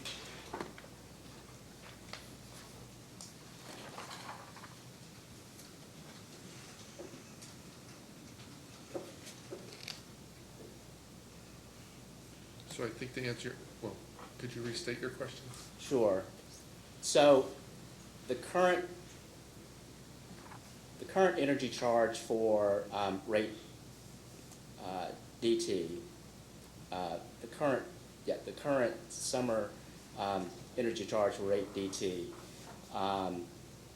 is, scratch that. I'm looking at the proposed summer and winter energy charges for rate DT. Okay. 5.0237. That's correct. Okay. And then for rate TT, Okay. okay. The proposed of 5 cents, 0.4454. Right. Okay. And then the winter is 5.19. Correct? Correct. Okay. So those are, the proposed summer and winter energy charges for rate DT are less than for rate TT. Is that correct? Yes. Yes. Okay. So does it make sense for the summer and winter demand charges for rate DT would be greater than that of rate TT, but the summer and winter energy charges would be less for rate DT than for rate TT? Restate your question. Did you say, does it make sense? Right. So for the summer and winter demand charges, for rate DT is greater than for rate TT. But the energy charges are reversed. The summer and winter energy charges are reversed. It's less for rate DT than for rate TT. Correct. The current rates are, let me make sure I'm saying that correctly. It seems are more demand weighted for DT. Would that be? Yeah, I mean, there's higher demand charges for DT than TT, and the energy charges are higher for TT. Okay, so. And again, the way we did the rate design in this case was simply to raise those different charges proportionally. Of course, with TT, we split it between the summer on-peak and off-peak. So yes, it would make sense the way we calculate the rates, yes. Okay, given that the rate, the rate, the demand charge for rate DT is greater in the demand charge than it is in energy charge, that's why the energy charge for DT is less than relative to rate TT. Is that what I understand? Somewhat, yes, I think. Can you restate that? No, I was just trying to characterize, or my understanding of what your testimony was that for rate DT, the demand component, there's a higher demand component for rate DT than the energy component. So that's why the rate DT energy component is less than rate TT energy component. Relative between the two rates, yes, it does Correct. appear that way, yes. Okay. So now can you turn to your rebuttal testimony, page 12, line 16, beginning at line 16 through page 13, line 3. This is in regards to the Schedule SP, the seasonal sports service. Oh, yes. Okay, are you there? I'm there, yep. All right. In this portion of your testimony, you discuss Duke Kentucky's position that rate schedule SP should not be reopened, correct? Correct. Okay. And that it was originally closed in 1981. Is that correct? Do you know why it was closed? That this rate schedule was closed in 1981? Honestly, I asked a few people that question. I could not find an answer. Okay.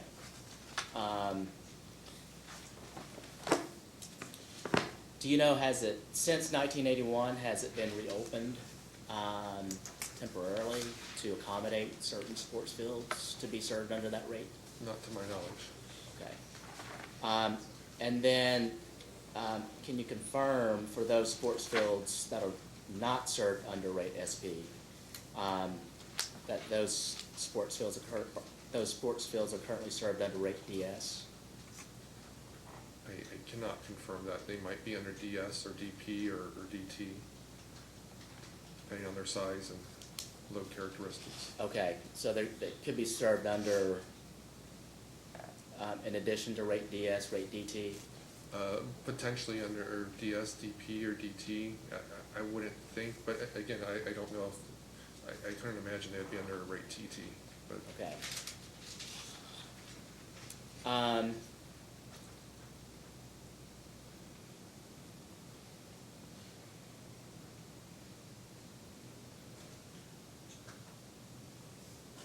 I guess this would be as part of a post-hearing data request that will allow you to confirm which rate schedules sports fields that are not currently served under rate SP are served under.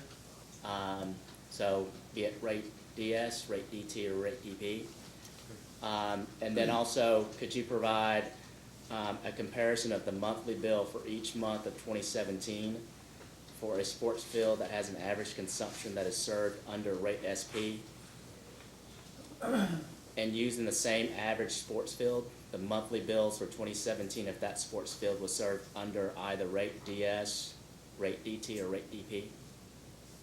Do you understand that request? I think so, police. but your. It'll be in writing in any event. Yeah. Your Honor, I'm not sure if we've actually got a census of what all the sports fields would be in our service territory. Okay. So we'll answer to the extent that we know, but there may be some that we're unaware of. Sure, to the extent that you know which sports fields are served under rate SP and which sports field are served under rate DS, known sports field that are served under rate DT and DP. If I Provide that may com- analysis. If I may comment, Sure. to just reiterate, I'm not sure, we do have SIC code, but I'm not sure that it's that specific to identify any sports fields, other than the ones we already have on SP, but we can certainly look. Okay. But you're asking for a bill comparison. Right. For SP, DS, DP, and DT. Correct. And would the average usage characteristics of the existing sports fields? Right. Okay. Well, Again, I don't know if there's demand information available, but we certainly, we'll look for that too. okay.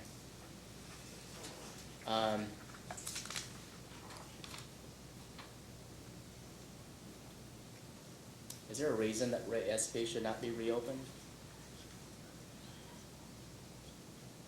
Per my testimony, Mr. Wilhite suggested that we do reopen it, but did not give any supporting evidence or information about why it should be.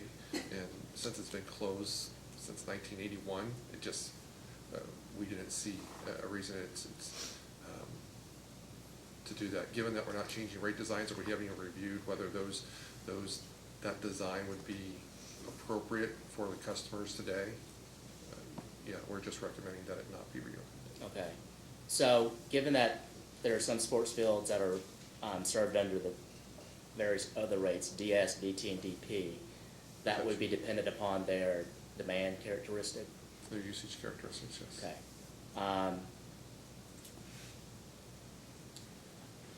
Okay, if you can refer to commission staff's, Duke's response to commission staff's fourth data request, item 5. What's that, I'm sorry? I'm sorry? What's that? Fourth, the most Fourth, recent one. Okay. And then you said number 5? Yes, sir.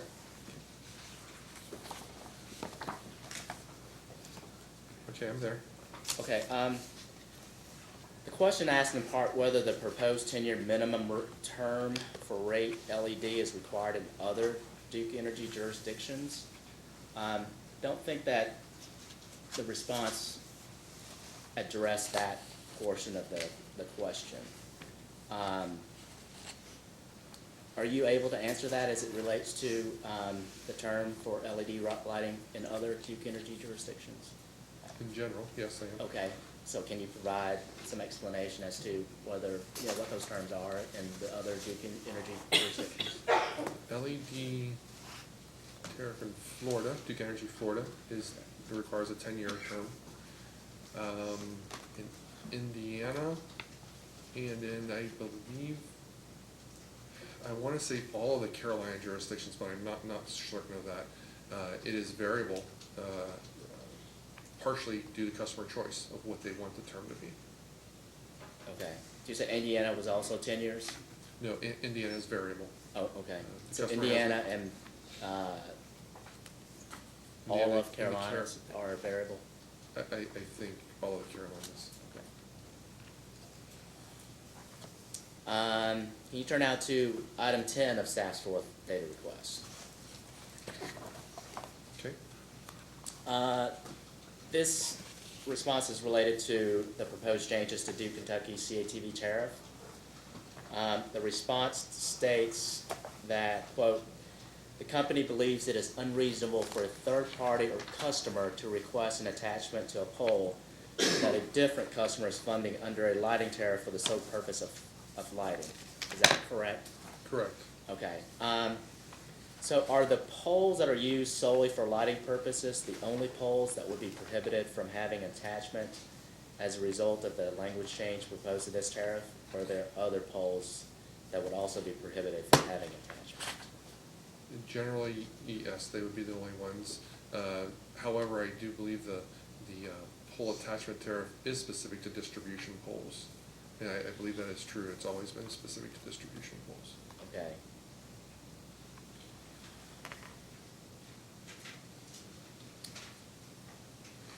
So other than distribution poles and,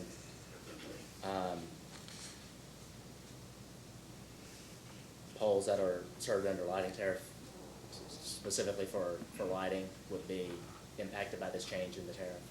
Yeah, we do believe it's unreasonable for, well, any customer who's paying for a pole specifically to hold their street light or area light, for a third party to come in and be able to attach something to it, without their consent. Okay. They're paying for the pole. Okay. Can you turn to the next question, item 11? Yes. Okay, this relates to the proposed changes to Duke Kentucky's cogeneration tariffs. Yes. Okay. Duke Kentucky is proposing to add to its two cogen tariffs language stating that no capacity purchase will be made if the qualifying facility cannot satisfy the company's capacity need or the company does not have a capacity need. And the response states at the beginning, quote, "This sentence refers to the capacity payment and does not impact energy credits available to the QF," close quote. Is that correct? That is correct. Okay, and then further down, the response also states that if a QF cannot satisfy company capacity requirements such as PJM requirements for capacity resources, then the QF cannot and should not qualify for the capacity payment. Likewise, if company does not have a capacity need and no costs are avoided. Is that also correct? Correct. As you're aware, we file an FRR entity with PJM every year, and it specifies our capacity. And if we're not able to use that capacity to satisfy our PJM requirements, there doesn't appear to be, in my view, any avoided cost. Okay. Are you familiar with the Commission's regulation on cogeneration qualifying facilities? Generally, I have read it. Okay. So, if subject to check, 807 KAR 5:054, section 6, and I'll quote it verbatim for you. Subsection 1 of that section states that each electric utility shall purchase any energy and capacity which is made available from a qualifying facility except as provided in subsections 2 and 3 of this section. And subsections 2 states that the qualifying facility's right to sell power to the utility shall be curtailed in periods when purchases from qualifying facilities will result in costs greater than those which the utility would incur if it generated an equivalent amount of energy instead of purchasing that energy. Would you think that exception applied in this change? Object to the extent it's asking for a legal opinion. Sure, just to your knowledge. My understanding is that there is a section, and I think it's 7.5, that gives a list of items to be considered when you're discussing the credit to provide to a QF. And essentially, I can't quote it verbatim for you, I apologize, but essentially it's saying, you should consider your avoided cost. And that's what we're basing Okay. this on, is that if there is no avoided cost, then we do not want to pay any credit if there's no avoided cost. Okay, so that other section, is that just referencing what the rate would be charged from the qualifying facility to the electric utility? No, that's the credit that the utility provides to the QF. Mr. Nan, this witness has been on the stand for a while, and we're already about a half hour past lunchtime, so we're going to break now Okay. until 2 o'clock, and then we'll come back. Thank you. Mr. Chairman, you will see a different face in this chair after. Okay, we are now back on the record. Mr. Nim, would you like to carry on with your cross-examination of the I witness? do, Your Honor, thank you. Welcome back, Mr. Sailors. Thank you. Okay, we were leaving off, my questions were with respect to the proposed changes to the Duke Kentucky's cogeneration tariff, correct? Correct. Okay, and I think your response was, I referred you to Duke Kentucky's response 11 to staff's fourth data request, and the response makes a distinction between capacity and energy, I guess, credits. Correct. Okay. And it states that the energy credits are impacted by the change in the proposed language to the cogen tariffs. Correct. And if I could add to my answer, if you don't mind. Go ahead. You know, we haven't had any customers take service under these tariffs in a while. It's been a while since they've been updated. For So, you know, Duke it's hard- Kentucky? In Kentucky. Okay. And, you know, we're trying to interpret and follow the commission's regulations as best we can. And so that's why the new language was added. Certainly, if that is not consistent with the commission regulations, you know, we're open to direction on that from the commissioners. Sure. So you, what's your title at Duke Kentucky? Well, I am Pricing and Regulatory Solutions Manager. With Duke Energy Business Service? Business Services. Okay. And in that role, which jurisdictions do you support other than Kentucky? In the group I'm in, we're pretty much all the jurisdictions. I do have a focus on the Midwest jurisdictions, but we can do work anywhere in Kentucky. Okay. In terms of cogeneration tariffs that are in other Duke Energy jurisdictions, are there any limiting language such as the one that's being proposed in this case for Duke Energy Kentucky?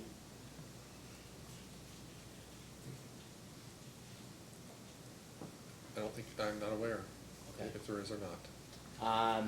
Are there any cogen customers or qualified facility customers in other Duke Energy jurisdictions? Yes. Okay. Are you aware of those contracts? Not by In general? number or contracts. I do know that the Carolinas have quite a few cogen customers. Okay. And are any of those customers provide only energy to the Duke Energy affiliate and not capacity? I would like to say yes, but I'm not aware. Okay. So you don't know? I don't know. Okay. The regulation, well, are you aware that Kentucky's regulation mirrors that of PURPA? Are you aware of that? Generally, yes. Okay. And it requires utilities, electric utilities with annual retail sales greater than 500 million kWhs to provide data from which the commission can derive the avoided cost for that utility to be filed every 2 years. Are you aware of that requirement? Yes. Okay. Is Duke Kentucky providing those, providing that information in compliance with the 2-year requirements? What I included in my testimony was that we are calculating the energy rate and providing that, and we calculated the capacity credit based on 2014 IRP data inputs, and I believe I do state in my testimony that we would be updating it once the 2018 IRP is filed and reviewed. Okay.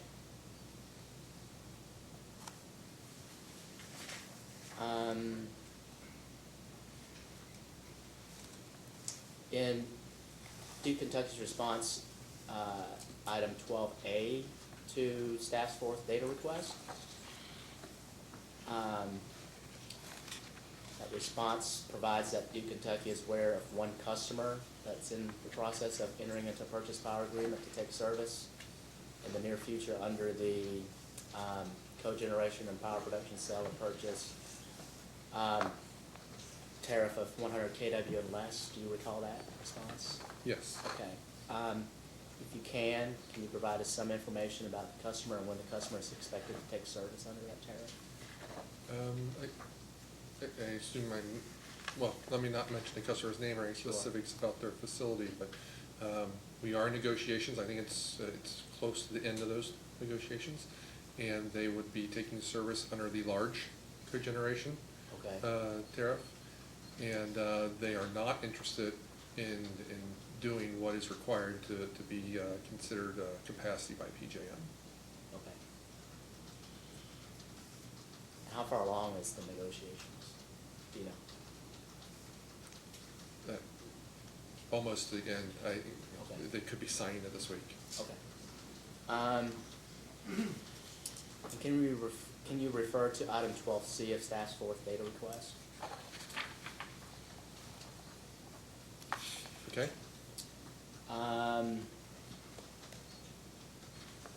Attachment 2 to item 12C.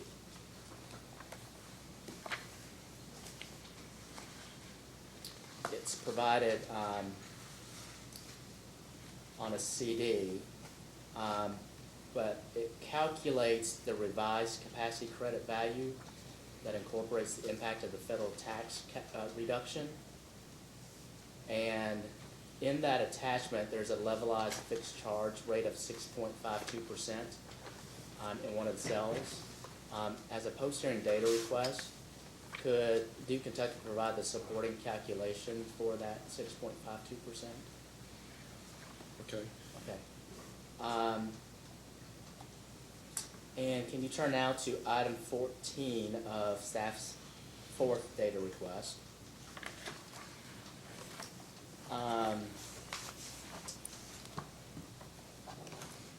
And also to your direct testimony at page 20. It's in regards to the proposed rider GSS. Yes. Okay. Your direct testimony at page 20 on line 16 states, quote, "The monthly distribution reservation charge and monthly transmission reservation charge and monthly ancillary services reservation charge values are combined and updated using the company's cost of service study." Is that correct?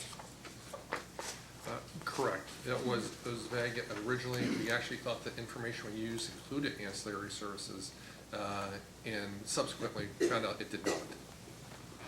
Okay, so,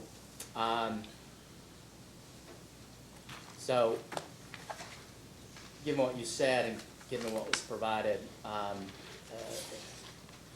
what was stated, what you just said was stated in the response, that the ancillary service charge was not included in the rider GSS. Does that mean that only 2 of the 3 are combined in the rider, the proposed rider GSS? That is correct. Okay, so We just took the a month, look- oh, go ahead. just the monthly transmission and distribution reservation charge? Correct. We looked into ancillary services subsequent to the data request and did find that those customers would be paying a good contribution to ancillary services through Rider PSM, Rider FAC, and then they also pay the demand charge when they use power. So what we're sticking with the proposal to leave it the way it is. Okay, so the ancillary services, those charges are recovered through other riders.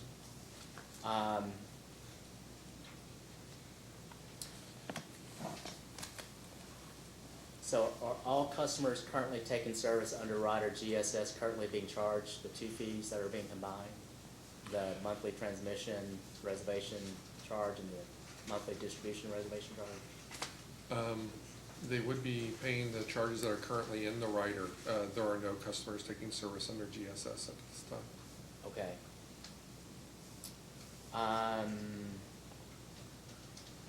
So do you know where in Schedule M of the application, which sets forth the billing analysis, are the current and proposed revenues reflected for these customers? There are 0. There are no customers? There are no customers. Oh, taking okay. service.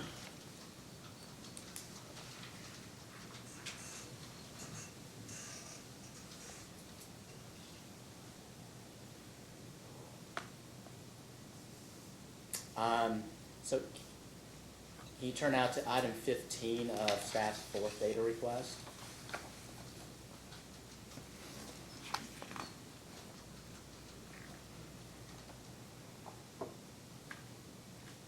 I'm there. This item relates to support for the proposed LED lighting rates. And the response states that the rates have been revised as a result of the change in the Tax Cuts and Job Act. That's And that- correct. Okay, and that upon commission approval, the tariff sheets will be revised with the new charges. So as a poster and data request, can Duke Kentucky provide the revised tariff sheets as referenced in this response? Yes. If it was proposed or approved as proposed?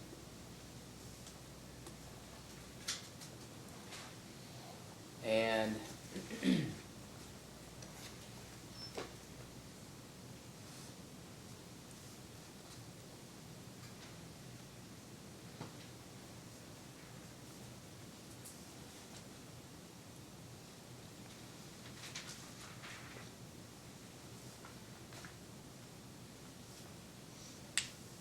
are you familiar with the,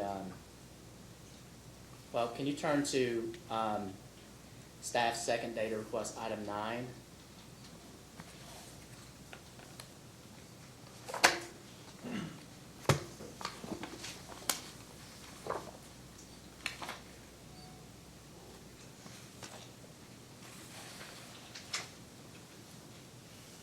I'm there. And it's attachment A to that response.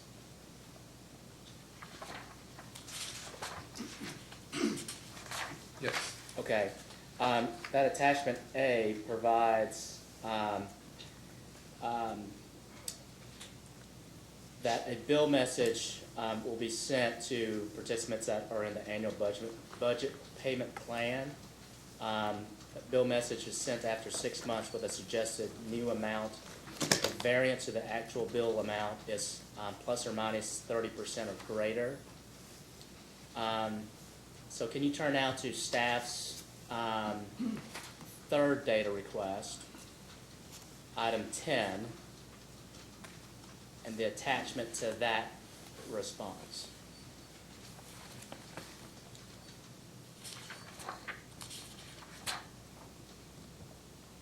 I'm there.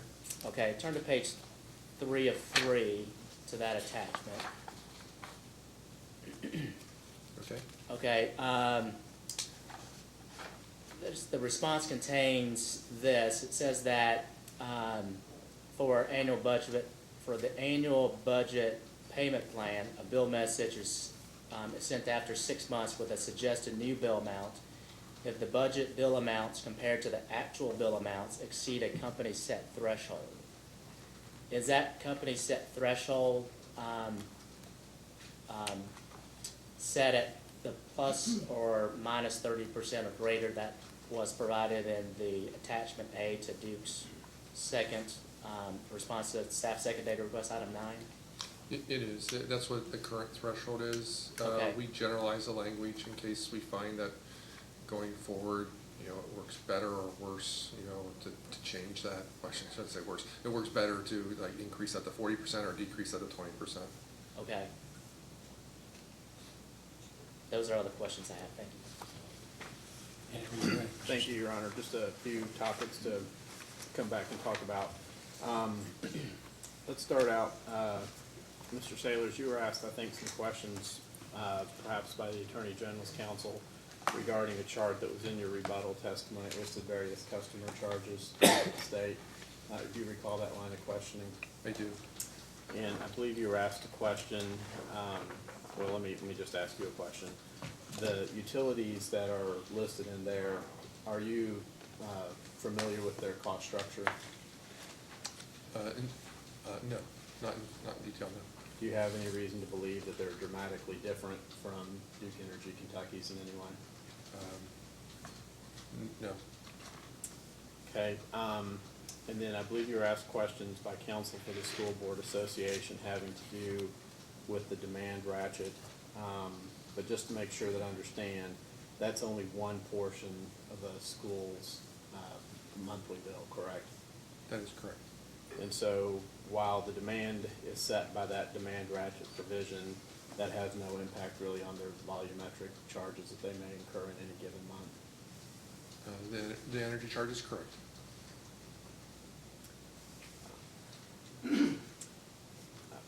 Another question I think you were asked by the Attorney General had to do with the fixed customer charge versus the volumetric, the energy charge. From the company's perspective, if a customer's bill is covered in part by some sort of a LIHEAP payment, is there any sort of allocation protocol that the company has in place to say this portion goes first to this part of the bill versus another part of the bill? Not to my knowledge. So a payment's just applied to whatever amount's owed, regardless of whether that was incurred as part of a demand charge or customer charge or an energy charge. As far as I understand. There was also a line of questioning you were asked by counsel for the School Board Association about whether or not there should be a separate rate for sports fields, or maybe even a different context. That's really a rate design issue. It wouldn't have any impact on the revenue requirement for the company, correct?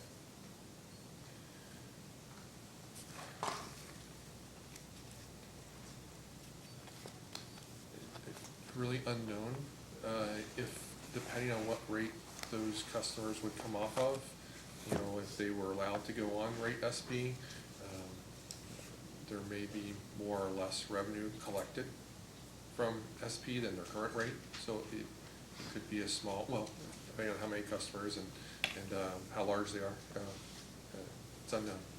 So let me be a little more precise perhaps in my question. So if there were customers who switched to rate SP and that resulted in them paying a lower overall rate, then other customers would have to make up that difference in order for the company to maintain equilibrium with regard to its overall revenue requirement, correct? That's correct. And the opposite would be true if the inverse situation occurred. Correct. You were asked a series of questions by counsel for the commission regarding the changes to the SPP or QF tariff, you would call that line of questioning. Yes. And I think you were asked if there were any similar language in other company tariffs or various jurisdictions having to do with capacity performance. Do you recall that line of questioning? I do. So Duke Energy Indiana is not in PJM, correct? Correct. And so it would not be subject to any QFs or small power production facilities within the Duke Indiana footprint would not be subject to capacity performance under PJM as a result. Correct. And what about the Carolina utilities? Are they part of the PJM footprint? No, they are not. And so the only other one, well, what about Florida? They are not. Okay, so the only other one would be Ohio, but Ohio doesn't have any generation resources, right? Correct. Okay. No further questions, Your Honor. Mr. Chandler? We have none. Nothing, Mr. Chairman, thank you. Mr. Malone? Any commission? I just have one follow-up, on the distinction between the demand charge and the total bill. You know, that whole line of questioning, I think we've cleared up that the demand charge is just one component of the bill. For a commercial entity taking this, service, what percentage would the demand charge be of a total average bill? Would you know? For any given customer, it could be quite different. It all depends on their load factor, how much energy they have versus how much their demand is. You know, it would be hard to say for a given customer, but, you know, Schedule M would provide total rail orders being collected from the class. That we could get a percentage from there. Thank you. I have nothing else. Ms. Cohen, any questions? No questions. I apologize for overlooking you. Mr. Kurtz, I'm a little short of yeah, passed the last time we witnessed. So. I have nothing. Anything further from this witness? Yes, sir. If not, may be excused. You may be excused. Thank you. You have one witness? So one more witness call, Your Honor, would be Mr. Don Waffen.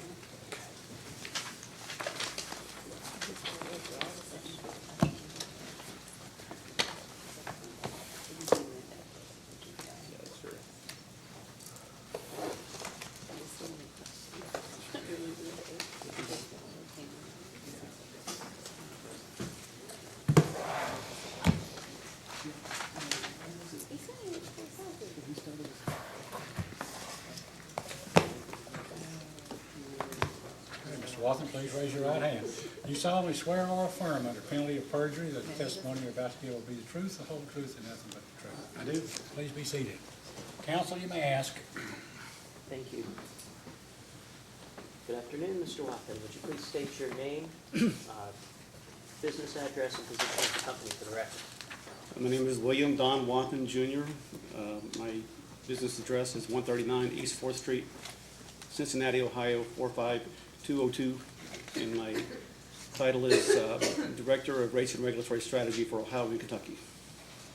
And Mr. Watson, did you cause to file direct testimony, rebuttal testimony, and responses to data requests in this proceeding? I did. Do you have any changes or corrections to any of that information today? Other than the errata sheet, no. And that errata sheet was filed last week, correct? Yes. So if you were asked all those questions today, would your responses then be the same? Yes. Thank you, Mr. Watson. Mr. Chairman? Mr. Chandler, questions? Thank you, Chairman. Good afternoon, Mr. Walker. Do you mind to turn to page, well, I'll ask you this question first. Do you know when Duke became the full owner of eSpin? Do you know if it was either December 31st, 2014 or mid-year 2015? I'm pretty sure the title happened either the December 31st, 2014, or within a couple days of that. Okay, so the end of year 2014. Yeah. Okay, or first day 2015, but okay, thank you. Do you mind to turn to your rebuttal testimony, page 3, please?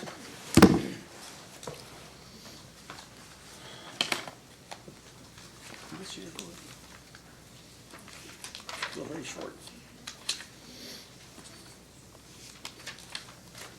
Okay. Actually, do you mind to turn to page 4? 1-4. I mean, sorry, I'm on 3. 4 now.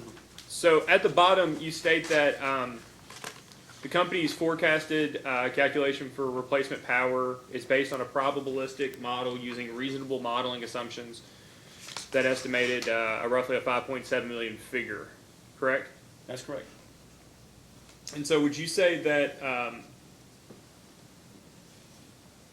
it's your testimony that using this probabilistic model is more reasonable than historical averages, is that correct? I think it's a reasonable method. I don't know if it's more or less, but it's reasonable.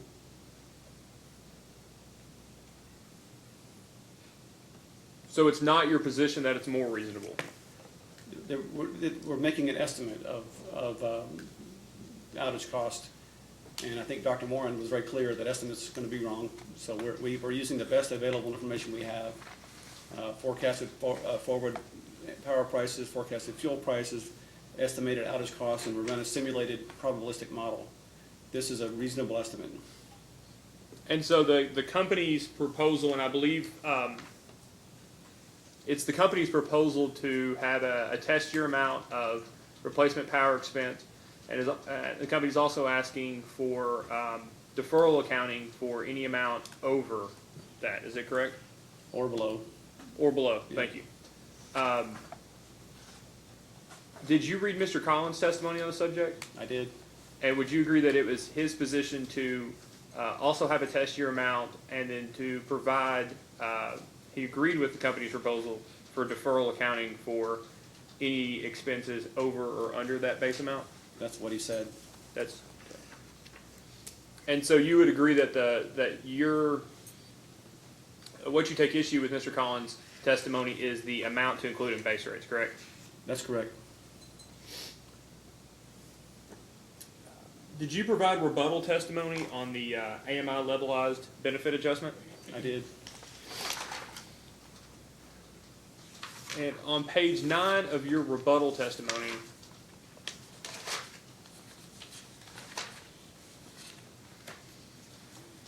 you stated that that Duke used the same methodology that shared with the interveners in the commission in response to a post-hearing data request in the AMI CPCN case. Is that correct? That's correct.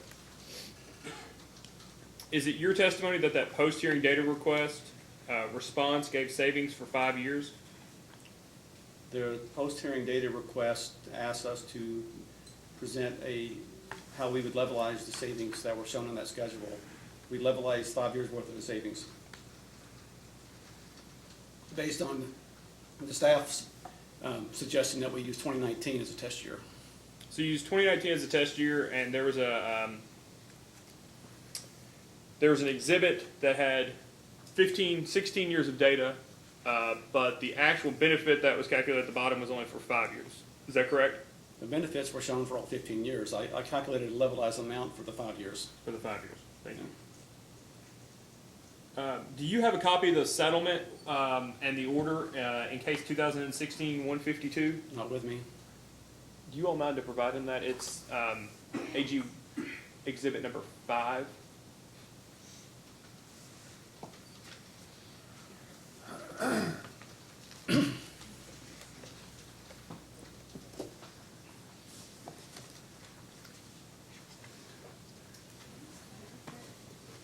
Still up there? There's nothing up here. Something for Tom Salinsky. I stink. You can cross him. I've already waived him. I've learned my lesson this week. He's gone. Do you mind to turn to page 4 of the settlement in that? I don't mind.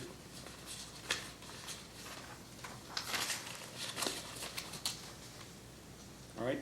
And would you agree that, as Mr. Schneider did previously, that's that section 4 titled Operational Benefits is the section that describes how Sorry, did you say section 4 or page 4? It's page 4, and then I believe at the bottom called section 4 Operational Benefit. Sorry, page 4 of the attached settlement. I apologize.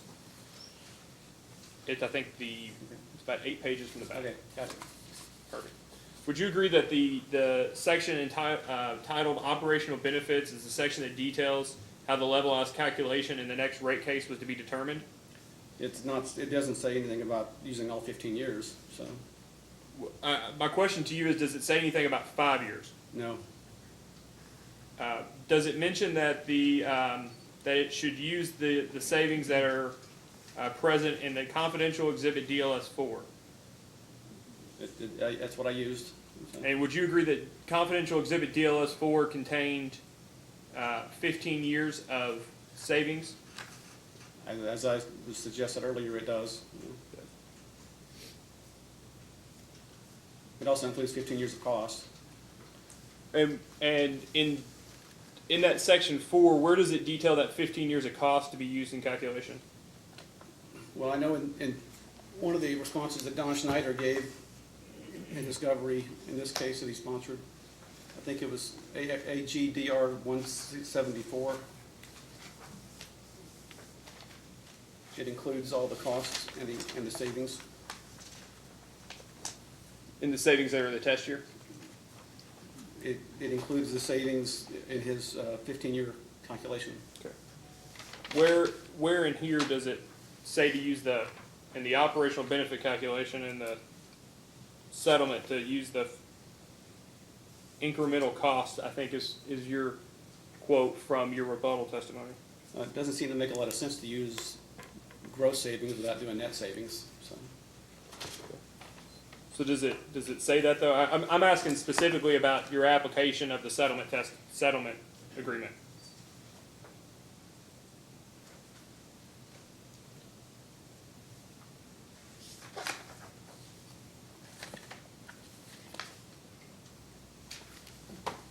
It's not prescriptive at all on that, so Okay. either way.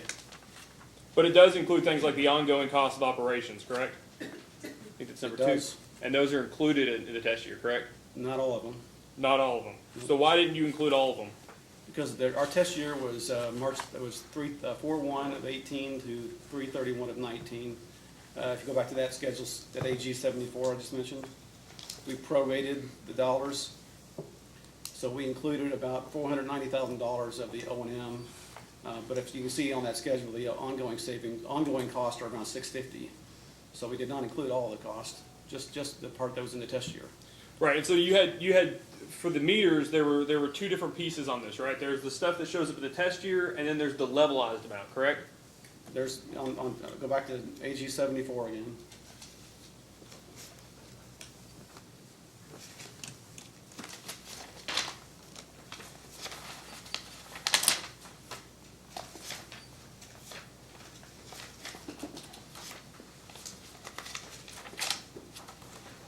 think it was AG 74.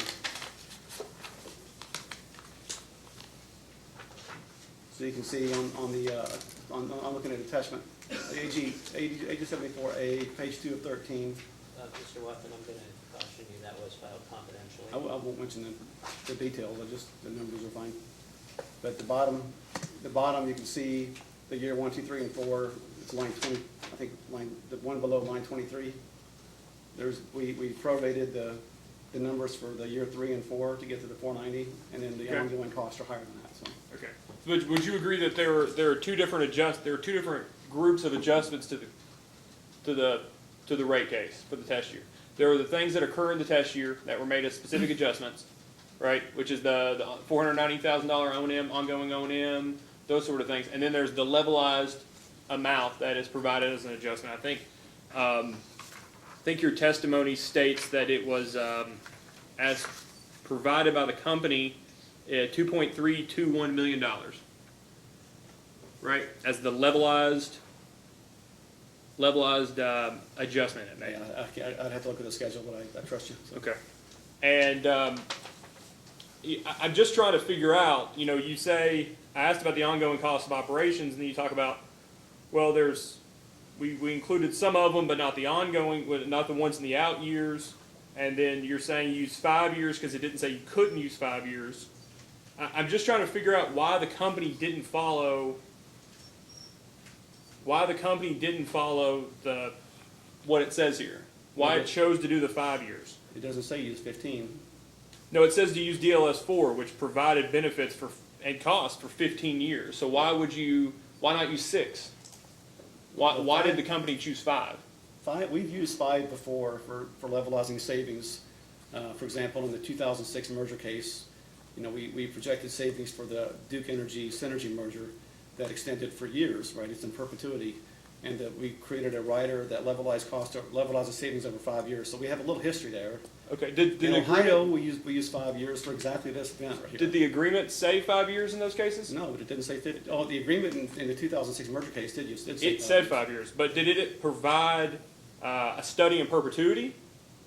It had more than 5. It had long-term savings. But your settlement had for 5 years.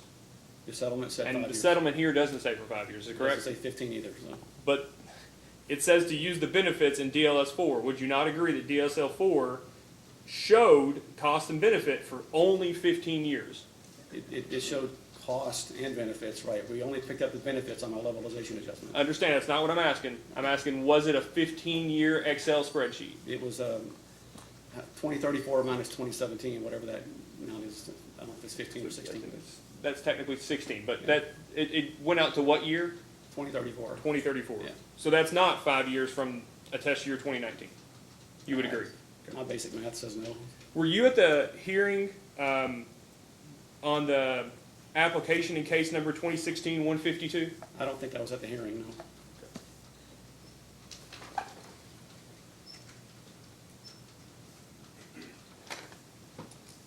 Chairman, at this time, I'm going to move to go into the confidential record.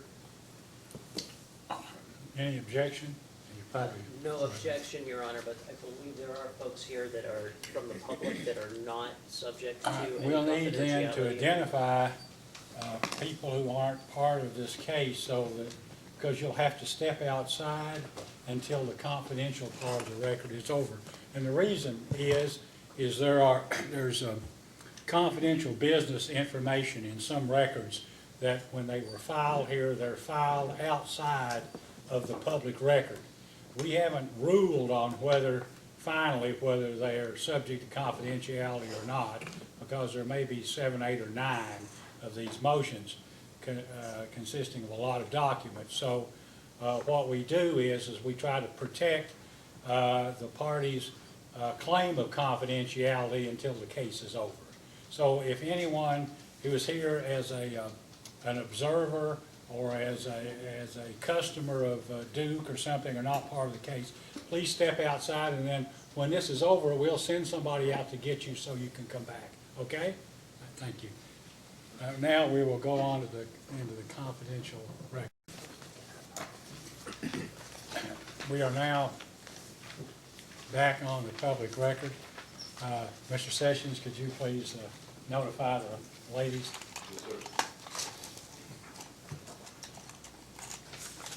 Mr. Watson, did your rebuttal testimony also include testimony on the subject of planned outages? It did. And would you agree that as support for the company's proposal for deferral accounting with planned outages, you cited the commission's order approving the stipulation in LG and KU, their most recent base rate case?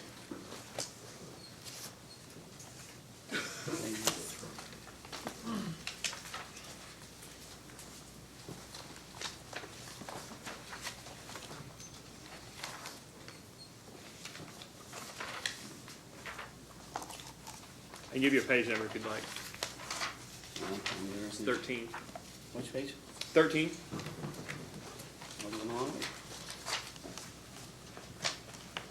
Would you agree that you cited the commission's approval of the stipulation in that case as support for deferral accounting for the company in this case? I did.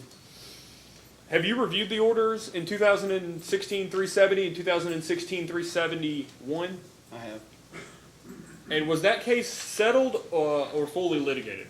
I think it was unanimously settled, subject to some commission modifications.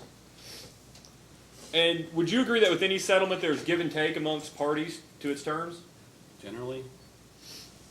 And would you agree that the parties in the KU case, for instance, settled on a normalized expense level for outages from a proposed 5-year average to a settled 8-year average with 4 historical and 4 forecasted years? I'm aware of that. Is planned outage expense at all within the company's control? Somewhat. And is planned outage expense technically an O&M expense? Some of it is, some of it's not. Yeah. Do you know how that breakdown goes as a general proposition? It depends on the outage. Okay, so sometimes there's capital improvements that need to be made, and sometimes it's just work, I guess? Yes. Okay. So it would depend on what the issue is. Exactly. Okay. Can you turn to page 19 of your rebuttal, please?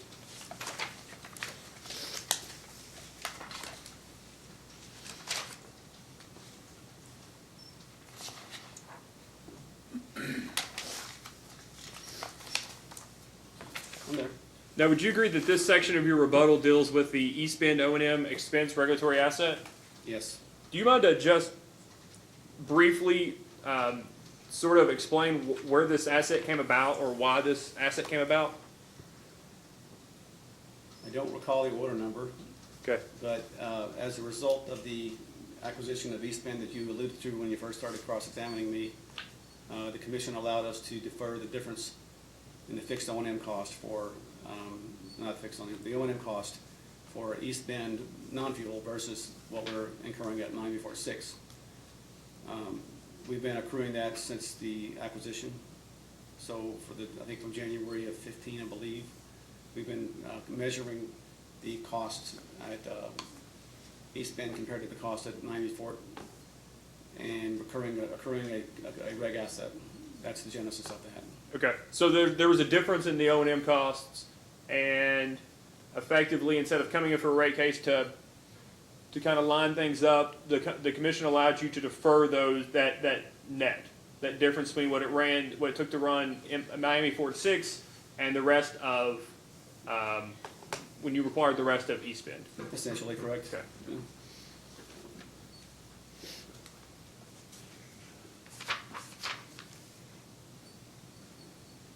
Do you mind to read line 8 on page 19 of your testimony, where it starts with yes, period, Mr. Collin? Just line 8? You can read the question if you're more comfortable with that. Just line 8? Well, the sentence starting with line 8. Actually, do you mind to read the first 2 sentences? All right. First, the question is, do you have any other concerns with Mr. Collins' recommendations related to the East Bend O&M deferral? Yes, Mr. Collins makes an adjustment to capitalization to eliminate the full balance of the deferral being sought in this proceeding. According to Mr. Collins, quote, the company is entitled to only one return on the regulatory asset, not 2. The company agrees that it should not earn a return twice on the regulatory asset. However, Mr. Collins, I forgot the close quote. The company agrees that it should not earn a return twice on the regulatory asset. However, Mr. Collins adjustment capitalization assumes that the company is earning its full weighted average cost of capital on the regulatory asset. And why is it you believe that Mr. Collin, quote, assumes the company is earning its full weighted average cost of capital on the regulatory asset? The manner in which Mr. Collin made that adjustment to capitalization, he took the entire reg asset and spread it out over, and reduced our capitalization proportionately across equity, long-term debt, and short-term debt.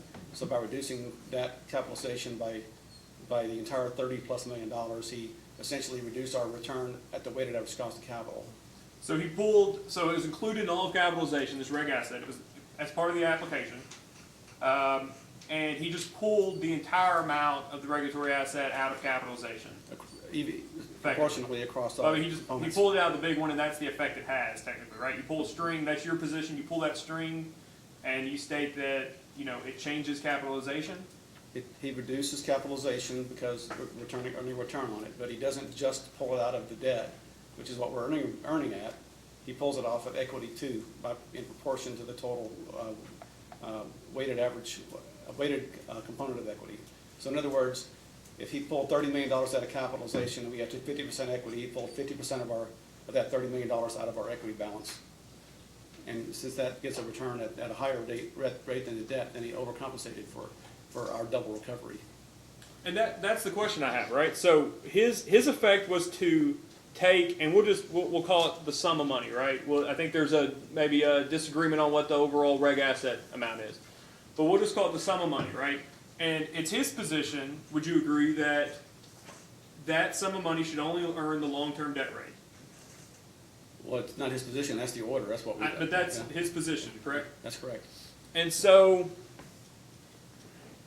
you agree that the reg asset is already, forget this rate case, is already earning a return at the long-term debt rate, correct? Just at the long-term debt rate, correct. Just at the long-term debt, and that's all you're allowed to earn. That's correct.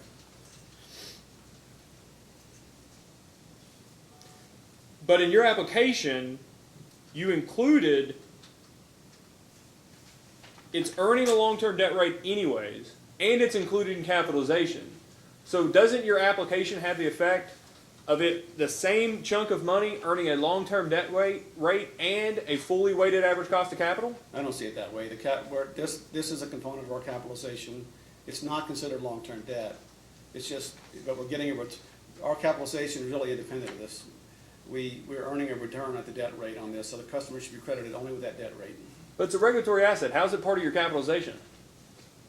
How is it part of our capitalization? How is it part of the capitalization that you get to earn your weighted average cost of capital on? It's a regulatory asset that's only supposed to earn at the long-term debt, right? It's just really cash that we haven't gotten recovered for yet. So It's not been accruing a long-term debt rate? It has been accruing a long-term debt rate. Has been accruing a long-term debt rate. So it was Duke's mistake not to remove the other return at the outset of the application, correct? What we should have done is what I did in my rebuttal testimony, and that's just credit revenue requirement with the interest expense that interest accrual that we're making on the reg asset. And you say interest accrual. What is that interest accrual rate at? Well, up until the commission approves this case, it's the rate from the 2006 rate case, or whatever the approved debt rate is. Right. Right. So what do you mean that, what change will this case have on that? We don't get to change our cost of capital until the commission approves this in a rate case.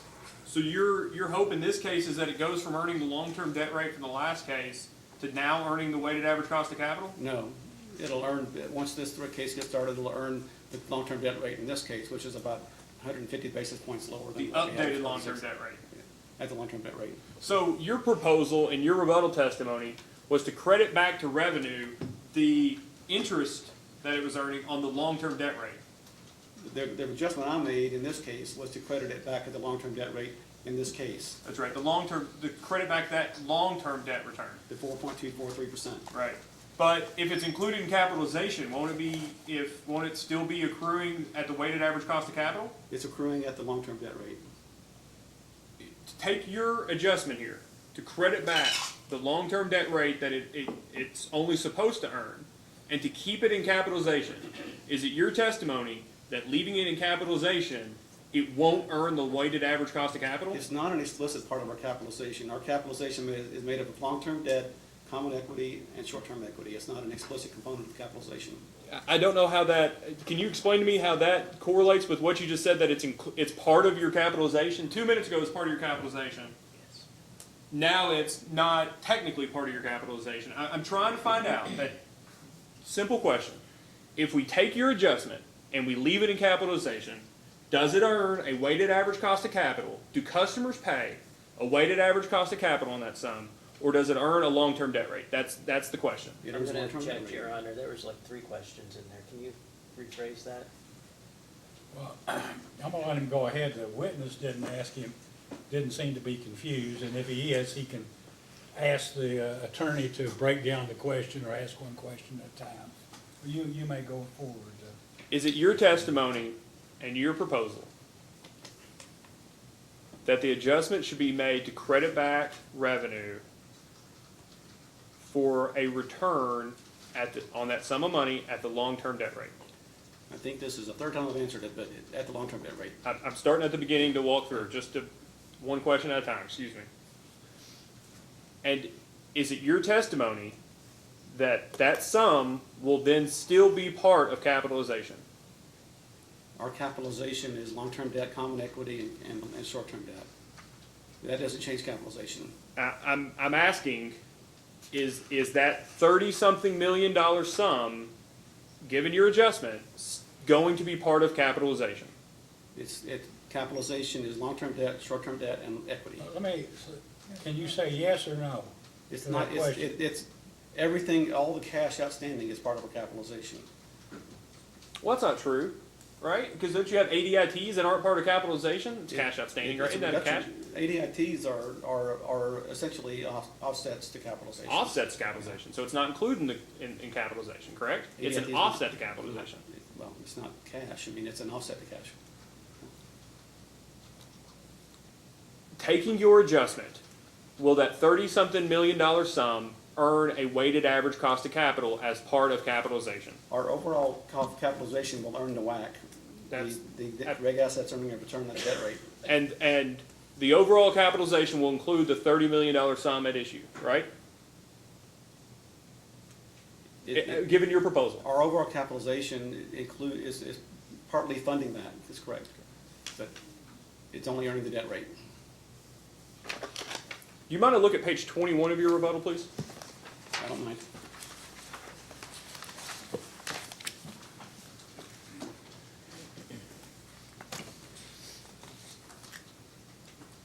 So it's your position that Mr. Collins' adjustment was incorrect, yet you're on the same topic? On page 21, you have same topic? Okay. But your alternative proposal would be to, quote, accept Mr. Collins' adjustment to capitalization as is, but then to modify the amortization of the regulatory asset to include a return on the unamortized balance at the weighted average cost of capital rather than the debt rate. Then you go on to say, the method, albeit at odds with the Commission's approval establishing the deferral and the one I proposed above, maintains the symmetry the adjustment Mr. Collins attempted to make. So this is the alternative that you essentially say will do something similar, but this alternative gives that exact sum of money the weighted average cost of capital return, correct? That's exactly right. So if your contention is that your first proposal doesn't allow that sum of money to earn the weighted average cost of capital, why is your alternative to also allow it to earn the weighted average cost of capital? I was trying to be accommodating to the AG. Accommodating. So your accommodation is to charge customers more more interest at a higher cost of capital rate than what the Commission has approved? No, my recommendation is that if it's part of capitalization, as you suggest, then it should earn the weighted average cost of capital like all of the capitalization does. So why doesn't, if the concern is you don't want to earn at the weighted average cost of capital, right? Well, why don't, in your adjustment, why don't you just, instead of crediting back to revenue the long-term debt rate, why don't you just credit back to revenue the weighted average cost of capital rate that it's earning? Because we're not earning the weighted average cost of capital on that.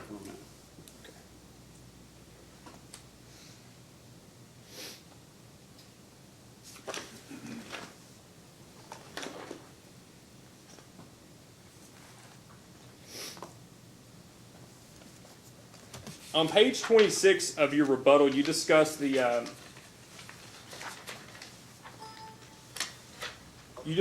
attorney. Excuse me. Okay.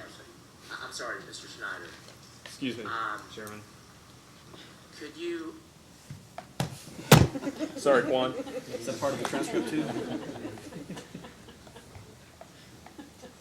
You discuss a recent settlement entered into between the Attorney General and LG&E KU, and it's not mentioned here, but also the Kentucky Industrial Utility customers, correct?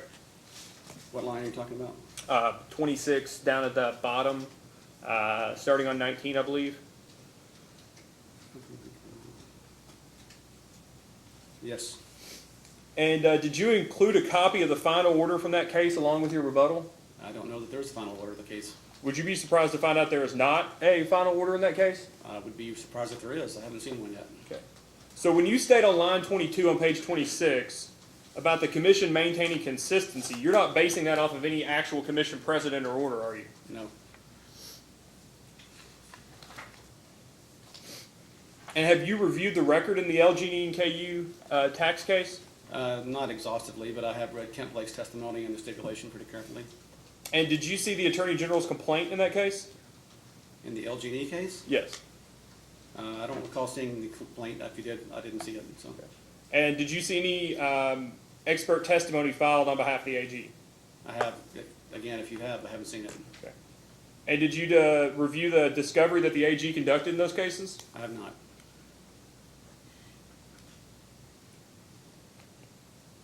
On page 29 on your rebuttal, you go on to discuss the calculations of what the company owes its customers for the tax savings from January 1 until the day rates go into effect, correct? That's correct. And you state that you believe you used the methodology provided for in case number 2018-34, correct? To the extent I could, yes. Okay. And did you speak to Kent Blake or anyone else at LG&E or KU in calculating these amounts? Never met him.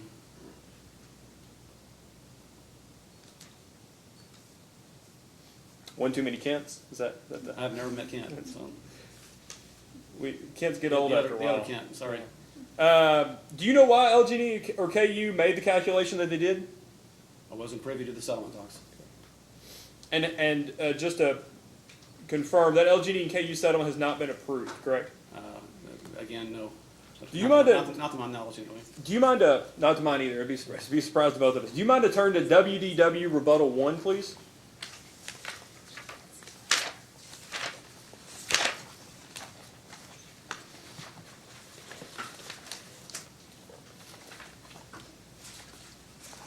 Actually, I don't think that's the one I want. Sorry. WDW Rebuttal 5, page 1, excuse me. That's very different.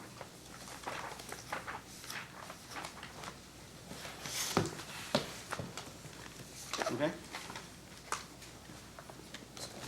1 second, I apologize.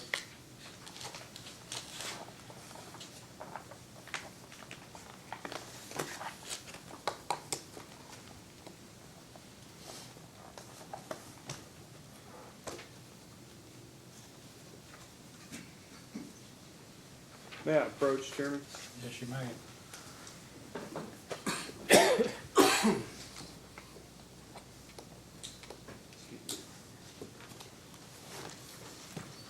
You already got it. It's in the record. You handed me the same thing? It's, yeah, I just figured some people didn't have it. There you are.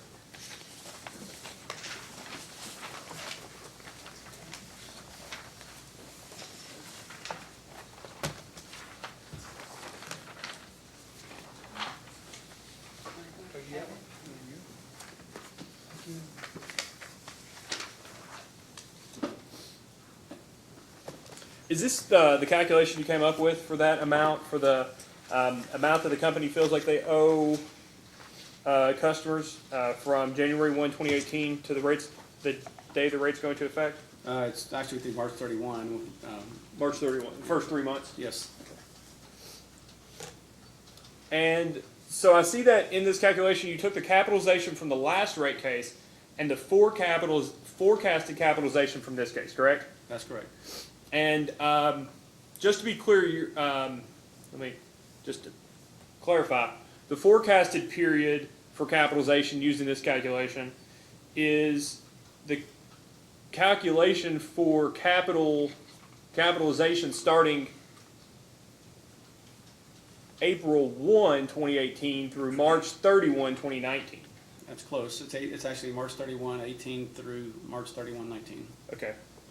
So you're using the capitalization after the period in which you're calculating the savings there. That's correct.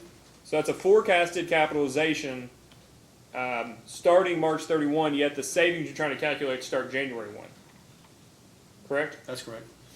And just to be clear, your calculation here, the way you do it, gives customers back the excess after Duke gets a 9.26% return, correct? That's the pre-tax return in our current case at the 10.3 ROE. So before you give back the money to customers, you earn a 9.26% on that, and then the margin, the extra, is given back to customers. You're going to have to parse that up a bit. I'm not sure I follow you better.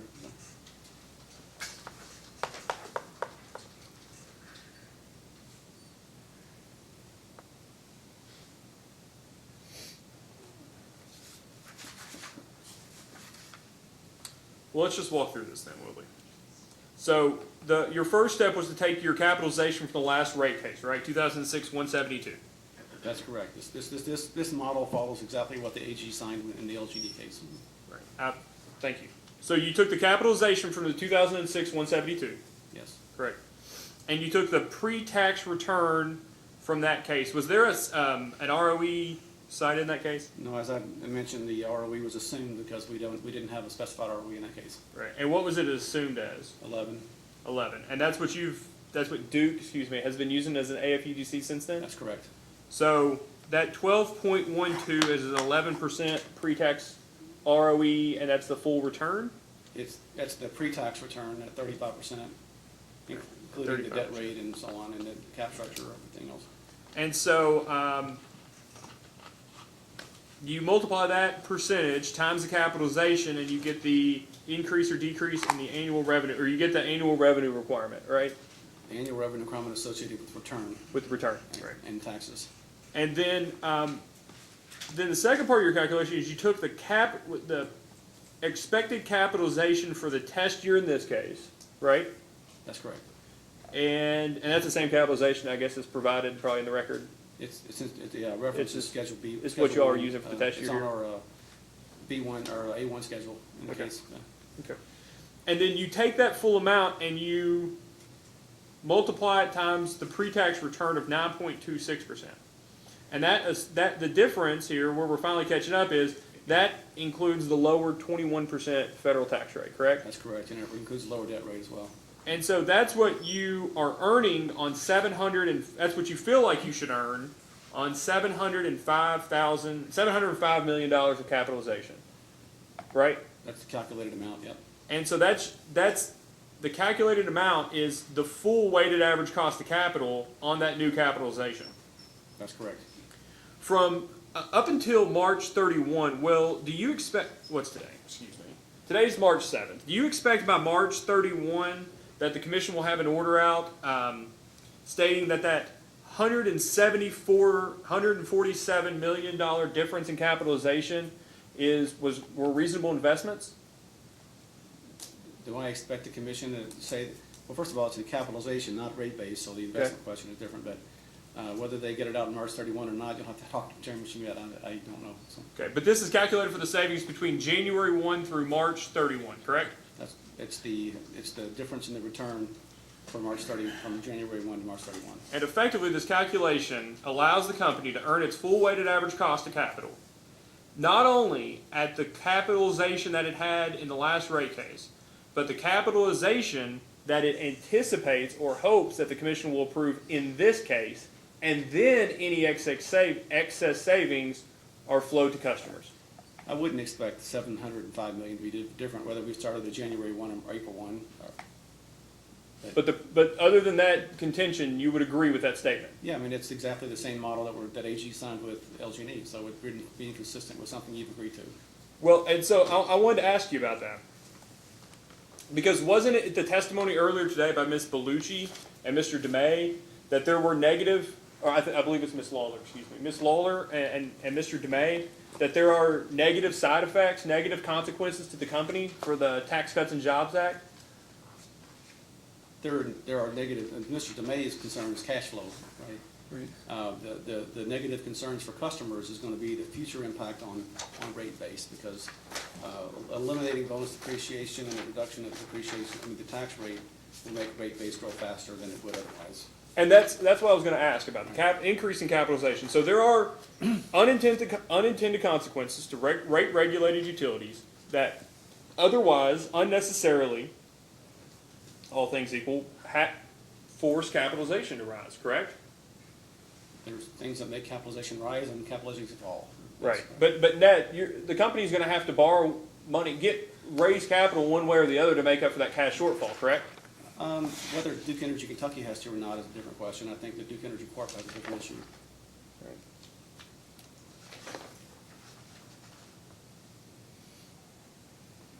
And so I discussed earlier with Mr. DeMay, the possible, well, I think it's in this testimony, the negative outcome, one of the negative outcomes is the increase in capitalization. Now, you have an increase in capitalization here of $147 million.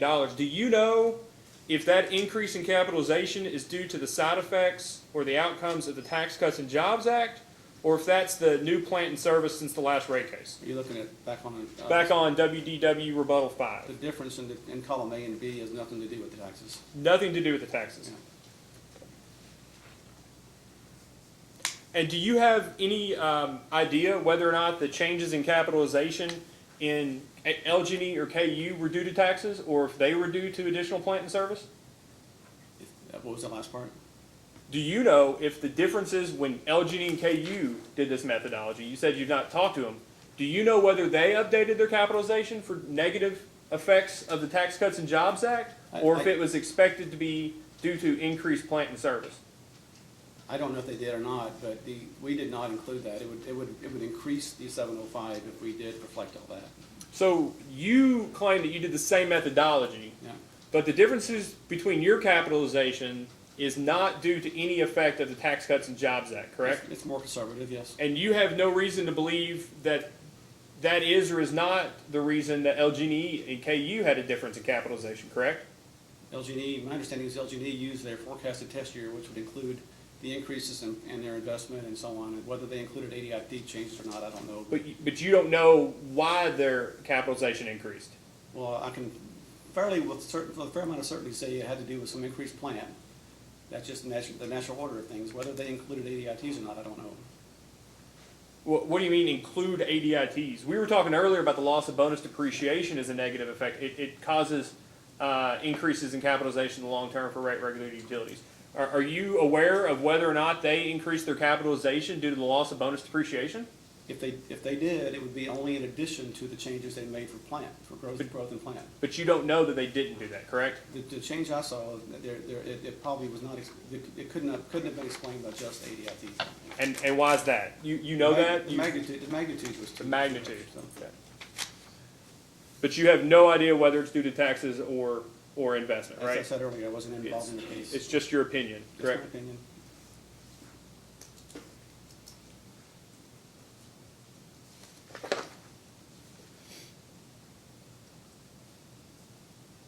Are you aware of any other settlements presented to the commission on the issue of taxes? I think Atmos agreed to some settlement recently with only the AG.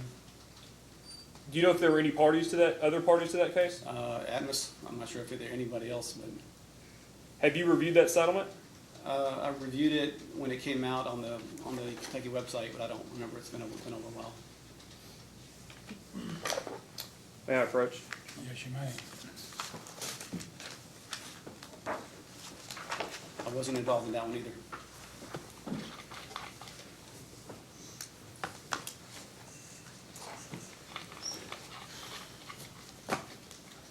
This would be Attorney General's number 8. It's already been provided to Duke Council. This is yours. Oh, no, that's yours. That's yours. Yeah. I think it's 9. 9? I think this, yeah, but you had it confidential. Oh, you're getting ahead of me. Thank you. You might just hand that one to her. Thank you. Sorry.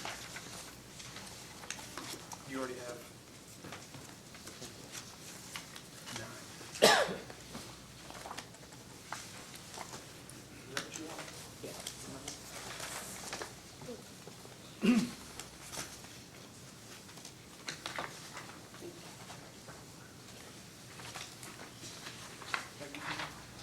I've not yet, no.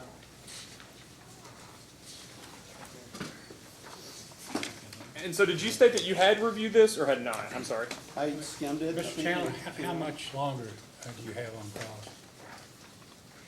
Well, I think Probably about 20 minutes. some of our people may need a break, so let's take a 10-minute break at this time. We'll come back at 20 to 4. Be in recess.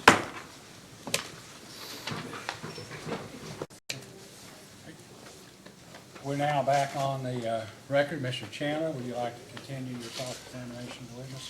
Thank you, Chairman. So, Mr. Walton, you have it in front of you a filing made in case number 2017, though I think it's misprinted. It's supposed to be 2018-00039. Is that correct? I have that, yes. And have you had a chance to look at that? Did you want me to? I just was wondering if you had. Okay. Do you mind to look at it? I don't mind. And have you reviewed this before today at all, even glancingly? Again, headlines, that's about it. I haven't looked at it thoroughly. From what you've looked at, do you believe that this used the same methodology as the LG&E and the KU case? It did not. Did you provide rebuttal testimony on FERC transmission rider, which I think the company refers to as rider FTR? I think I did. Yes, I did. I'll check and see if you did too. Page 33. Thank you. Have these FERC charges, these OAT charges and NITS charges, have they been extremely volatile for Duke Energy? Well, volatile is probably, I'd say they've been very upward trending, and some of the underlying costs in the FDR are volatile. So you would call them upward trending, but not necessarily volatile. I mean, volatile is different than last time. It's volatile. Yeah, so. Have they been volatile enough to be the single reason that Duke has had to come in for rate relief? Well, there's almost no issue that generates this. There's almost no single issue that generates the need for a rate increase. It's just a combination of all kinds of costs that go up. So. It contributes to it, obviously. So did you discuss in your rebuttal the commission approval of a similar rider for Kentucky Power? I did, yes. I think it's the order you handed out yesterday on the first exhibits. Perfect. Do you mind to turn to page 36 of your rebuttal testimony?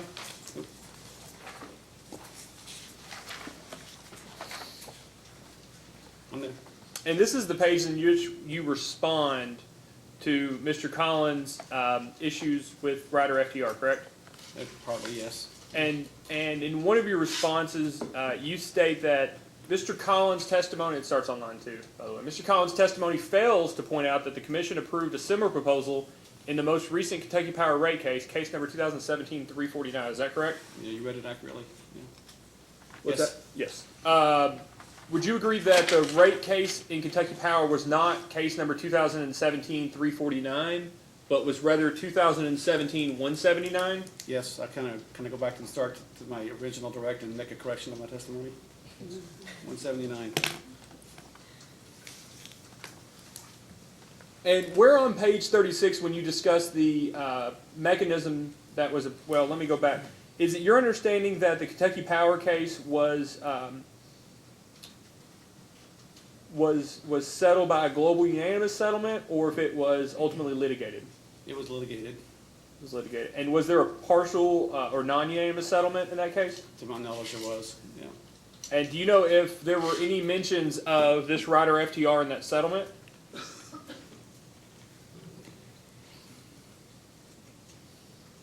I think, I can't recall I remember the order, I can't remember the stipulation. let me point you to line 7 there of your rebuttal testimony on page 36, where you state that that before the commission approved a stipulation that included the rider. Okay, So would you agree that the stipulation included portions of that rider? I remembered it apparently at the time, yes, And you've reviewed that order, you stated?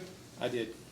And so, in this entire conversation, why did you not once mention that in the stipulation, the rider was only for 80% of the incremental costs of FERC PJM NITS costs?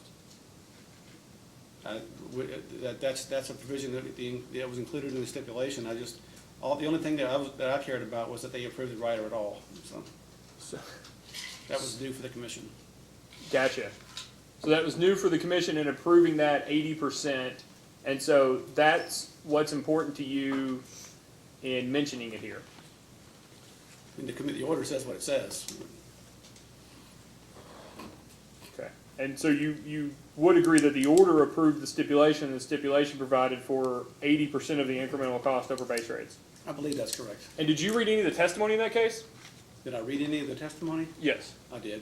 Did you notice Mr. Satterwhite's testimony at all, direct or rebuttal or settlement, wherein he discussed that the PJM costs at issue in rider FTR were so volatile that it might single-handedly cause the company to come back in for rate relief? Did you read that? I didn't. No, I don't remember those specific words at all. No. So you would agree that the rider that was proposed in the stipulation in the Kentucky Power case as approved by the commission with modifications is different than the one the company proposes here? Yeah, and I'll go back to the question you just asked me. The AEP's transmission rates are 3.5 times more than ours are. Okay. So the volatility has a lot bigger impact on them. Our rates are about $20,000 a kilowatt year. There's a $70,000 a kilowatt year. So the volatility, it's not surprising to me that that would cause them to go in for a rate case. Okay. And can you ask your second question again? I'm sorry. If I remember it. I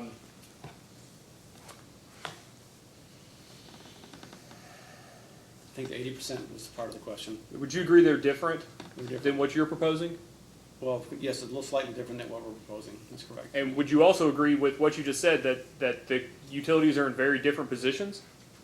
They have a lot higher costs than we do that they pass through. Well, but I guess the position I'm asking for, and I'll ask the question differently. Wouldn't you agree that there's a difference between a utility stating that this particular cost is not volatile enough to, from year to year, to require them to come in for rate relief, whereas in Kentucky Power, they had testimony to that effect? Wouldn't you state that that's different? That's a difference. That's a difference.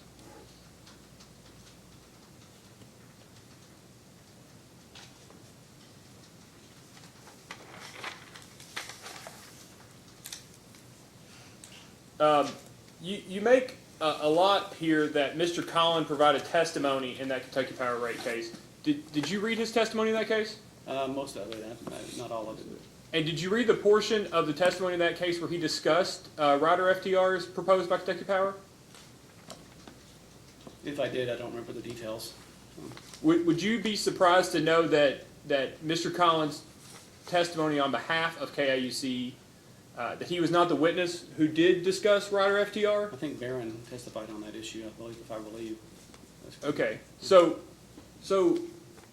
your first contention on line 4, it starts, you state, it is understandable that Mr. Collin omitted any reference to the commission's approval of the rider for Kentucky Power inasmuch as his testimony was filed before the commission approved a stipulation that included the rider. So you admit there, correct, that the day he filed his testimony in this case was well before the order even came out in that case? It was before the order, after the stipulation.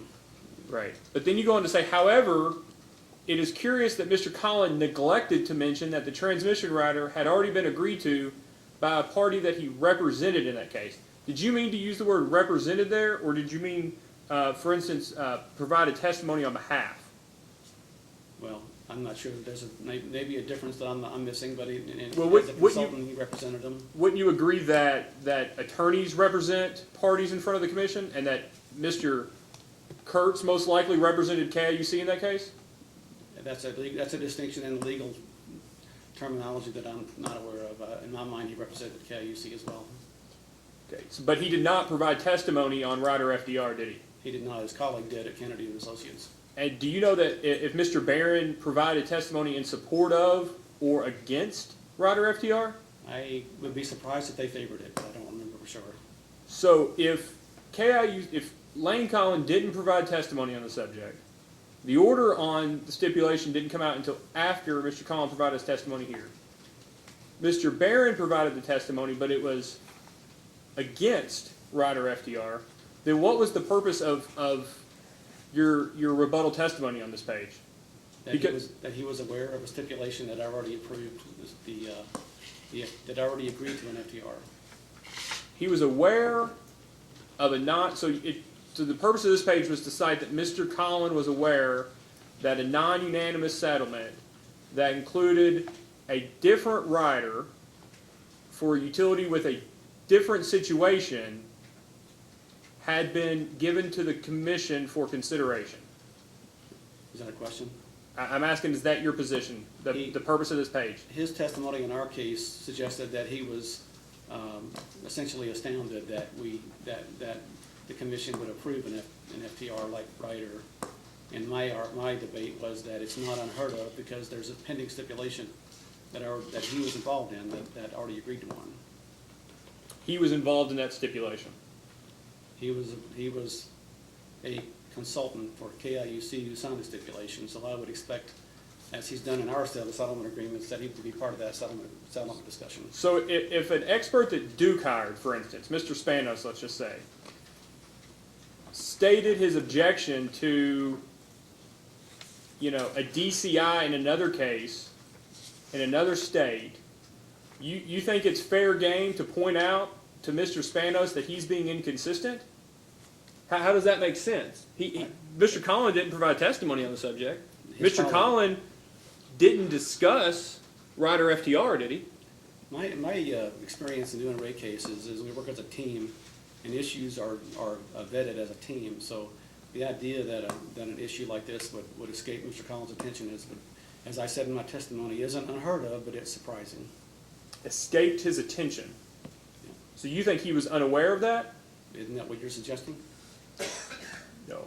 Let me say this. Why don't we move on to something else? I mean, it's argumentative, and you've made your point. Thank you, Chairman. Would you agree that on line 15, when you state it's inexplicable why Mr. Collins cited as president, that at the time of his testimony, the order had not come out in this case? So it would not technically be precedent? Would you agree to that?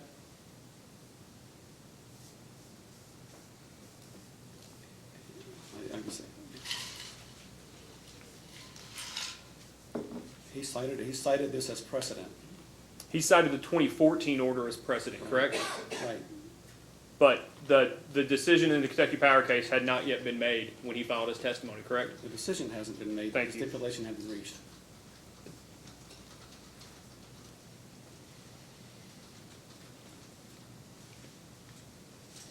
Are you aware that that case, part of the non-unanimous settlement, included a 3-year rate case stay out?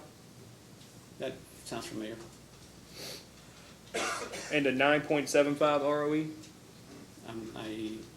It's either 9.7 or 9.75. The stipulation, let me ask you this, were you aware that that case in the non-unanimous stipulation included a 9.75 ROE? I think the stipulation was 9.75. And that the commission later reduced it to 9.7? I believe they issued 9.7 along with the LG&E case as well. So.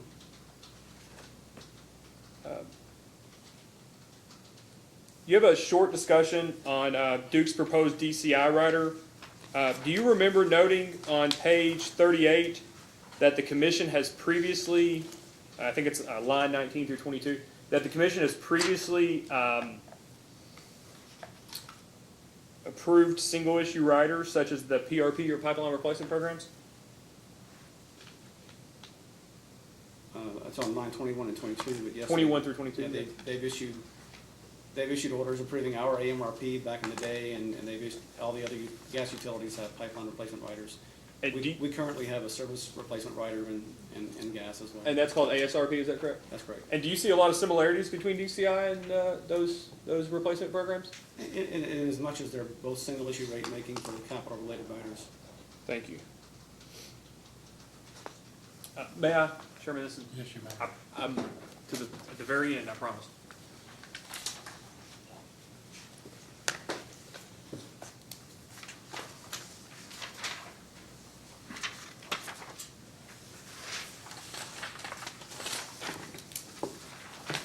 Mr. Chandler, have you moved or do you intend to move for introduction of AG Exhibit 9? You may 8 have. and 9 in about 2 minutes, Chairman. Thank you.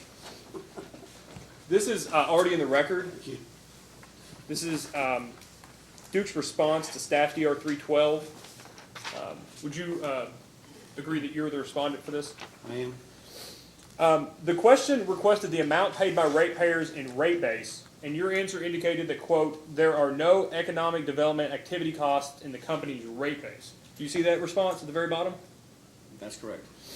Does that mean that there are no economic development costs in the test period in this case in base rates, or that they're not in rate base? The question asked us what was in rate base. And can I ask, are there economic development costs in the test period in base rates in this case? To my knowledge, there are no dollars explicitly characterized as economic development dollars and rate and revenue requirements. Doesn't mean that some of our activities aren't, that they don't have economic development benefits, but there's nothing explicitly for economic development. There's nothing explicitly for economic. So the expenses, and this may be going a little too far, just tell me if you don't have it. The request refers to staff second request item 13, and I believe off the top of my head that item 13 was a question that Mr. Sessions responded to regarding amounts expended by Duke for economic development activities over the past few years.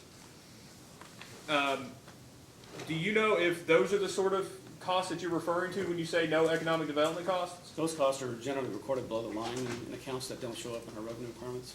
And I guess that's ultimately my question. I just want to make sure it's your testimony now, it's your position and Duke's position that there are no amounts being recovered from Duke Energy Kentucky customers in the proposal that are related to economic development. Again, I think the entire effort to keep reliable services for economic development, but for costs specifically categorized as economic development, those are reported below the line. It wouldn't have been picked up in our rate case. Okay, and just to follow a single follow up on that, so you would agree that, as you stated, line 1 and 2 about the last rate case there, the 2006 case, that the company did the same thing in this case, where they removed from the test period economic development activities as described here in this? We do our best to scrub the numbers to eliminate those costs. I just want to make sure that what the company did in this case is consistent with what they did in the 2006 case. It's been a while, but I think that's right. Okay, thank you. That's all the questions I have. I'd like to move to introduce AG Exhibit 8 and 9, please, Chairman. Any objection? No objection, Your Honor. Let the exhibits be introduced as AG Exhibits 8 and 9. Okay. No questions, Harris, Mr. Chairman. Thank you very much for asking. Mr. Malone, questions? Ms. Cohen, No questions? questions. Yes, Staff? Your Questions? Honor, just a few. Good afternoon, Mr. Watson. Hello. I think I heard you describe some of the similarities between the Duke Kentucky's AMRP and ASRP riders and the proposed rider DCI. Is that correct, just a little while ago?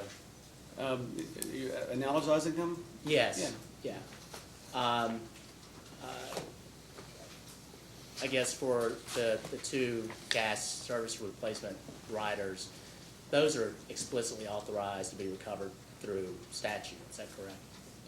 Well, I believe we were the lucky participant in the lawsuit that involved the AMRP, and I think as a result of that lawsuit, the court decided that the commission had broad authority to establish riders. Right, but there was also a statute that was enacted shortly after. I believe that's correct. So statutorily, Duke Kentucky or any gas utility could recover service pipe replacements through a surcharge mechanism. Is that correct? Well, under that specific statute, that's correct, but Rocco taught me a new word somewhere along the way called plenary authority, so they have broad authority to do those kind of rights. Right. In addition to plenary authority, there's statutory authority based upon that specific statute, right? That's my understanding. Are there any specific statute that allows for recovery of distribution investments through a rider such as rider deeds? Objection to the extent it calls for Sustained. legal. Let me turn to, can you confirm for planned outage O&M expense for the test year for Duke Kentucky is 8.4 million? For the test year, Yes.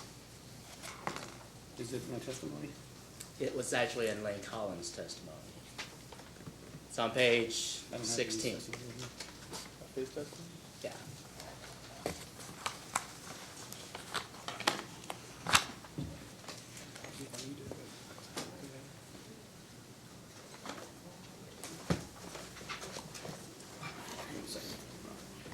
And he cites it and refers to the response to data request. I think it was item 171. Duke Kentucky's response to staff's first data request. Bear with me for a second. Sure.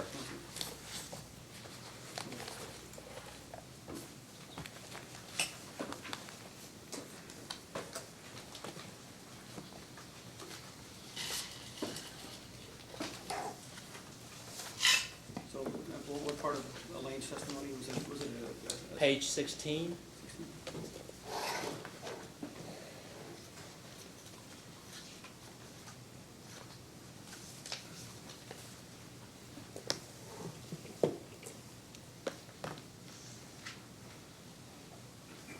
I'm looking at our revenue requirements model, so bear with me for a second.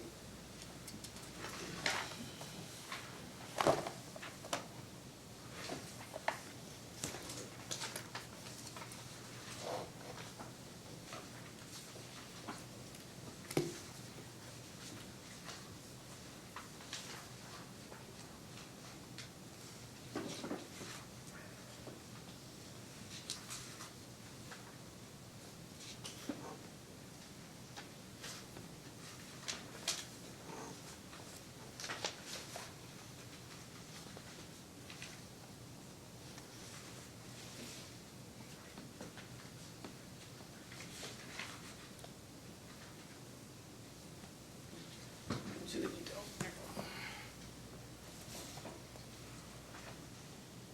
Do you see it, Mr. Watt? So it's the exhibit LHK. Well, it's on page 16 of his direct testimony. I see the 8.4, I'm just trying to find the source for the. Oh, okay. It's copy of the responses are provided in LK 8, Exhibit 8 of his testimony. Okay, I see it, yeah. Okay, so you confirm that the O&M planned outage expense for East Bend in the test year is $8.4 million? I think that's right. Okay, do you know how Duke Kentucky arrived at that test year amount? I don't have the model in front of me, but we used, I think Colin described it a little bit. Yeah, subject to check, would it be a average of 6 years, 4 historical and 2 forecasted? I think that's right. We inflation adjusted the historical years, though. So the historical, there were a 4-year historical period from 2013 to 2016, and then forecasted for 2017, 2018. I think that's right, yes. Okay. And you had mentioned, what you referenced in your rebuttal testimony, the KU and LG&E rate cases 2016 370 and 371. Is that correct? That's correct. With regards to plant outage expenses? I believe so. In those 2 cases, were you aware that those companies utilized 4 historical years and 4 prospective years in determining the average planned outage expense? I think, yeah, if I recall, they did. We didn't follow them, we didn't follow theirs exactly, but it was similar. Okay. So let me ask you this. Do you think that it's reasonable for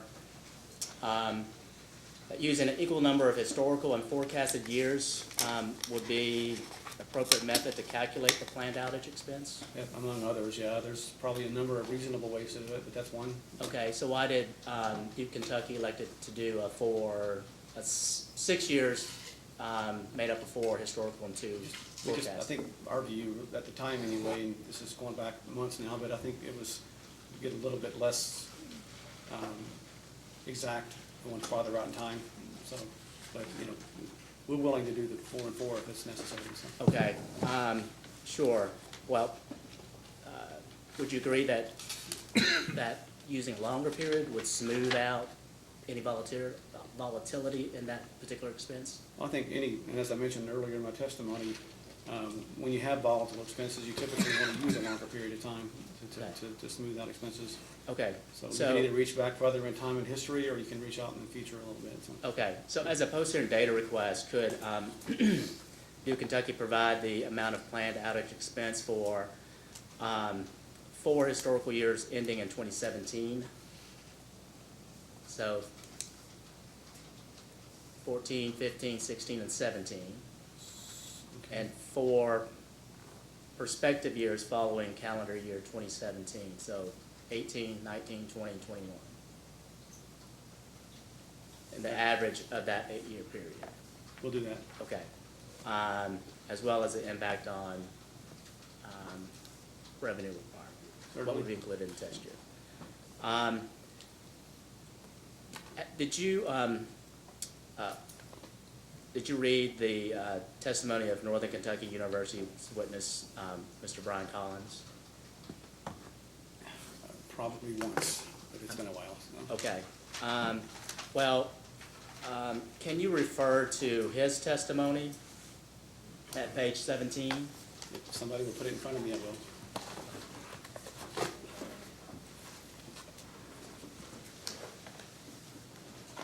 What page? What page? Counselor, what page again? Page 17. Okay.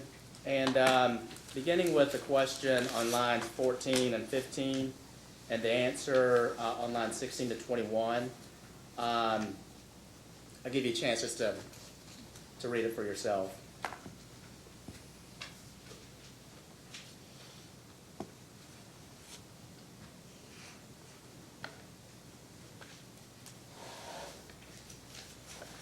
Okay.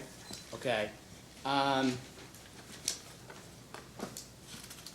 So does that testimony recommend that if the commission were to approve the rider FTR for those classes that have a demand charge, that the allocated demand classified cost for each of those classes be recovered on a dollar per KW rather than a KWH basis? That's the way I read the testimony, yeah. Okay. Do you believe that this is a valid recommendation?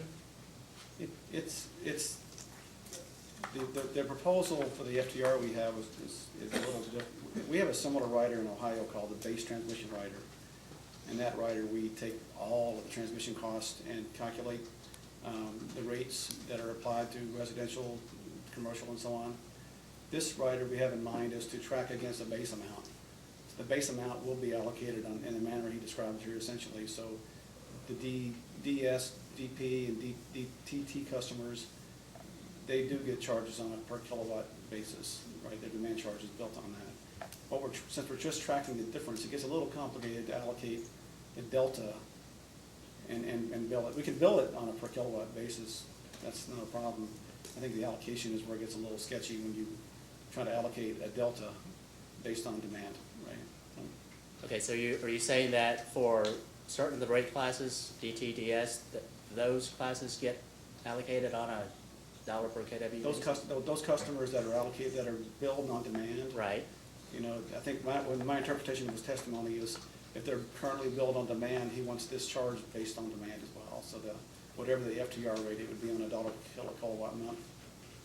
Am I reading that the same way you are? yes, it is, but is it your testimony that the Rider FTRs will be allocated on that basis for those rate classes? I think we can allocate it that way. I think, again, we're gonna put in, I can't remember the number exactly, so don't quote me on this, but let's say $19 million is the base amount for transmission rates. So that's built into base rates. If the transmission rates that we're gonna track turn out to be 20, we'll have $1 million variance there. And the question is, how do you allocate that $1 million variance among the rate classes? And that's where it gets a little bit harder, because do you go back and track the entire 20 and say who's under or overpaying, or do you just take the $1 million and divide it by kilowatt hours? Or I struggle with his concept in that regard. Okay.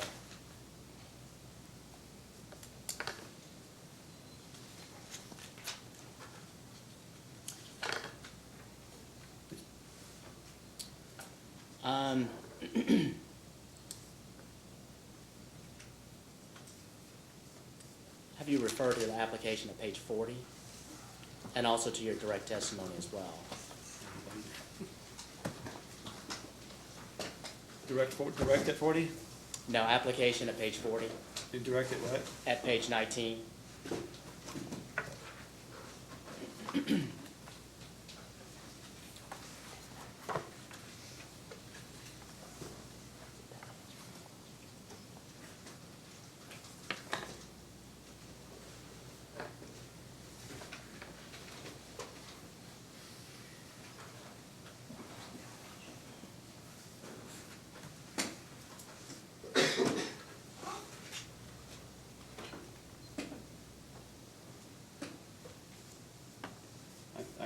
I think I'm looking at application 19, is that correct? I'm sorry, application at page 40. I don't see it, page 40.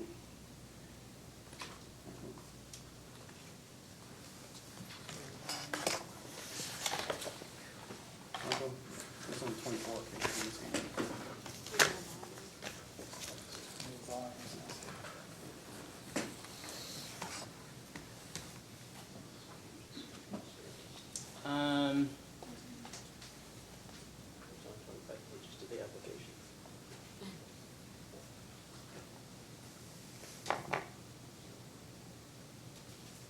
Right, let me try to find that provision. It's in respect to Rider FTR. Give me 1 second.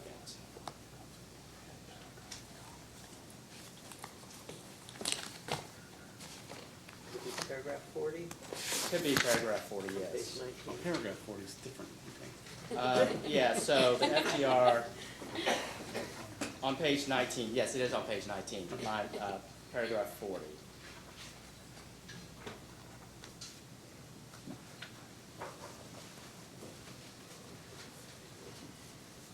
Okay, I'm looking at it. Okay, so in the application at paragraph 40, the proposed FTR mechanism is described as the company is proposing to establish a level of these costs to be reflected in base rates that will be incrementally tracked with periodic monthly/annual filings with actual cost information to be reconciled, and that the company is proposing a comprehensive annual review by the commission with a similar process as that of the company's ASRP, wherein the company will make an annual application for new rates for Rider FTR to be reviewed for determination of reasonableness and accuracy. Did I read that correctly? I believe so. Okay, so this, based upon this paragraph in the application, it's the proposed Rider FTR will be filed on an annual basis. Is that correct? That's the proposal, yes. Okay. So if you turn now to your direct testimony at page 19. Page 19?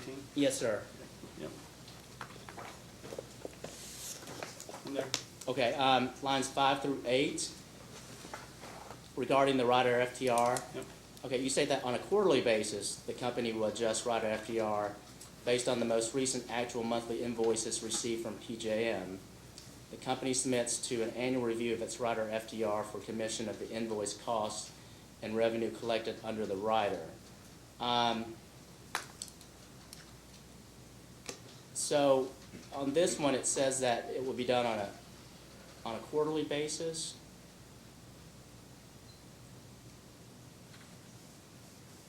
In terms of the updates. So You're asking me to reconcile the two? yes, well, I think the monthly is probably inappropriate on the application. Quarterly is more appropriate for that rider. I'm sorry, could you say that again? I think monthly is not appropriate for that rider, just too frequent. Quarterly would be more ideal to follow the PSM, for example. Okay, so the proposal would be based on a quarterly basis for the month for the updates. I think that would be more appropriate. Okay. And then an annual review again.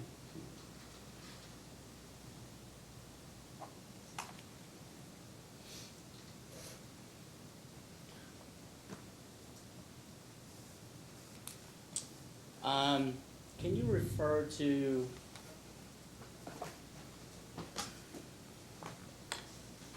Duke Kentucky's responses to Commission staff's second data request? It's item 79.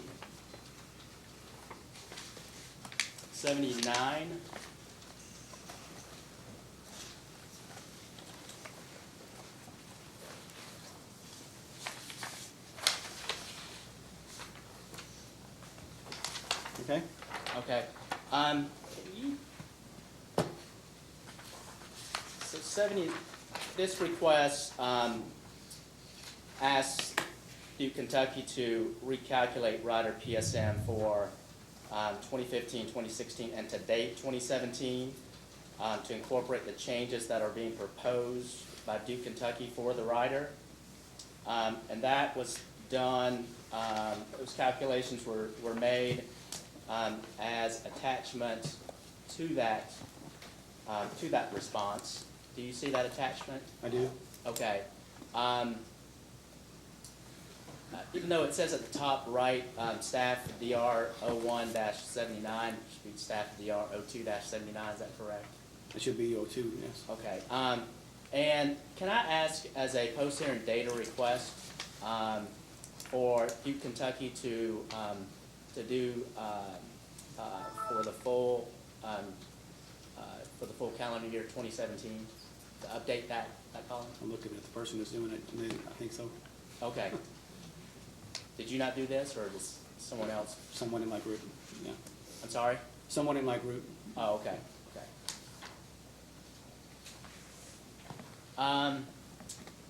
Your Honor, may I approach the witness? Yes, you may. Okay.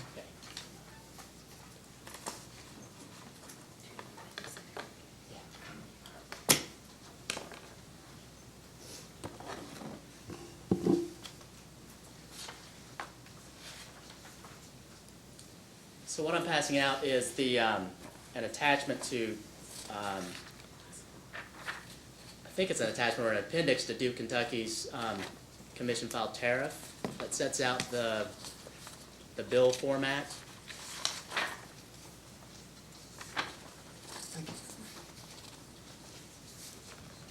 Okay?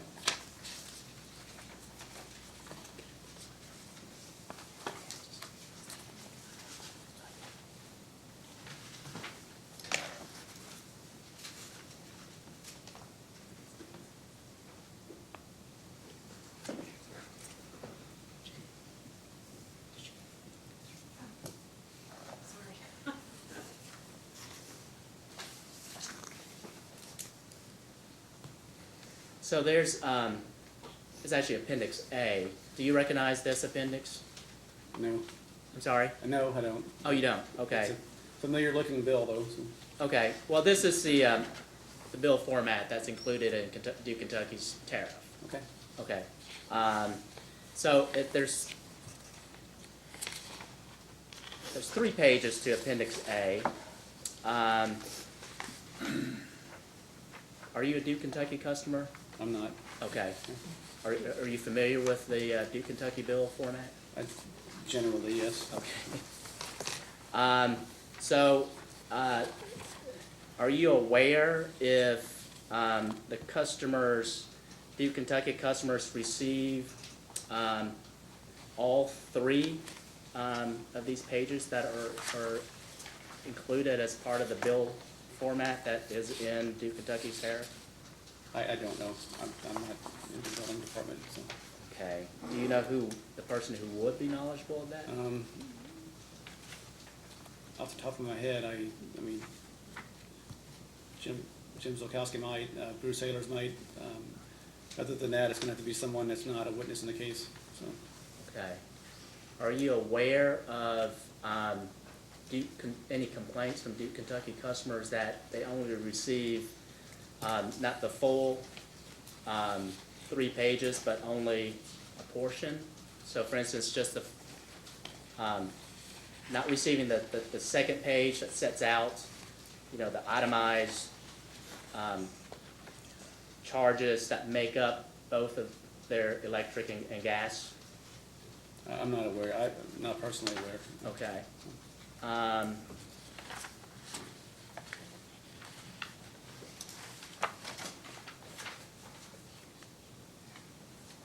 So I guess at the break, if you all can find out which Duke Kentucky witness that's still here that would be most knowledgeable to address that, would be greatly appreciated.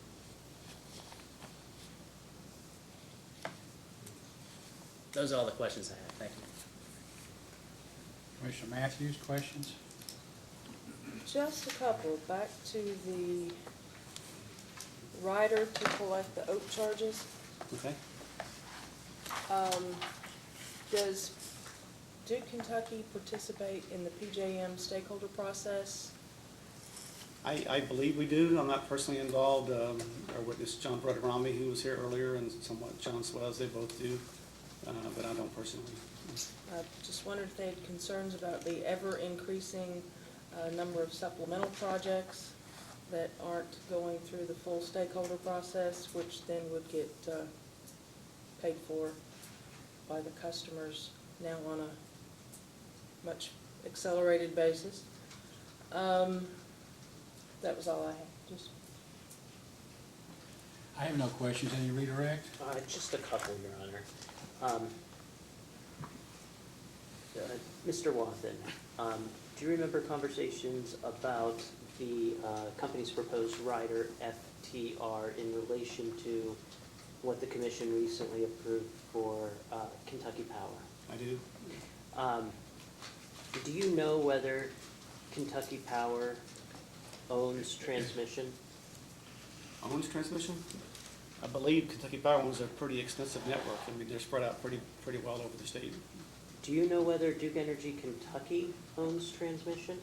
Very, very little. I mean, it's no large lines anyway, just upstate, I think step-up transformers maybe at the stations. And so, in terms of the costs that Duke Energy Kentucky receives from PJM relating to the use of transmission systems, does Duke Energy Kentucky have any control over those costs? Very little. Very little. I mean, it's only to the extent we can control our load and you know, that's about it. And you did say that you read the commission's order approving Kentucky Power's recent rate case, correct? Intermittently, but yeah, I've read it all at one time or another. So. And in relation to the approval of the OAT rider, the annual PJM OAT recovery rider that the commission approved for Kentucky Power, do you know whether the commission found that those costs were volatile? I think the commission explicitly found them volatile in the order itself. And do you know whether Duke Energy Kentucky is subject to the same PJM tariffs that AEP would be subject to, where those costs are charged to us? All transmission owners are subject to the same OAT under PJM. So. And Duke Energy Kentucky gets allocated those costs? That's correct. Yeah. Thank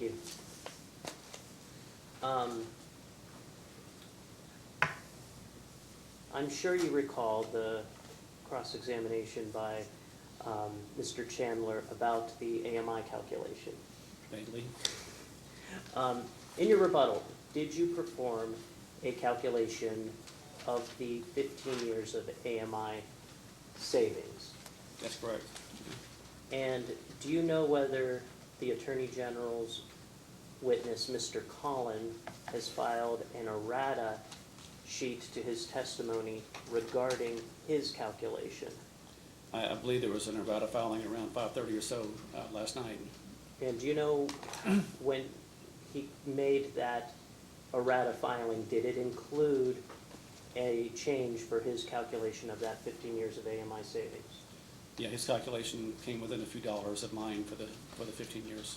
And so that number is in the record for the commission, correct? As far as I know, it's in the record, yes. Thank you. No further questions. Mr. Chandler, you recross? Very short. Thank you, Chairman. Sure. You were just asked questions about the differences and similarities between Kentucky Power and Duke in AEP.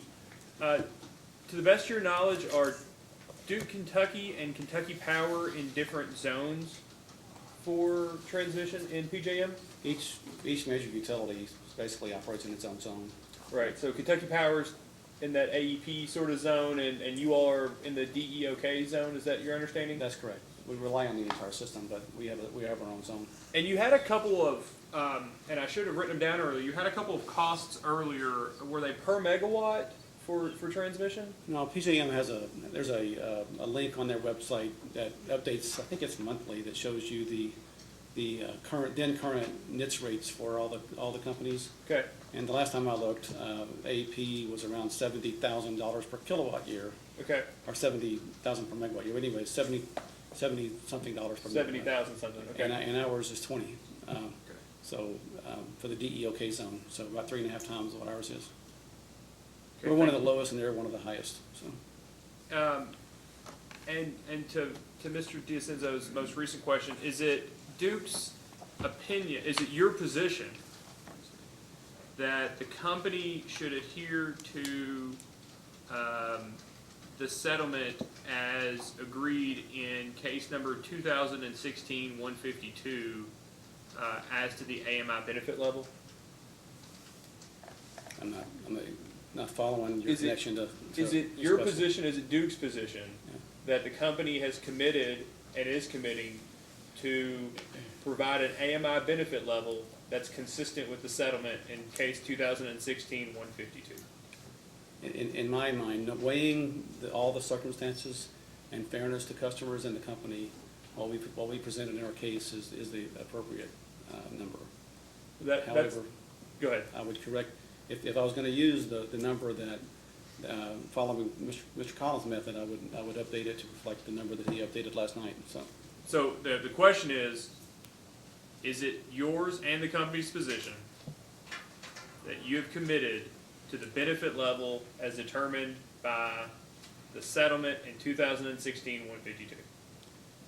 I believe so. Thank you. That's all I have, Chairman. Nothing, Mr. Chairman. Mr. Malone? No, Your Ms. Cohen? No, Your Honor. Mr. Mann, any questions? No further question, Your Honor. Commissioner Matthews? May this witness be excused? You may be finally excused. and you Can may Sarah stay Lawler be down. excused too? I'm sorry? Can Sarah Lawler be excused Well, too? That's not up to you, but I was going to ask that question. Have you given me the opportunity? Now, do you have any more evidence, Mr. Well, we're DeSantis? checking on your question about if there's a Sure. witness here. So. Yeah. And per my earlier comment, I believe that Mr. Wathen gave a satisfactory answer to the question that I may have reserved for Ms. Lawler, so. And Ms. Lawler, you may be finally excused. And Your Honor, Rocco, if not, then I can request as a post-hearing data request that Duke Kentucky confirm that the residential bills that are sent to its residential customers are in the same format as that set forth in Duke Kentucky's tariff. Is it possible to just go off the record for a moment? Sure. Yes, let's, we're going off the record for 5 minutes. Okay. We're now back on the record, and I think in an off-the-record discussion, counsel for Duke indicated that the bill, I guess the first page, the customer gets, unless the customer checks a box on the bill, after which the customer would get page 2 or appendix A or whatever it's said. Is that correct? I believe that yes, page 2 would come with that. They still get, I believe, some of the usage information at the bottom, and they may get the third page. But it's a question of the customer then elects whether to get the complete bill. Yes. Now, in your opinion, I know I'm not asking you as a witness, under that set of facts, is Duke compliant with its tariff? We believe we are. This has been in place for many years, but we can certainly double check. Thank you. All right, if there's no further witnesses, are you in a position to announce your case is closed? Yes. Right. All right, Mr. Howard, would you like to put on a witness at this time? Certainly, if I for may, MKU?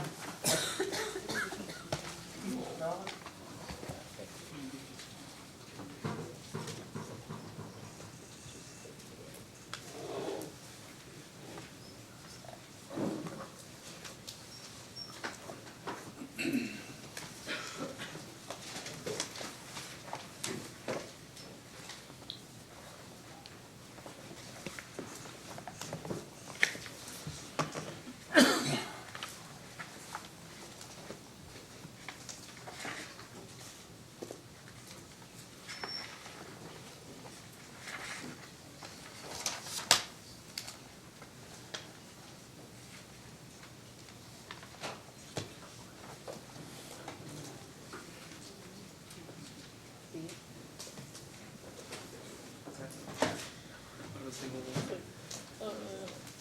Chairman. Mr. Collins, please raise your right hand. Do you solemnly swear or affirm under penalty of perjury that the testimony you're about to give will be the truth, the whole truth, and nothing but the truth? Yes, I do. Please be seated. Mr. Howard, you may interrogate your witness. Thank you, Mr. Chairman. Mr. Collins, would you state your full name for the record, sir? Yes, it's Brian C. Collins. Yeah, and also please state your business address. It is 16690 Swingling Ridge Road, Chesterfield, Missouri, 63017. And by whom are you employed? Brubaker and Associates Incorporated. Have you been retained as an expert in this matter on behalf of Northern Kentucky University? I have. Did you pre-file testimony in this matter? Yes, I did. Did you also sponsor certain answers to certain discovery requests on behalf of Northern as it relates to Duke? Yes, I did. And then likewise, did you sponsor certain answers, actually one answer to the commission staff? I did. If I were to ask those questions of you today, would the answers be the same? They would be. And is it your understanding those documents have been filed in the record of this case? That's my understanding. Mr. Chairman, the witness is available for question. All right, I guess we start Mr. Sanford, Mr. DeCenzo. Do you have any questions of this witness? Okay. Hi, Mr. Collins. I've got a few questions, not too many for you. Okay.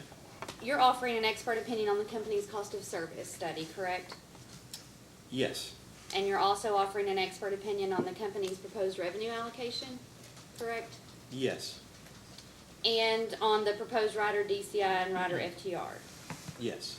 And you're not offering an opinion on any of the other ones, correct? On any other issues? That's correct. Did you review any other commission cases in preparation for this case? With respect to the Kentucky Public Service Commission? Yes. I don't believe I did. Okay. Can you tell me what items you did review in preparation for the case? Let's see, I reviewed the company's testimony, as well as the company's responses to data requests. Okay, did you review anything outside what was filed in the record of the case? Just some things I think that I mentioned in my response to my data requests, things that I looked at in preparation of my testimony. Okay. And if I read your testimony correctly, you do not have any issues with the company's cost of service study, correct? That's correct. And you also didn't have an issue with the company's proposed class revenue allocation, correct? That's correct. In your testimony on page 15, you state that rider DCI could result in excessive charges to the company's retail customers. So that was page 15? 15. Which line, if you could refer that to me, please? I didn't write down the line, 1 second.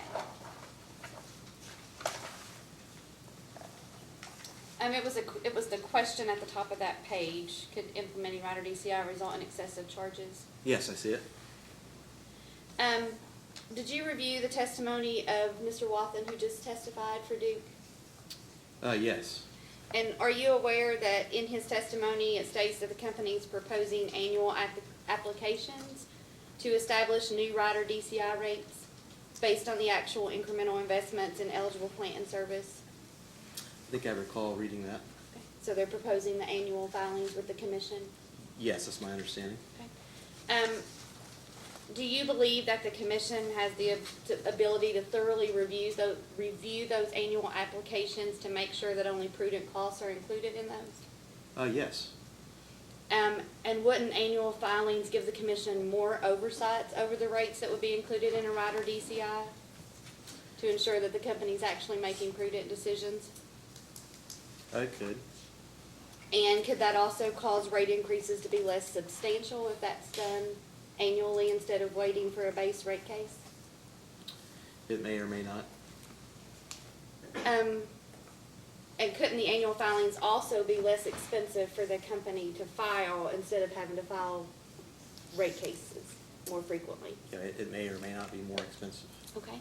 And I believe in your testimony you also stated that you support the Targeted Underground program, but not necessarily the rider DCI? Yes, I wouldn't be opposed to the targeted underground program if it involved currently incurred expenses and they were reviewed by the commission. I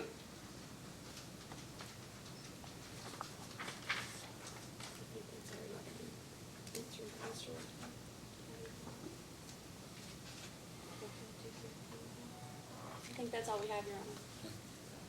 Mr. Malone, any questions? Ms. Conner? No question. Mr. Nen, questions? No question. Oh, I'm sorry, who did I miss? Just me. No, why am I ignoring you now? I don't know. Mr. Chandler. It's, after 29 years, I'm getting used to it. Thank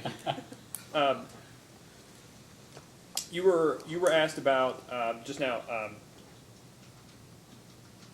that it's possible that filing DCI updates in lieu of rate cases could reduce the expense for Duke. Do you remember that question? Yes.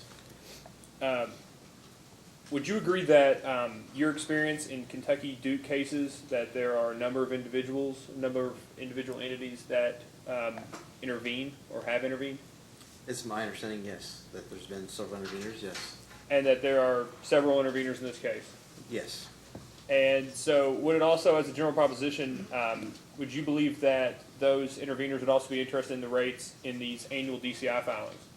Yes, they would be my assumption, yes. And would it also be your position that if the company was to do annual DCI filings in lieu of rate cases every few years, that might actually raise the expense for the interested interveners? It very well could. That's all I have, Chairman. Mr. Matthews, any questions? nothing. Staff, no questions, right? Anyone have any more questions for this? Well, witness? one direct, if I may, Mr. Chairman. Mr. Collins, in regard to the target underground pipe or line replacement, do you think that in the general course of business of an electric utility, that type of program should be done in the regular course of business and included in rate base? I think in the general course of business, a utility is looking at improvements to reliability for its customers, and I would think that something like the program that the company's recommended here could very well be included in a base rate case. You think that's the more appropriate approach? I prefer that approach. I think it's an appropriate, way to handle the cost with that program. Thank you, Mr. Collins. No further questions, Mr. Chairman. Anyone have any other questions for this witness? I have a couple short ones, I think. How many Duke Energy cases have you been involved in? I think this is the first time I filed testimony, but I have worked with other managing principals at our firm that have been involved in Duke cases in Indiana, North Carolina. Have you had any in Kentucky, or just? I think this is the first time in Kentucky. Okay. And do you know how many parties typically intervene in Duke Kentucky's AOMRP and ASRP cases that they file annually? I'm not familiar with the number of interveners. Nothing further. Anyone have any other questions for this witness? If not, you may be excused and may step down. Thank you very much. Mr. Malone, would you like to put on your witness now or wait till in the morning? Well, let's go.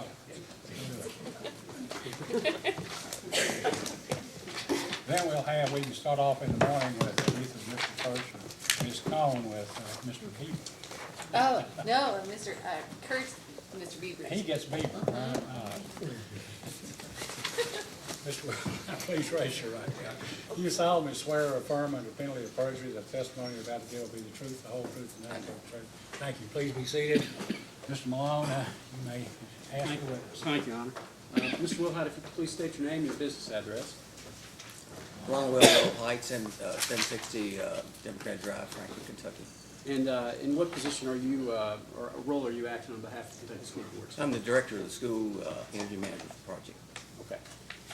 Did you cause to be filed direct testimony in this matter and answers to data requests? Yes, I did. Okay. Did you also cause to be filed a correction to your direct testimony that was as an errata? Yes. Okay. If I asked you the same questions that were posed in the direct testimony, would your answers be the same today? They would. Likewise to the data request? Yes. Thank you, Mr. Chairman. He's available for cross-examination. Ms. Honecker, questions? Yes. You stated in your testimony that P through 12 schools should have a separate rate because schools are not in session during the summer, and Duke Energy Kentucky is the summer peaking. Is that correct? Yes, that's correct. And just because schools are not in session doesn't mean they're not occupied, though, correct? That's correct. The schools are in a fully occupied mode. They are open for maintenance, and there has to be a level of air conditioning maintained to avoid moisture buildup in the schools, which can cause some serious problems. But they operate at significantly lower, places a significantly lower demand on the Duke system when they're during those periods. Okay. Do you know if any of the schools in Duke Energy Kentucky's territory are actually in session in June? Typically not, unless there's abnormal weather that causes a need for makeup days. And are they normally in session? Do they go back to school in mid-August? It varies. Some schools go back maybe a few days before that. Others have gone back as late as the 23rd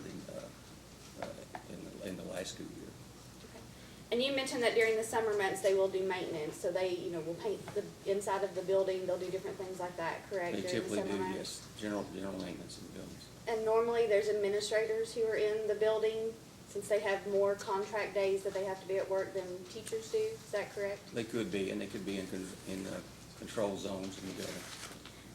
And then also there's teachers who work in the rooms in the summers. There's sports team who actually practice in the summers. There are those kind of activities in parts of the building, yes. Okay. Could there also be like summer camps for the students or summer school?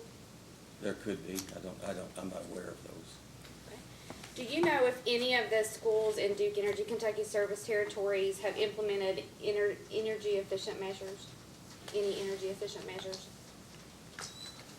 certainly, that's the whole role of the statute that was enacted by the General Assembly in 2008 to mandate that schools focus on rising energy costs through the implementation, monitoring, and reporting annually on the results of those plans back to the General Assembly and the executive branch. Okay, so they've actually implemented some of those energy efficiency measures. Yes. And do you know of any of the schools that participate in any of Duke Energy Kentucky's DSM programs? I'm sure they do, yes. And do you know if any of those DSM programs have resulted in cost savings to the schools? They typically would, yes. Hopefully they do. And do any of the schools in Duke Energy Kentucky service territories currently have energy managers? Yes, there are a few of the districts have energy managers, more that do not have an energy manager. And the job of the energy manager is to actually implement energy efficiency programs to do cost savings for the schools, correct? That's correct. Implement, examine, evaluate, and implement investments in energy efficiency programs. Do audits of buildings, see that the buildings can be operated in a most efficient fashion. They, contrary to any other person in a district, typically they are now trained to look at utility bills to make sure that they're on the right rates, and among other things that they work with students on energy efficiency. So they do those that are present do a number of things. Okay. To the extent their schedules permit. Okay. And so has their roles actually saved the schools money? Yes. And so would they actually, those roles pay for themselves for cost savings? They could, yes. Do you know what portion of the... But the difficulty that you run into a situation like that, schools are there to educate children, and most of their money goes into the classroom. And it's most difficult for a Board of Education to employ a non-classroom position. That's one of the biggest obstacles we ran into when we began implementing the program. Getting money out of the general fund to be taken away from the classroom and put into that position, even though, yes, it's there to save money. So we created a program to provide matching funds to incentivize the districts to bring in an energy professional to be able to capture those savings. And so can school districts share the cost of those energy managers if they choose to? Can they share an energy manager? The principal, one of the business plan that we implemented to begin with, we recognized that there are many small districts in the Commonwealth. There are 173 districts in total. 120 of those are county districts. The other 53 are independent districts. There are only 2 large districts in Kentucky, Jefferson County and Fayette County. Then there are probably another 10 districts, okay, that could justify a full-time person as an energy manager. Taking those facts into consideration, it made sense to us then to ask districts to consider partnering together to do just what you're asking, to share in the cost and the expertise of the energy managers. Now, that is being moved away from now because districts are in severe financial situations across the Commonwealth.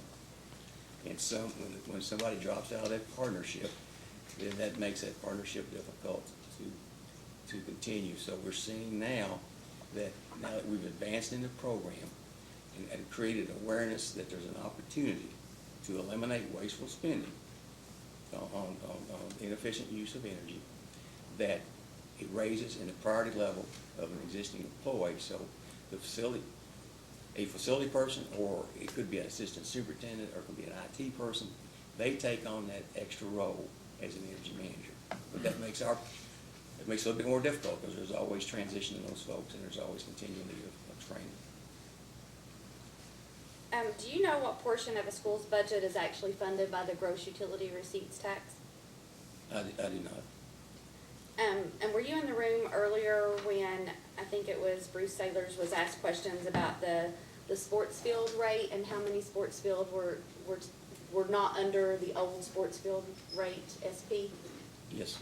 Do you know how many sports field in Duke Energy Kentucky's territory is not on that rate? I was told that I asked that question to the districts, and we're aware of at least 4 that would qualify if the rate was applicable. And do you know which current rate those 4 fields take under Duke Energy territory? Rate DS. DS, all Yes. 4 take under rate DS? Yes. If those 4 customers were added to the rate SP that's closed, have you calculated what the impact of that would be on the revenue requirement and the customer allocations? I have not. And you provided a cost of service analysis based on some information that Duke Energy Kentucky gave you, correct? Correct. And the information that they gave you, was that based on 100 kW or more usage? Yes, I took the data they gave me for those 37, 38 accounts and used that to develop the load information that was needed to be input into the Duke's cost of service. Okay, but then your recommendation was to have the school tariff be for 50 kW or more, is that correct? Yes, I did that just to recognize that there were I believe there were 6 schools that would, or 6 accounts that were between 50 and 70 kW. But there's no support for that in the record in your cost of service study or anything like that, correct? Well, certainly I believe those just because those loads are smaller than 100, that the 100 aren't representative of those loads. And how many schools would that be that would be between that 50 and 70 kW? There's 6 accounts. Or under I believe 100. there's 6 accounts. There'll be 6 accounts, is that Yes. what you said? Could that be more than one school? Is that a district, or is that just That could accounts? be an addition to a school. Over time, schools take on additional programs. Back when KIRA was passed a number of years ago, there was a requirement for site-based councils to be put in schools, and so there had to be space made for those councils. There had to be, they're now, most schools have nurses, most schools now have guidance counselors. They add programs, and over time, there's a need to add on to existing buildings. Well, from an electrical standpoint, visualize schools, most schools are rectangular in their footprint, and it may not, and I know in a situation where I was on a school where we added rooms at the end of one of those, one of the hallways. Well, the service entrance might be on the other end, so electrically it might be less expensive to put another metering point in that, on that extension of an existing building. And were you involved in the Kentucky Power rate Yes, case? I was. And they had initially agreed in a settlement, I believe, to do a pilot program for this P through 12, is that correct? Yes, in a prior case. Right, and so in this newest rate case, that was not turned into an actual tariff, correct? That pilot program was ended? A partial settlement recommended it become a permanent rate. The commission decided otherwise. So the commission determined that the P through 12 rate should not be implemented? That's correct. Nothing further? Mr. No, Howard, no questions? No Mr. questions. Chandler? We have no questions. Mr. Cowan, no? No questions. Mr. Mann, questions? Jenny Sanders will be cross-examined. Yeah, No questions. Ms. Matthews, Commissioner Matthews? Whoever I am, no questions. I have none. Any redirect? I've got some redirects, Your Honor, yes, that would be fine. You received some questions, Mr. Wilhite, about the energy managers that are existing in northern Kentucky in the Duke territory. Is there a difference between how they're handled versus the energy managers that are in the SEMP program? Right, they don't, the funding that we've received from the other utilities has to be used to support those energy managers that are in their service territory. So to the extent the folks in the Duke territory really receive any benefit out of our program, they would pay a fee, such as, for example, we're having an upcoming school energy summit in mid-April, and they would have to register and pay a fee for that training. Is there like a performance-based concept involving the other utilities with, That's right. We contract with the district, who is the fiscal agent, which would be the employer of the energy manager. Now, it could be in a single, that energy manager could work for a single district, or if it's a group of smaller districts, they would be, work for those multiple districts, but they would still be an employee of a single district. what are your thoughts on? And let me go ahead, I'm sorry. Go ahead. And in the arrangement, we set forth goals for the energy manager to achieve, such as a 2.5% annual reduction in their energy utilization index, which is the amount of energy they use per square foot. We to obtain at least one Energy Star certified school in their district annually, and the Energy Star is one of the metrics that we've been using. Kentucky's gone from 12 Energy Star schools in 2006 to now 439 the last time I checked, and that's a Energy Star is a recognized brand. It's like McDonald's is a recognized brand, but it's for energy efficiency, and it's a great demonstration by local boards of education who are always pressured to find ways to meet the needs of their students, to demonstrate that they're being prudent in the use of taxpayer funds. Mr. Wilhite, you've received a question about the Kentucky Power case, so I wanted to ask here. I also asked Mr. Sailors some questions about the difference between Kentucky Power being a winter peaker and Duke here being a summer peaker, and what's the significance of that? Well, it's significant in terms of how the costs are allocated, because the schools are operating at a much lower demand level in those what I call the non-session months.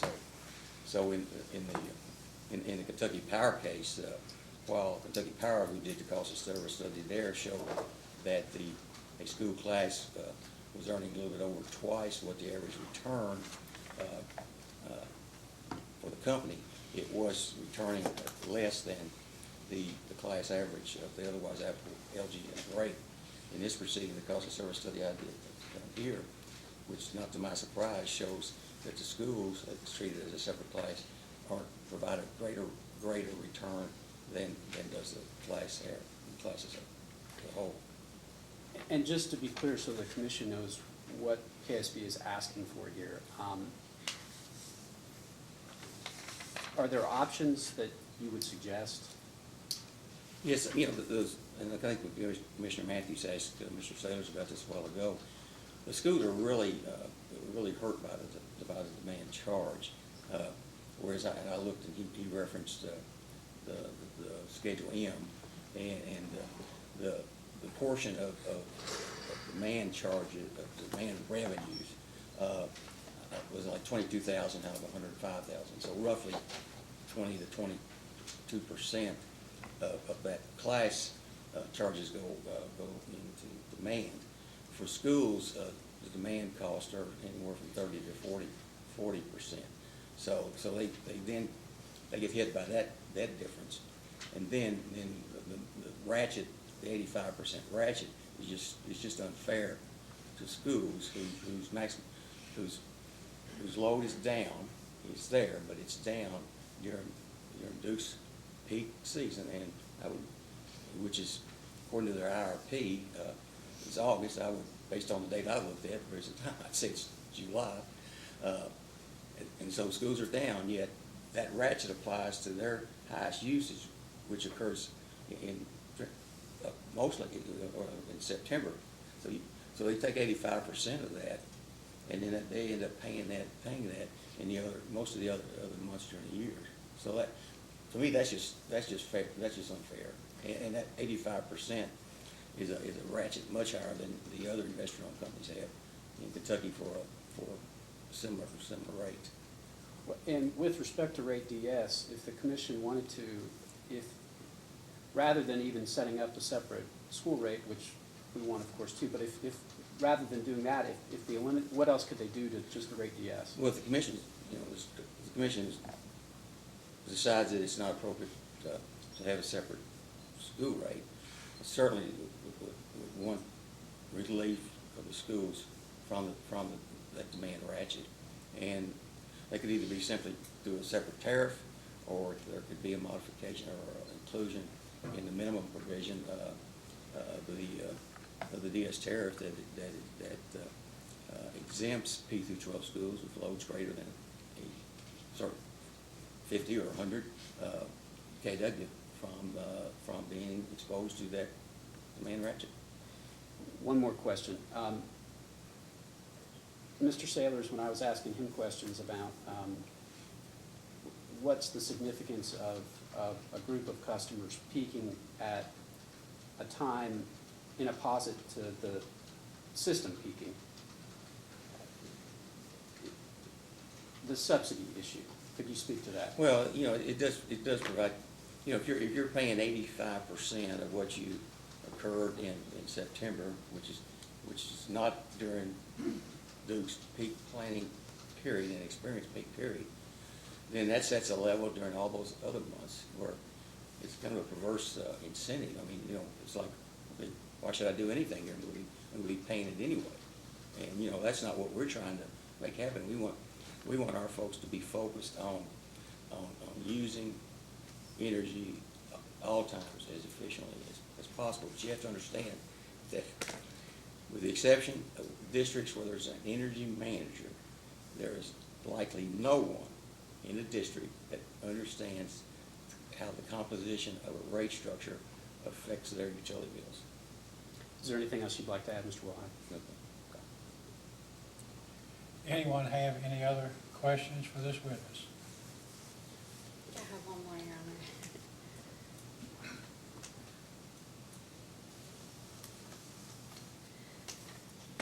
If the company were to exempt or eliminate the ratchet, wouldn't that require all other customers to make up for the impact of that for the company's revenue requirement? They could, and I've estimated that billing out those customers would be like $260,000 on an annual basis. And you've estimated that, you said? Yes, that's in my testimony, and the calculations are in data responses we provided the commission's salary list. Nothing further? Any other questions for the witness? I just have a clarification. You said if with the 85% ratchet, there's no incentive for schools to use less energy, correct? Well, less demand. Let me be clear, because the examples you just wanted was 100 kW demand in September. But you just said there was no incentive for them to use energy more efficiently during the rest of the year. Yeah. But there is, because they're still exposed to 60%, anywhere 80 to 60% of their bill is still per kilowatt hour. Right, and if I said it, I misspoke. Okay. I'll be clear, there's less incentive for them to manage their peak demand during those other months. Okay. Yeah, thank you. Any other questions of this witness? If not, may Mr. Wilhite be excused? Yes, sir. You may be excused, Mr. Wilhite. You may step down. Thank you. All right, there's no more testimony, I guess, available here today, so tomorrow we'll start presumably with Mr. Beaver and Kroger, and then complete with the Attorney General's witnesses, correct? Yes, sir. Thank you. All right, we'll be in recess until 9 o'clock in the morning. Thank you, Mr. Chairman. I gotta go practice with a stone face where I don't giggle.